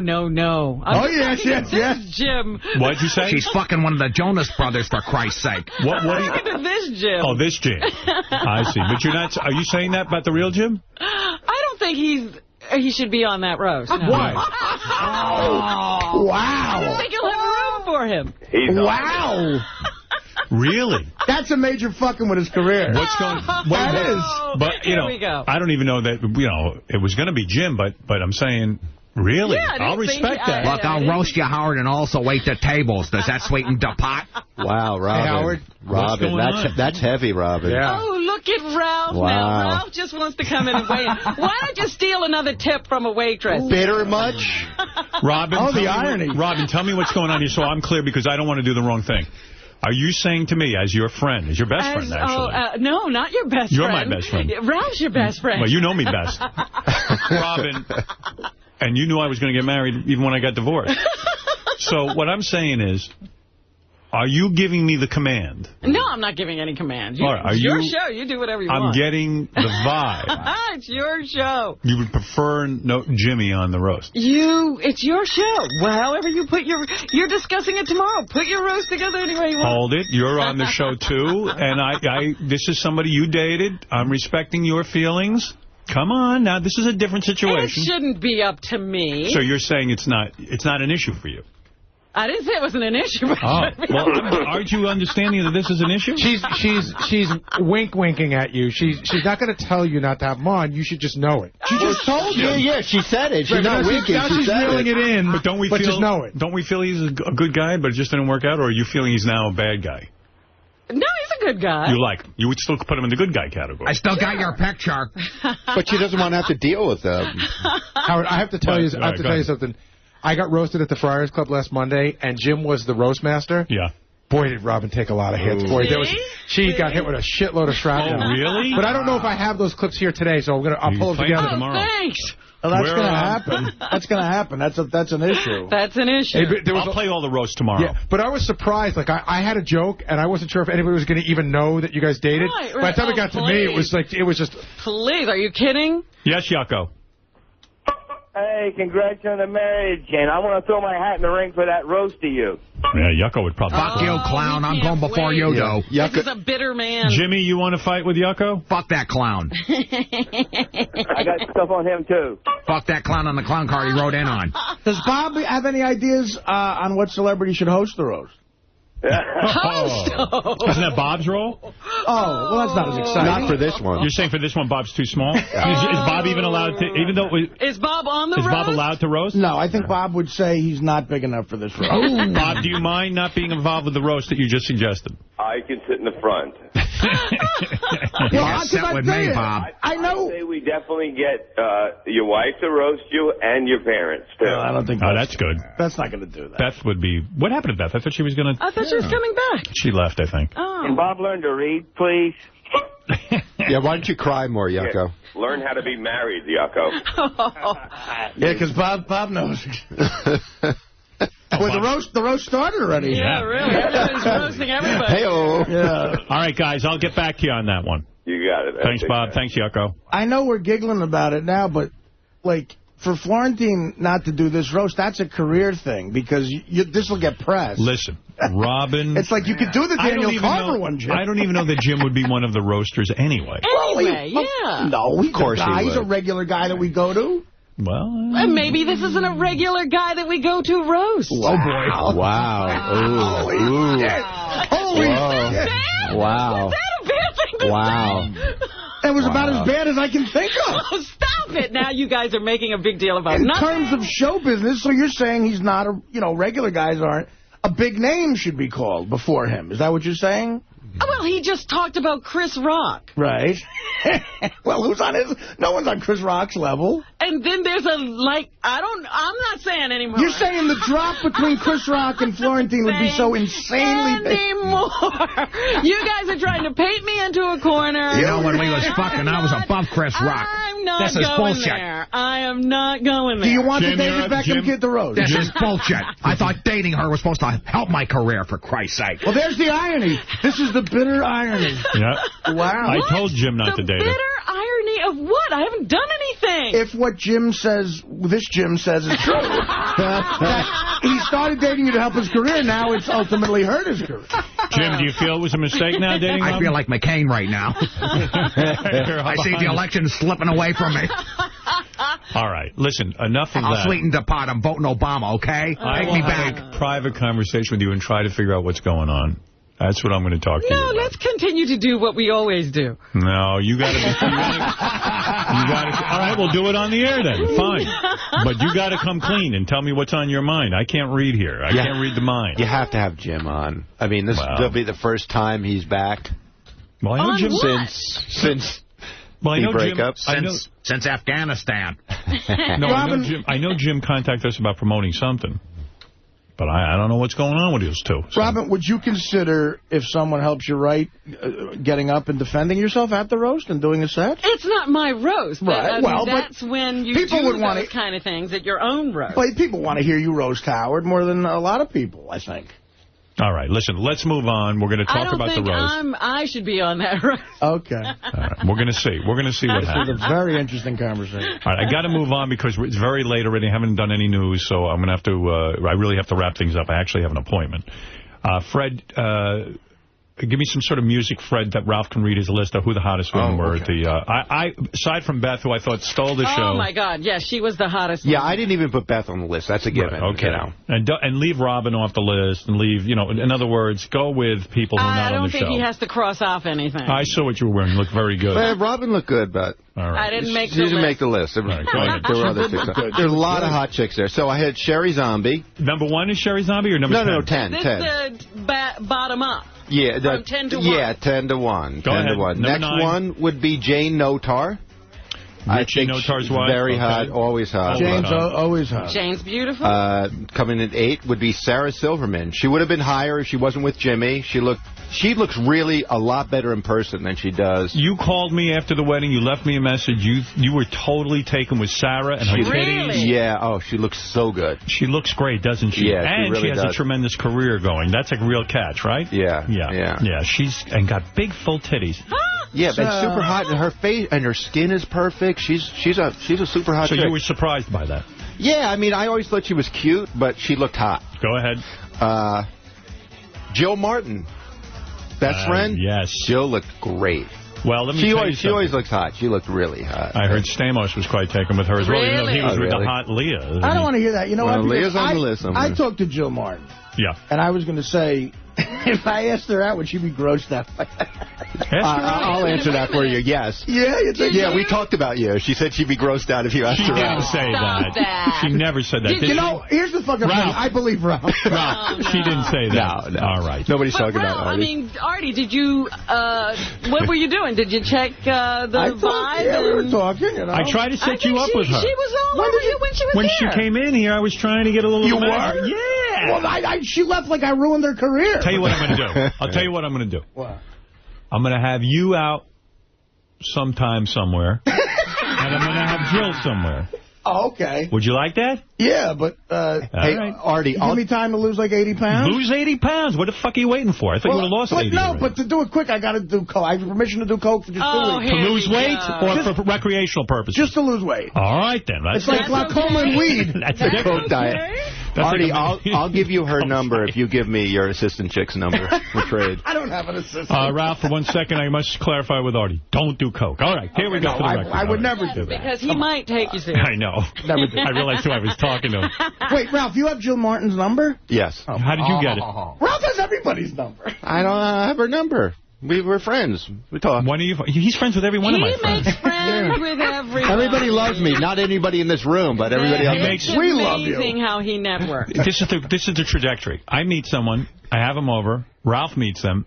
Ralph becomes better friends with them than I do. Ralph starts visiting them at their home. Right. And then I get a call somewhere between a month to a year later. How do I get rid of Ralph? Oh, yeah, right. That's it. All right, go ahead. Next on the list would be Jillian Barberie. Yes. Wow. She looked great. She looked really great. Very attractive. Really great. Really good.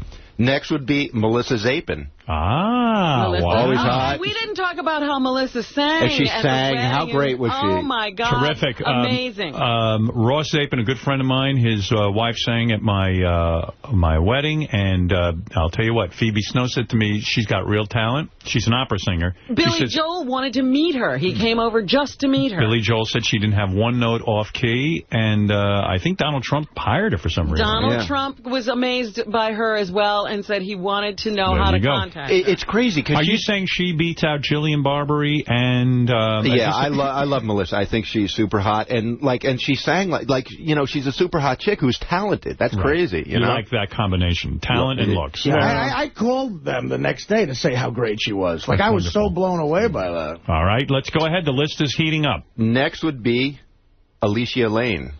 That is Booker's Yes.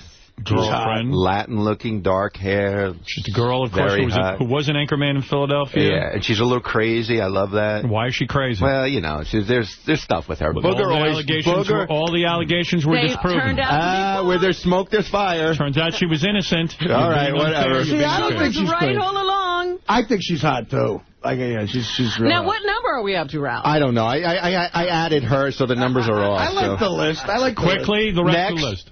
Kelly Ripa. Oh. Super hot chick. Right? Especially in person. Yeah. She glows, that and girl. glow. You know, I talked to her and Mark, and I called her after. No, I'm kidding. Yeah, he was telling me all about it. What a great... I went up to them and said, you know what, you two are like Howard and Beth. They're so fixed on each other. They're just like, and they're just having a great time. They stayed late, too. They stayed till like 1, 2 o'clock. Right. They did. They had a great time. She was nice to me in the sense that I was sort of touched by it. She seems worried about me in a way. She is. Who is talked to me about you. She's talked to you about me. Yeah, she said, I'm worried about Artie. Who do you think is not worried? Well, it's nice that she would even take the time out to... I mean, this is a busy woman. She shoots that sitcom. I got off the plane from Warsaw, and the guy at the security was saying, how's Artie? You know, I was just thinking something, Artie. What happened to your suit? You didn't wear your suit to the wedding. Yeah, you wore a lot of people were talking about. You wore a that navy pea coat.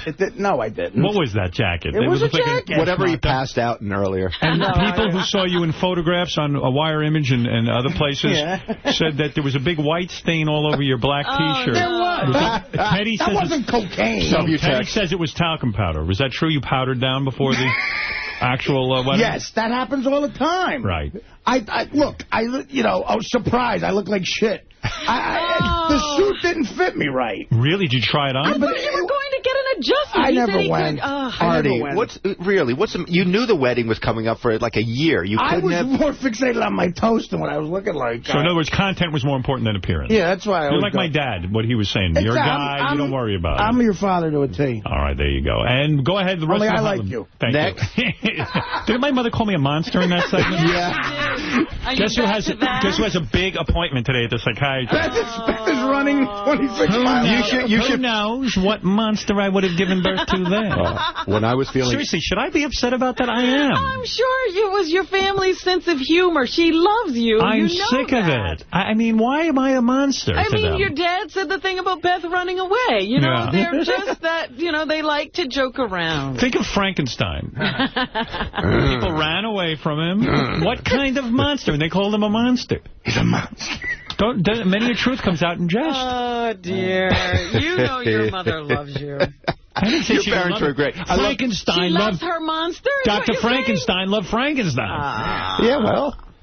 I got to tell. The shrink will explain it. I love that they lit a candle. I better go early to the shrink today. You need extra time I need extra time today. What else? Better go ahead. You don't have these contests. Next, after Kelly Ripa? Heather, Bubba's wife. Yeah. Oh, she's a doll. Yeah. Always looks good. One thing, though, I try to kiss Heather each time. Like, she always gives me the air kiss. Oh, really? She doesn't give me a satisfactory, let's have a real good time kiss. I don't know if Heather likes me. I don't think Bubba's wife likes me. I don't think you're right about that. I think I get more action on Bubba than I do Heather. Well, he loves you more. That's one thing for sure. I was so happy to see Bubba and Pharrell and Brent. It was such a great mix of people. A little radio family there, and it was great, and those guys are terrific, and it was nice of Bubba and the crew to fly make down. It all the way. That's right. You bet. Go ahead. Because they turned around and went back the next day. Wow.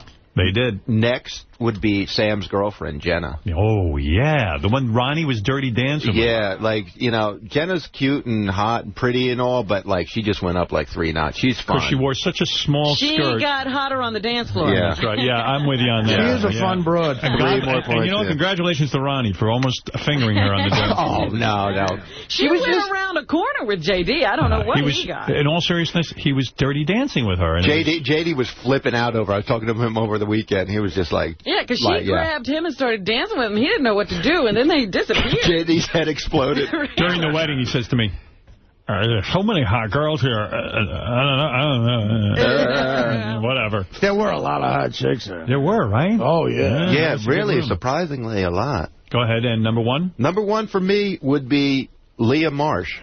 That's Stamos' girlfriend. I think she's beautiful. Is she more beautiful than John? Yeah. John's getting a little long in the tooth. He's a little, God. Yeah, she is a gorgeous girl. There's no question about it. And she's sweet, and she's... John Stamos had a hell of a date. All right, Ralph, thank you. You can leave now. You're done for the day. I'm done with you. No, I need to do a spot break.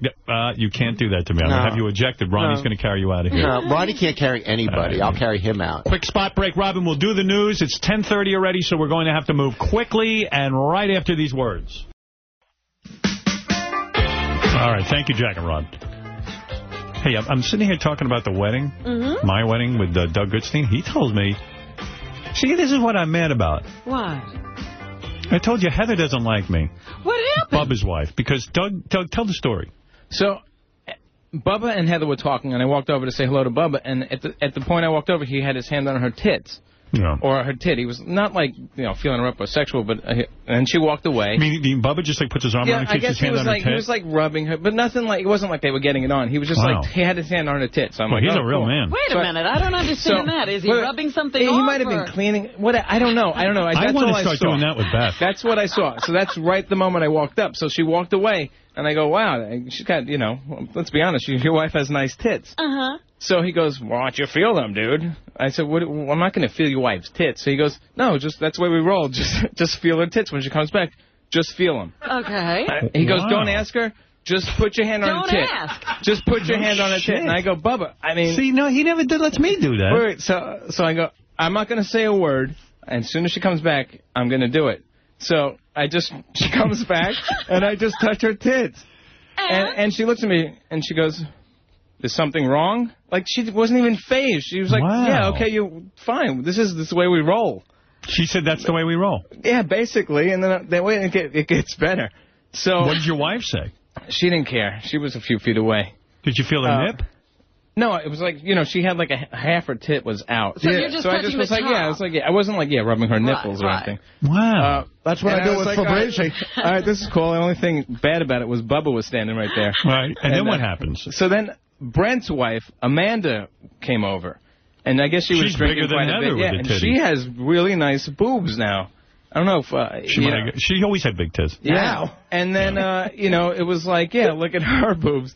And then my wife came over, Marla came over, and Amanda was like, touching Marlo's boobs, and then they were like, feel my... Like, did she ask? Marlo's not into that, really, but I wish she was. Did she ask? To club her. You were having fun, huh? Did she say to... Well, she was really flirty with her.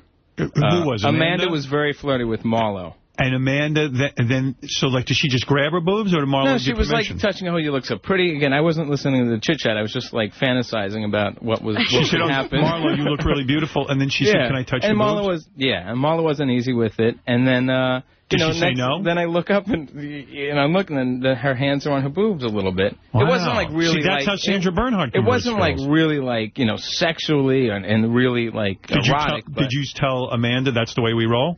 Yeah, I said, please. I want to rise in a movie. Do you get the idea that they might swing, like if you pushed it, something could happen there? Well, Amanda was ready to leave with Marlo. She was like, please, let's go. Florida's crazy, man. Crazy shit goes down in that Florida. Would you have gone with Marlo and Amanda somewhere? If Marlo was into it. Yeah. Which is not, but I think that could have happened. You're kidding me. I think it could have happened. I would have been there in a second. What guy wouldn't have? Heather barely even kisses me. It was so nonchalant. It was just like, So like, you didn't get an invitation to touch her tits? No, Bubba never lets me touch her tits. But they're so cavalier about it. Like, hey, Howard, you couldn't be any more wrong. What are you talking about? This is Bubba. Go ahead, Hi, Bubba. You couldn't be any more wrong, Howard. We're just so afraid of you. Why? I'd let you fuck Heather. I don't care. You would let me fuck Heather? You guys think I don't care. You don't care if I fuck Heather? No, I'll send her up this weekend. Can I? No, only Howard. Okay. Wow. Can I jerk off for Fabrizi? Hey, Bubba. Artie, I'd let her blow Artie. Howard could fuck her. Oh, he is. I'm dead serious. But Bubba's the nicest guy. Really? You know why I think Heather doesn't like me? Because sometimes I go to give her a kiss, and I'm not looking to make out with her. I'm just saying, like, you know how like someone gives you like an air kiss? She always turns her head and gives me the air kiss. Listen to me.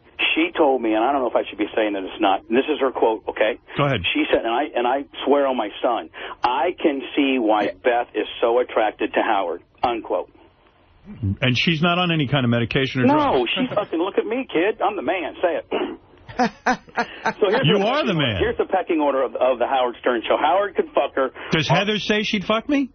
Yeah, wow. She did. Hear me out. Howard could fuck her, Artie could get head, and then Fred could anything he wants, because I'm afraid to tell Fred no, but I don't know if he's like that. What's the titty thing all about? Why is everyone allowed to touch your titties but me? Well, see, Howard, you got to understand. Heather doesn't know Beth that well, so as a woman, that's disrespectful to do that. Now, if Beth was there and we were all out and you wanted to grab her titties and Beth said it was cool, then there'd be titties a grabbing. But let me ask you something. Why doesn't Heather, like, you know how Heather, like, starts feeling Marlo's titties and stuff? Why didn't Heather ever feel Beth's titties? Because we're scared of you guys. Oh, man. Oh, that sucks. You know, if we were at the Hamptons and... I'd love to see Heather and Beth sort of touch each other's titties. Oh, man, me too. You think Beth would be into that? I don't think so. I think Beth's not into girls, but the way that Heather rolls is she seems to know how to get it done. It's a very loose roll. God, I mean, you know, if we were out and I don't have a problem with any of it. I told Goodstein to go up and you know, he's bottom rung Willie, and I told him to go. Bottom rung Willie. That's almost like Prada Willie. What does the bottom rung get me? Whatever, you see, that's a sign of respect where Bubba's from. If you fuck his wife, that means he respects you. I only heard that among the Eskimos. I didn't know he was. Hey, by the way, Bubba, I'm not just throwing my wife out for, you know, that isn't for They're only, you know, a few. I mean, you know, we haven't even ever done it. But, I mean, I'm not jealous like that. You haven't swung. No, never have. Your wife looked great at the wedding, man. The only thing we ever, thank you, the only thing we ever done is we hooked up with a porn girl one time here in Tampa. And I think I talked about that. That's the only thing we've done with regards to that. But I thought Heather at her wedding, her wedding to Bubba, would have worn a dress like Beth wore. Yeah, well, you know. She classed it up a little bit. And you know what? Her and Ralph had some great conversation. Ralph was wonderful. Your wedding, this is the first time that I've been able to talk to you about it. Your wedding was awesome. Really I heard you didn't like the food, but I understand that you're not used to like fancy food. I like that kind of food. Well, Bubba, you hardly hung around. I never saw you except at the beginning. What would you... Tuna tartare, but if they would have given me the whole plate amount, I mean the whole table, that would have been enough for me. See, you know, fat guys... They want big portions. I used to be fat, and I'd have to go eat before I went out to dinner. Because like they never like a restaurant like Le Cirque, they make really fine food for for skinny jerk offs like me. It's good because I'm not looking to eat that much. You're not gonna overeat. See, like when me and Artie go out, we go to get full. Skinny jerk offs like you go out for just for the scene and be seen. Me and Artie go to get nutrition. We go to get our nutrition. Don't get me wrong. I like to eat, but like I know what you're looking for. You're looking for I remember the food at Bubba's wedding, and Artie said that was great food because there was plenty of it. I had something for everybody at my wedding. You did. It was great. And we had a buffet style. That's the way you do. That's how you roll. You roll cool, man. But I gotta thank everybody. Everybody was just so wonderful. Brent and I had a great time. And I didn't have a chance to really talk to anyone, and we briefly, just gave each other a hug. Although I didn't like Chevy Chase. I didn't like that aspect. Yeah, I heard. We heard. Yeah, I heard that. I was not offended. I thought. Dick, period. I thought it was funny. There's a reason why. See, your intuition back in the days when you were at WNBC was right about that. Everybody else was cool, and he gets up and tries. You're in front of a bunch of people that are cynical and are in the entertainment business. You got to deliver a message like Artie and like Jimmy Kimmel, not this fucking bullshit. Sam Simon was going to give me $5,000 to go clothesline him. But I just thought he was a dick. Other than that, man, the whole thing was wonderful. I can stomach the food. Good scene. Got to grab my lady's titties. Yeah, but hey, listen, thanks for making the trip. I know it was a pain in the ass, but I was so happy to have you there, and it was just great to have you. You know who was getting crazy? Is Buckwald. Yeah, he was dancing wild. Yeah. Don was dancing. Oh, he was hunching on Heather and getting crazy. He liked it. That old-timer thing, he was dancing better than anybody. Yeah, he was digging it. Pharrell's a good dancer, too. He was doing, doing the robot, and he said, Bubba, come dance. I go, Howard, I can't fucking dance at all. Neither can I. I wanted to dance with you. I asked the guy to dance. He turns me down. Yeah, but hold on. A 6'6" guy doing the robot compared to a 5'9" guy that just don't work. You were roboting over my head. I couldn't do anything. You know what Pharrell does? He does what was popular with Madonna, voguing. Yeah. He vogues. Only Pharrell can make voguing look cool at Howard. All right. Hey, Bubba, thanks, man. Bye now. It was great seeing you. All right, bye. All right, I got to wrap up the show, so let me do the whole long Steve Langford into... the wrap-up show. All right, Steve. What do you got for us? Come on, Steve. Just some of the stories we're working on in the Howard 100 newsroom. Howard 100 News congratulating Howard and Beth on their marriage. The news department's focusing some of its wedding coverage appropriately enough on those who were not invited. Sal Governale, sitting at home, actually sending a text message to his pal Richard Christie, who was at the wedding. Oh, really? At precisely 8:55 p.m., Sal writes to Richard, quote, "How's the wedding?" Richard responds, "It's good. Wish you were here." Sal answering, wish I was there too. Have fun. Richard, we all miss you here. Take care, buddy. Sal, give my best to everyone. Love you, pal. Yeah, no one gave me his best. Richard, I think, told me he had a great time. And I feel bad Sal wasn't there. I tried 2 times. And each time he gave me weird signals. So I'm not taking any kind of guilt into my system over this. I'm really not. That's a quote, Steve. Thank you. Meantime, just outside the wedding, high-pitch Eric standing on the street for 6 hours, yelling things like, tell Howard I'm here, and I'm on fire, endlessly, according to another reporter on assignment there. But one noteworthy tale from inside the wedding. Poet laureate Brian Phelan saying Billy Joel came over to congratulate him for Phelan's warm words of wisdom for Howard on making the most of his wedding day. Yes, it was great having Billy there. Natalie Maines performed, Phoebe Snow. It was really... I can't tell you how much it meant to me to have everybody there. And Pat, you keep forgetting Pat Monahan. Oh, Pat Monahan. I called him. I said, thank you, man. I thanked him a million times. He sings Aerosmith better than Aerosmith. He sings Aerosmith better than Aerosmith. And Led Zeppelin, and he did a Stevie Wonder song. He sure did. He was great. Another really super, nice guy, man. Really cool. Good dude. All right, Steve, go ahead. Also today, is the Los Angeles Times plagiarizing John Minnelli, or just recycling the same old lies about Howard? Today's L.A. Times running a story claiming, just as former New York Post radio writer Minnelli did almost exactly 2 years ago, that Howard has lost his cultural influence, can't get big-name guests on this show. By the way, of course...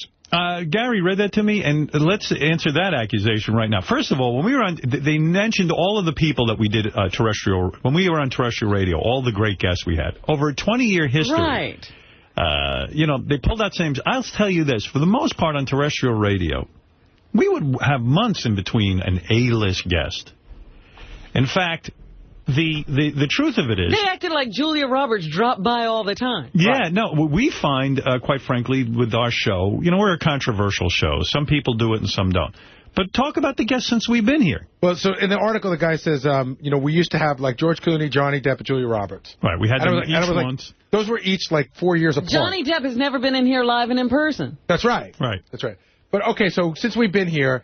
We've had Christian Slater, Jamie Foxx, Chris Rock twice, Tobey Maguire, Barbara Walters, Rosie O'Donnell. Yeah. Again, it spaces out. Right. If you took 20 years of all the great guests we had, that's over 20 years. Alec Baldwin.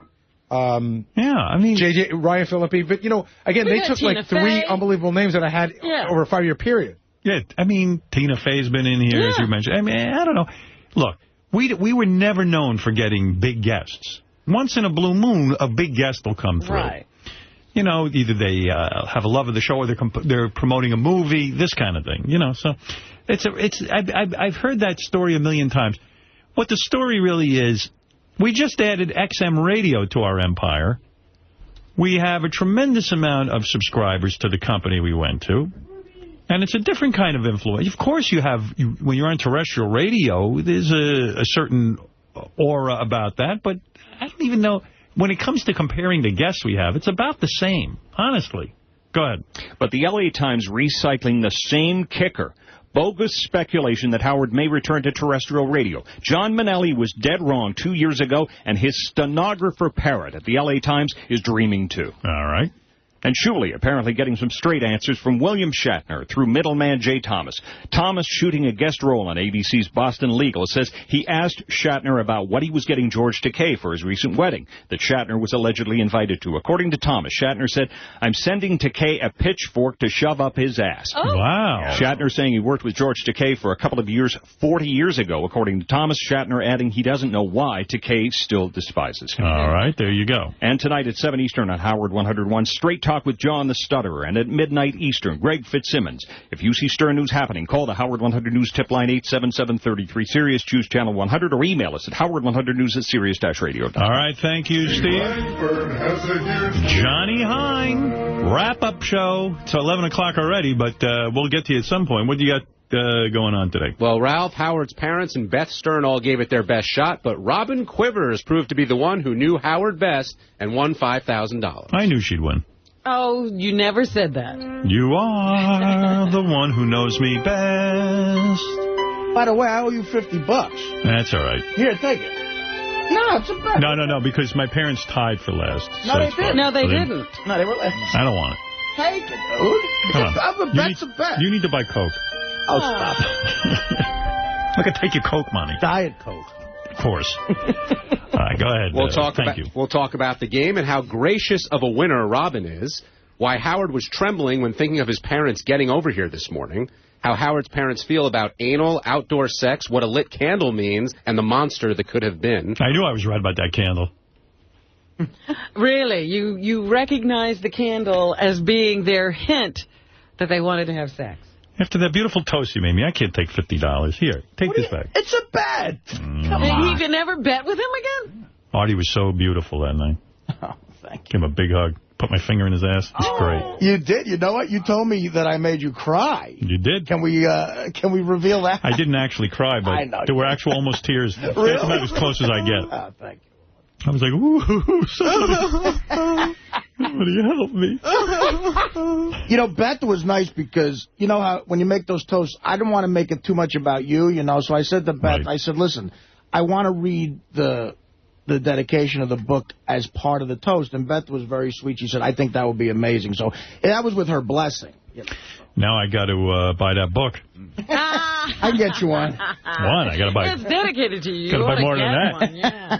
Put me down for at least 50. Go ahead. The controversy over whether Ralph or Howard's mom is Howard's best friend. Who believes that summer camp and not the birth of his children was Howard's happiest moment? And is Howard's mom right to complain about the questions that were asked? Right. You still want to go with summer camp as your happiest moment? Listen, I didn't want to single out any one of my children. I could have said birth of my children, but I thought they wanted to single them. I was afraid to say the birth of Emily or Deborah or Ashley. So that's how I thought it. Yeah. I was trying to be literal when they asked me the question. We were trying to determine what would be the real answer. No, I was having a hard time with that one. But of course, my children. I mean, having your children born is like a miracle. But right. I can't even believe my jizz made something so beautiful. I always knew my jizz was special. 3 beautiful things. No. Wasted so much of it right down the toilet. Oh, look at what you could have made. You never waste enough jizz. You know what? Maybe you threw away the monster. Right.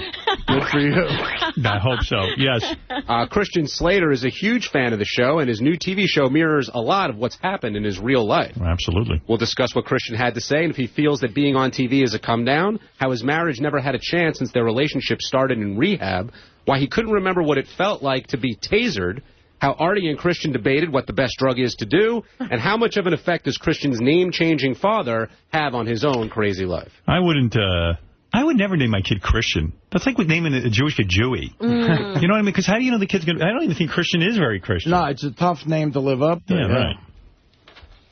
Like, there's a lot of... is he Christian? That's a good question. Hispanic families, they name the kid, you know... Jesus. Right, they pronounce it Jesus. And by the way, not Jesus. Right, Jesus. Yeah, go ahead. Plus, Howard gives all the details on his big wedding. Robin has a debate party with her Beckham-like boyfriend and also gets a party invitation from Jared. Artie wins big at an AA poker game. Howard goes to see Prince but can't actually see him. Howard's ready to be roasted, and Robin does not want Jim Florentine to be there. And everything else that happened on today's show, we'll cover it on the wrap-up. Good. All right. Thank you, Johnny. My cousin Isaac is watching the show today, by the way. Cousin Isaac did a little internship for us. Absolutely. And now he's here. I told him to take a tour of Sirius. He's a good kid. I like that kid. I wish you well, Isaac. I don't have a microphone, but I wish you well. Isaac, if there was a microphone. There's a microphone sitting in front of him. Is there? Yeah. Let's see this kid. Go ahead, try it. Check. Give me a check. Scott apparently says it's not plugged in. Give me a check. No, it's all right. It's okay. We got to move along. If I had more time, I'd actually get into a conversation. I didn't know you were going to use it. All right. Robin, all right. What do you got? Let him hold the wireless. He knows how to do that. Thank you. Hi, Isaac. Hey, Howard. Say hello to your parents. I know they worship. Hi, parents. I know you're listening right now. Get to tell all your friends. This kid is so loved. His parents wanted a kid. They wanted a kid so bad. When this Isaac was born, you would have thought Jesus himself had been born. They would not have called him a monster. He's the Jesus of the Gerber family. Well, Isaac... You know, your parents, boy, I don't even know. I think Isaac could have gone one of two ways. He could have been one of those kids that had to stay with his mommy and daddy. Because they doted on him so much? I love them too, but I got out of there. Yeah. They live in Florida. I'm here in New York. Hey. See, that's good. That's a good way to go. That means you're, like, mature, you know. Yeah. You're very mature. Thank you. Mature. Coming from you, that means a lot to me. And what are you doing now? You got a good job, right? Yeah, I'm doing some web development work. Good. Yeah, he's a bright kid. Isaac will tell you, I'm one of the few staff members who was nice to him even before I found out he was your cousin. Yeah. Sal, a different situation. He's a good kid. I like this kid. He's not obnoxious. He doesn't get on my nerves. He keeps his mouth shut around me. He's a good kid. Wasn't there some hilarious story about Sal where Sal, like, when he found out you were Howard's cousin, like, immediately started being overly nice to you? Yeah, couldn't give me the light of day before, and then everyone found out when I was interning here, and there were some surprise looks, and all of a sudden he was doing segments with me, starring in them. Oh, no. That's great. Sal said, do you want to come in and write with me and Richard? He did, right? He did. I was actually in the back studio with him back at the old show. That's great. Old studio. That's great. All right, thanks, Isaac. Robin, go ahead. You're doing the news. All right, congratulations. Take your panties off. Come on, we and don't I'll have time. go down on Robin's vagina. All right, go ahead. I'm sorry. All right, I was just about to say before I was so rudely interrupted. Right. First of all, I should give a shout-out and a thank you to Jon Favreau, who helped to arrange for me a tour of Lucasfilms. Look at you. Studio, Big shot. in San Francisco. My new boyfriend. No? Jon Favreau? No. Did you bring that kid with you? No, I brought another kid, my nephew. Oh. What's the kid's name you're dating? What's his first name? You know his name. I swear I don't. You don't. Well, then you don't know me, do you? Is it David? No, that's David Beckham, as everybody keeps saying. Is it Mark? It's Mark. It's Mark. Mark. It's you and Mark. There's no me and Mark. We've just gone out a couple of You've times. seen him naked? Because that kid had some physique. No, stop it. You're like a statue. Oh.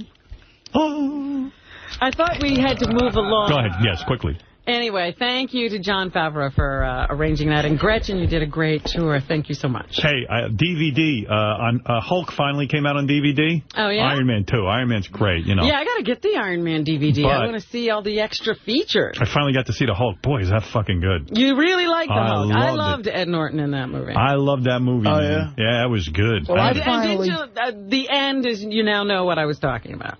What did you say Where about that? Iron Man Oh, yeah. shows up. Yeah. That was cool. Well, Tony Stark. I'll tell you, I finally saw Iron Man. Man, I've watched it 4 times. It's great. I'm all about that movie. I really dug that a lot. So Iron Man's the way you roll. Iron Man's the way I roll right now. All right, go ahead, Robin. Yeah. I think it's the best. Huh? Yeah, I really enjoy All right, it. well, congratulations to Lisa Marie Presley. She's the mother of a set of twins. She and her husband, Michael Lockwood, welcomed twin girls on October 7th. Isn't she like 40? Yeah, she is exactly 40, and she has a 19-year-old daughter, Riley, and a 15-year-old son, Benjamin, from her former husband, Danny Keough. So, nice spacing there. If I was alive, I would. Lisa Marie. This is the King, Elvis Presley, in case you don't know my impression. If I was alive, I would tell her, hillbilly don't roll that way. We have our children when we're young. We know hillbilly almost dead when they're 40. With our raccoon eyes and lump of fat on the back of our neck. Yeah, Elvis only had one child. She's making up. Yeah, I only have one. That's all I have time for. Now, do you think you'll ever go about renewing vows? According to the newspapers, you've had 2 weddings. What I'm thinking of doing, I said to Beth, this wedding was so great. How about every year on our anniversary, we have another wedding? Why not? That's how much I like getting married to her. Wow. Did you I really didn't love get her. that thing I sent you, I don't think. I've got to see if it actually got to you. No, I didn't get anything from you. It was a huge bottle of champagne, like one of those magnums of champagne engraved with your name. Yes, I got that. You got that? You didn't know it was from me? No. You sent that? Yes. Wow. There was no card, nothing. I didn't put a card in it, but it says RQ. That is the card. I didn't see the RQ. Oh, gee. Is this from you or you and Mark? Oh. Thank you. That's the greatest. I found out that you could do that, and I got it done, and I was thinking, oh, in a year they ought to have a party and open this. I'll do it. All right. Consider it done. All right. Well, Thank you. mean, She sent this huge bottle of champagne. And it's engraved with that. Fucking crazy. And That's why I I was didn't need a card with it. Wow. All I saw was, I didn't see RQ. Congratulations, Yeah. Howard and Beth. Didn't see any RQ. And the date, and then it has RQ. Didn't see it. I'm telling you. I thought it was from RQ, Ralph the Queer. That's a great new RQ. Yeah, that's what I thought. I said, oh, it must be Ralph the Queer. Oh, my Who else is goodness. RQ? Because I never heard I never anything. saw the I RQ. was like, I wonder if they got it. Yeah, you would have heard from me immediately. You know me. I call Absolutely. That's immediately. why I was like, oh, geez, I never heard anything. Maybe they hate it. No, thank God you said something. Wow. Thank you for that, by the way. Certainly not necessary, but thank you. No, I found out that could be done, and I said, oh, I'm doing that. You're smart, too. You can't re-gift. I didn't realize it had RQ on it. Well, it's got your names on it, too. Who are you going to give That's true. it to? All right. Speaking of... Change your name to Russell Quandary. But it's Howard and Beth. They got to find another Howard it's and great. Beth. Thanks, Very Robin. doable. I will send you a note about that. Well, I just wanted to make sure you got it because I was No, we got it. Thank you. excited about it. Yep. I never heard Didn't know it was anything. from you. Like, I was like, they wow, this is hated it. weird. No one told me anything. Hated it. Gone already. I was supposed to wait a year. All right, what else, Robin? Did you drink it? No, not yet. Well, J-Lo and Mark Anthony renewed their vows. Love it. Over the weekend in Las Vegas. They say it was totally a spur-of-the-moment thing. According to a source, they decided around 12:30 in the morning that they wanted to do it and started calling for ministers. Who gives a shit? Who gives a fuck? Those two crazy kids. Angelina Jolie says she was inspired to have actual biological children by Brad Pitt. She saw how he was bonding with the adopted children, and she suddenly knew that he would never see a difference between biological kids and adopted kids, and that when she felt it was okay to actually have their own children. Does she really trust her every thought, or does she think, you know what, I've done some really weird shit in my life. Maybe I don't know what I'm talking about. I don't know. People seem to continue to use their warped brains even when they think they're faulty. All right. Also in the news, since you got married, saying I do doesn't mean the passion is kaput, at least according to a majority of brides-to-be in a new survey. The survey was conducted by Brides.com, and they found that 52% of women who are about to tie the knot think they will have a better love life with their husbands. Yeah, Beth got better in bed since the marriage. I'm not kidding. Really? Yeah, I'm telling you. That's impressive. 37% admit that they have had fantasies about other men when in bed with their fiancé. Yeah, she's not allowed to do that. You don't want to do it. How do you stop that? No. Same way Bubba dates Heather to touch, let them touch everyone's tits there. I'm telling you. You just say, look, you can't do that. You lay the law down. Well, this is interesting. I thought this was crazy. We don't roll that way by my house. 42% say they plan to halt all sexual activity before their wedding. Let's not get ridiculous. That didn't happen to you, did it? No. 53% plan to I'd get a abstain divorce. from sex for at least a month before exchanging vows. 92% will sleep alone on the night before their wedding. You two didn't do that. No. And some 95% say they plan to buy new lingerie before the wedding. I did that. I had this little, lace underpants I wore. Really? Oh, yes. I noticed it. Oh, baby. That reminded me. And about 11% of women say they plan to wait until after marriage to have sex. What else is in the news, Robin? That reminds me of that great Rodney Dangerfield joke. My wife only has sex with me once a month, but don't feel sorry. Three guys I know she cut out completely. John Bon Jovi is being sued for $400 billion. It's about time. Maybe that's why he wasn't at the wedding. Right? Yeah, now I understand. Samuel Bartley Steele is suing the rocker. According to TMZ, they say Steele, the frontman for a band called Chelsea City Council, claims Bon Jovi stole lyrics from the song his band wrote for the Boston Red Sox entitled, Man, I Really Love This Team. Steele believes the New Jersey rocker heard the lyrics when Bon Jovi was in Boston campaigning for one-time presidential candidate John Kerry in 2004. Steele claims Bon Jovi went on to use the lyrics in his own song, which is similarly titled, I Love This Town. $400 million, he thinks that's worth? $400 billion. Billion. Yeah, I don't know. I don't even know that song.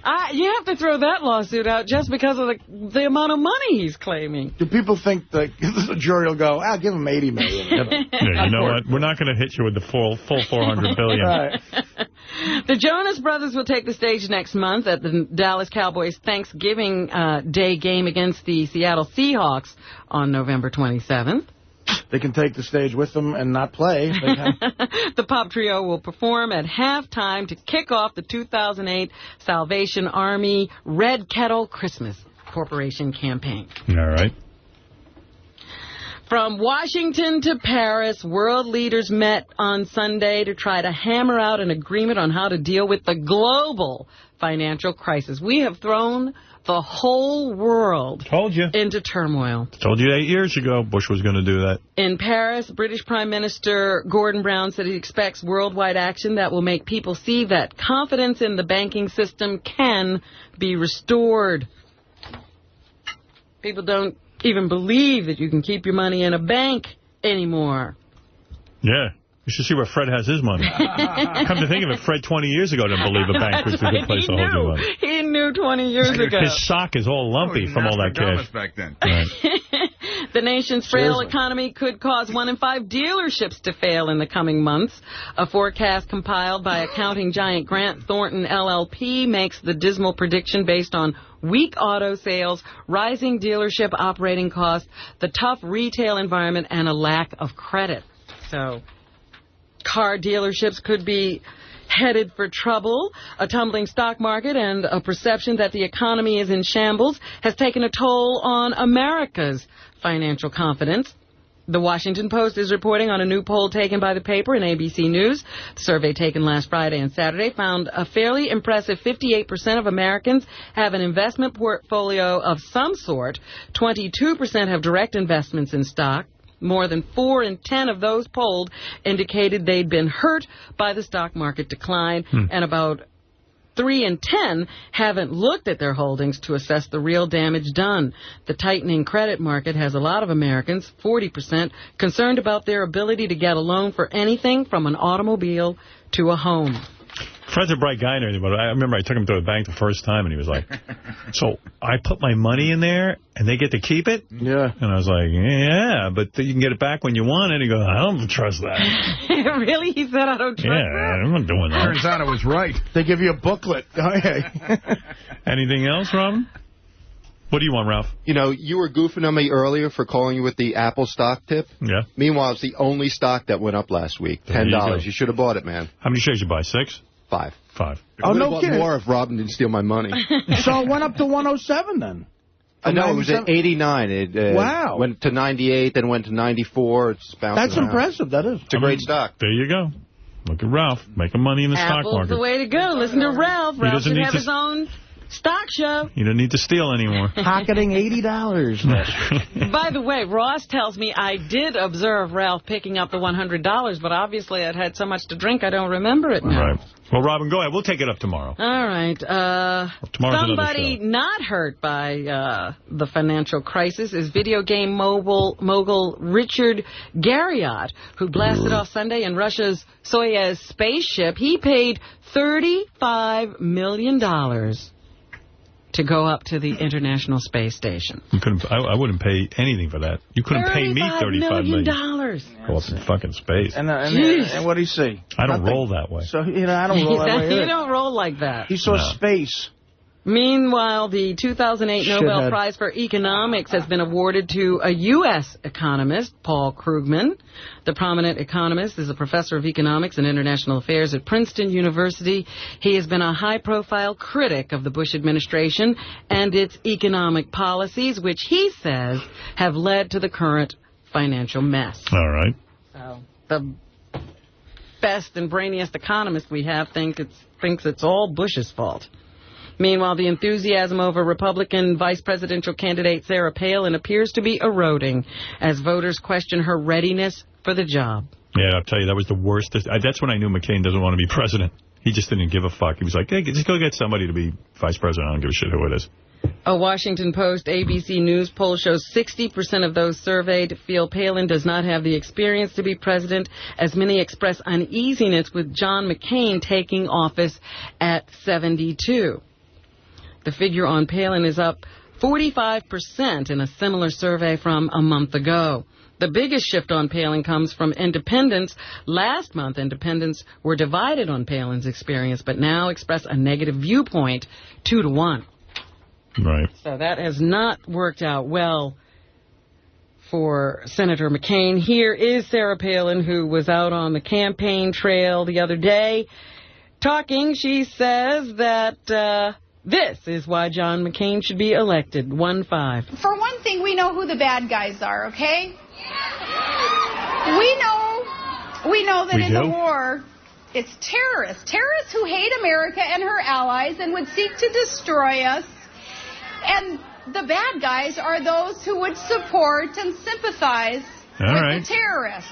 That's like a worst explanation of the world. Like if a history teacher said that, they'd fire her. We know who the bad guys are. Yeah, it's not so clear in Iraq who is the bad guys. That's the problem. Might even be us. Read this book called, it's by Vincent Bugliosi, the guy who wrote Helter Skelter. Yeah, the guy from the Manson. It's called the Trial of George W. Bush for Murder. Mm-hmm. It's pretty heavy stuff. Tomorrow I'll ask you this. I'm going to ask you a question about something. Okay. All right. It's already 11:13. I got to get out of here. It's 11:13 already? Yeah, oh, my God. So, that game went I'm awfully long. Yeah. Here's Sarah Palin saying she wants to revise the tax code. John and I, too, wanted to look at that tax code and fix things that just aren't fair to Americans. And there's plenty of it in that tax code. Plenty of it. We're going to, like that Tina Fey thing is so great. Yeah. We're Mavericks. And we're going to out-Maverick any Mavericks out there. They're the maveriest Mavericks out there. Here's Senator Joe Biden, who is the running mate of Barack Obama, who says, is McCain a maverick? You can't call yourself a maverick when all you've been is a sidekick.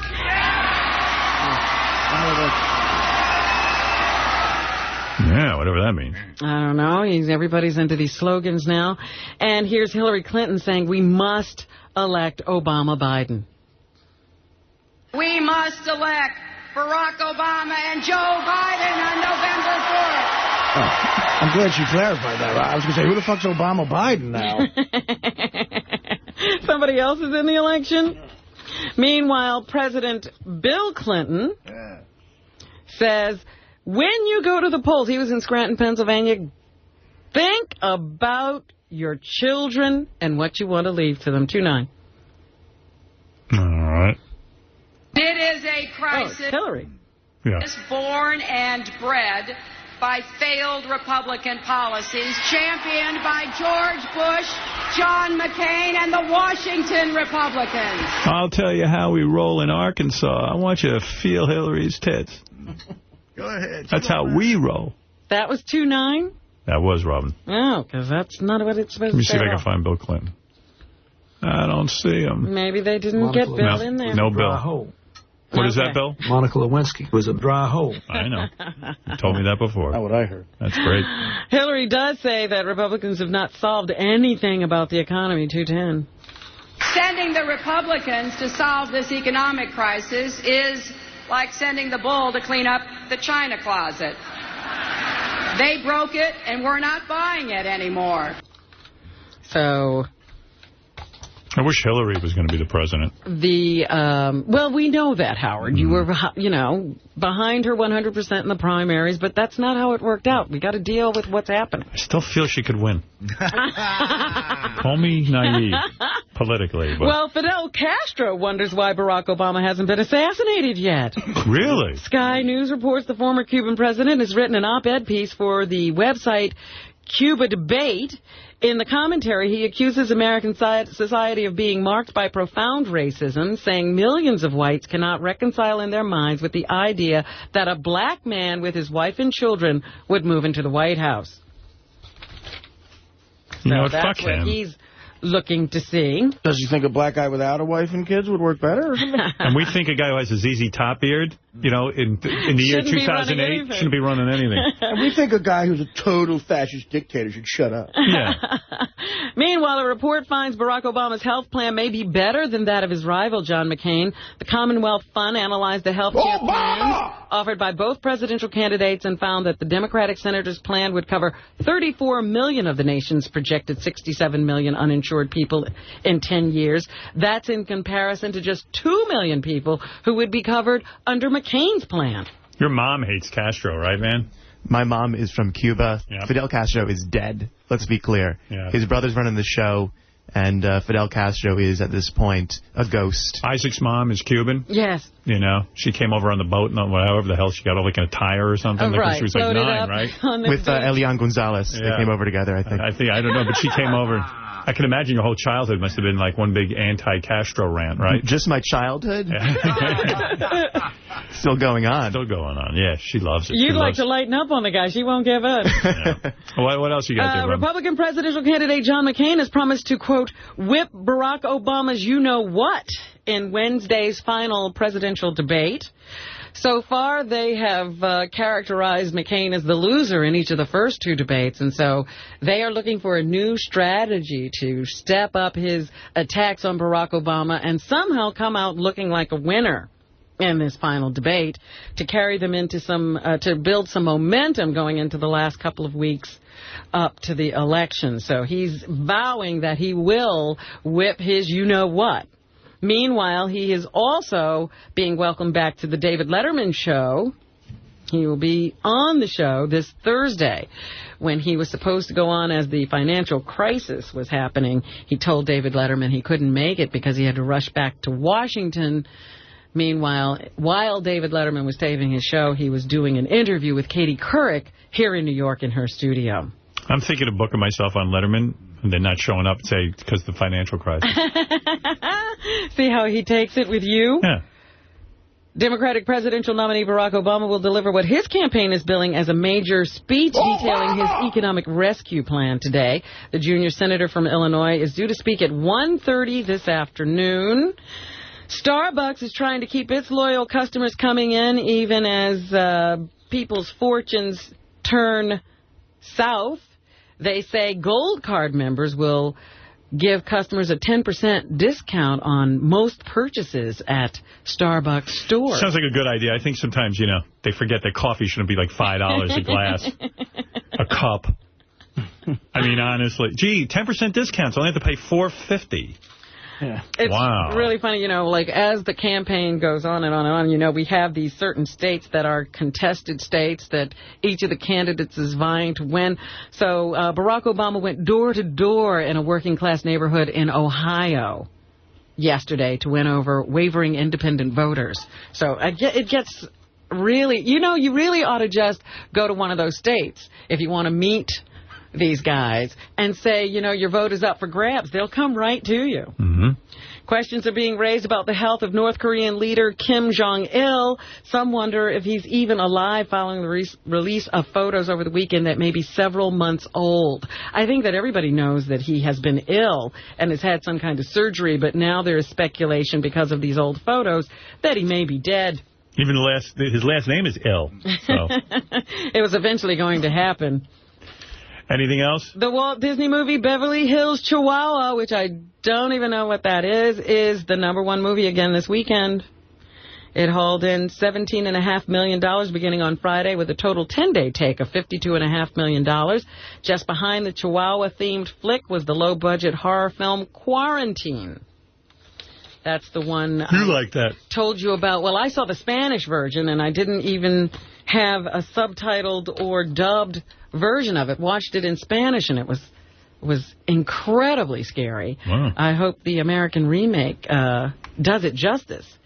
Meanwhile, Rock'n'Rolla is a new Guy Ritchie film currently in theaters. Tom Wilkinson, a great actor, is in it. And let me guess, it made like $4. I don't know how it did this weekend. Does his movie ever make more than $4? Isn't it cool he gets to keep making movies? Won't you just hand money on the street to anyone to make a movie over him? Because I mean, seriously, how much did it make? He has made some movies that made money. All right, good for him. I don't know much about it. Let me see if it came up on the list of the top 10. I don't see it here. Mm-hmm. All right. So I don't know how it did. All right, good luck to him. What do I got? What do I know? Well, here's Tom Wilkinson, who describes his character, Lenny Cole. Lenny Cole is a sort of entrepreneur, a fixer. With, you know, substantial... Okay, yeah. Anything else? I don't care. Let's see. We had... Oh, Body of Lies is a new Leonardo DiCaprio film. That's out.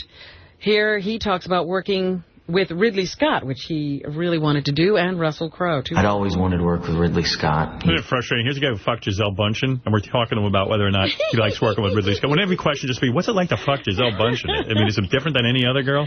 His new girlfriend is that Israeli model. Yeah. She's pretty hot, too. What a...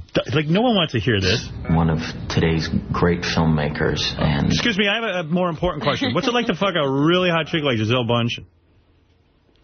Gisele Bundchen. Bundchen. And finally this morning we had Christian Slater in here earlier today promoting his new TV show, My Own Worst Enemy. Here he talks about it being a dream role. For an actor, it's an incredible opportunity. I mean, there's no... Again, another guy. Fuck some of the hottest girls on the planet. His ex is really that hot? His ex is unbelievably hot. He's always said that. Yeah, he wasn't doing that just because Christian was here. No. Jason, he used to say that while when they were first married. Jason, find her on the internet. This is one of those times where Howard talked me into looking at her. You got to look at this chick. All right, find her. All right. I insist. And that's what's happening. It's about time Teddy had something to do. Teddy, go find her. All right, let me just thank you, Robin. And Robin, again, thank you for the champagne. I had no idea. I would have called you, of course. Well, it's right there at the top. I don't know how you could have missed it. I saw it. You know what? We were drunk when we got the alcohol. Chocolate, and thanks to Isaac. Good seeing you, my cousin. Chocolate News is a new sketch comedy from Comedy Central starring David Allen Greer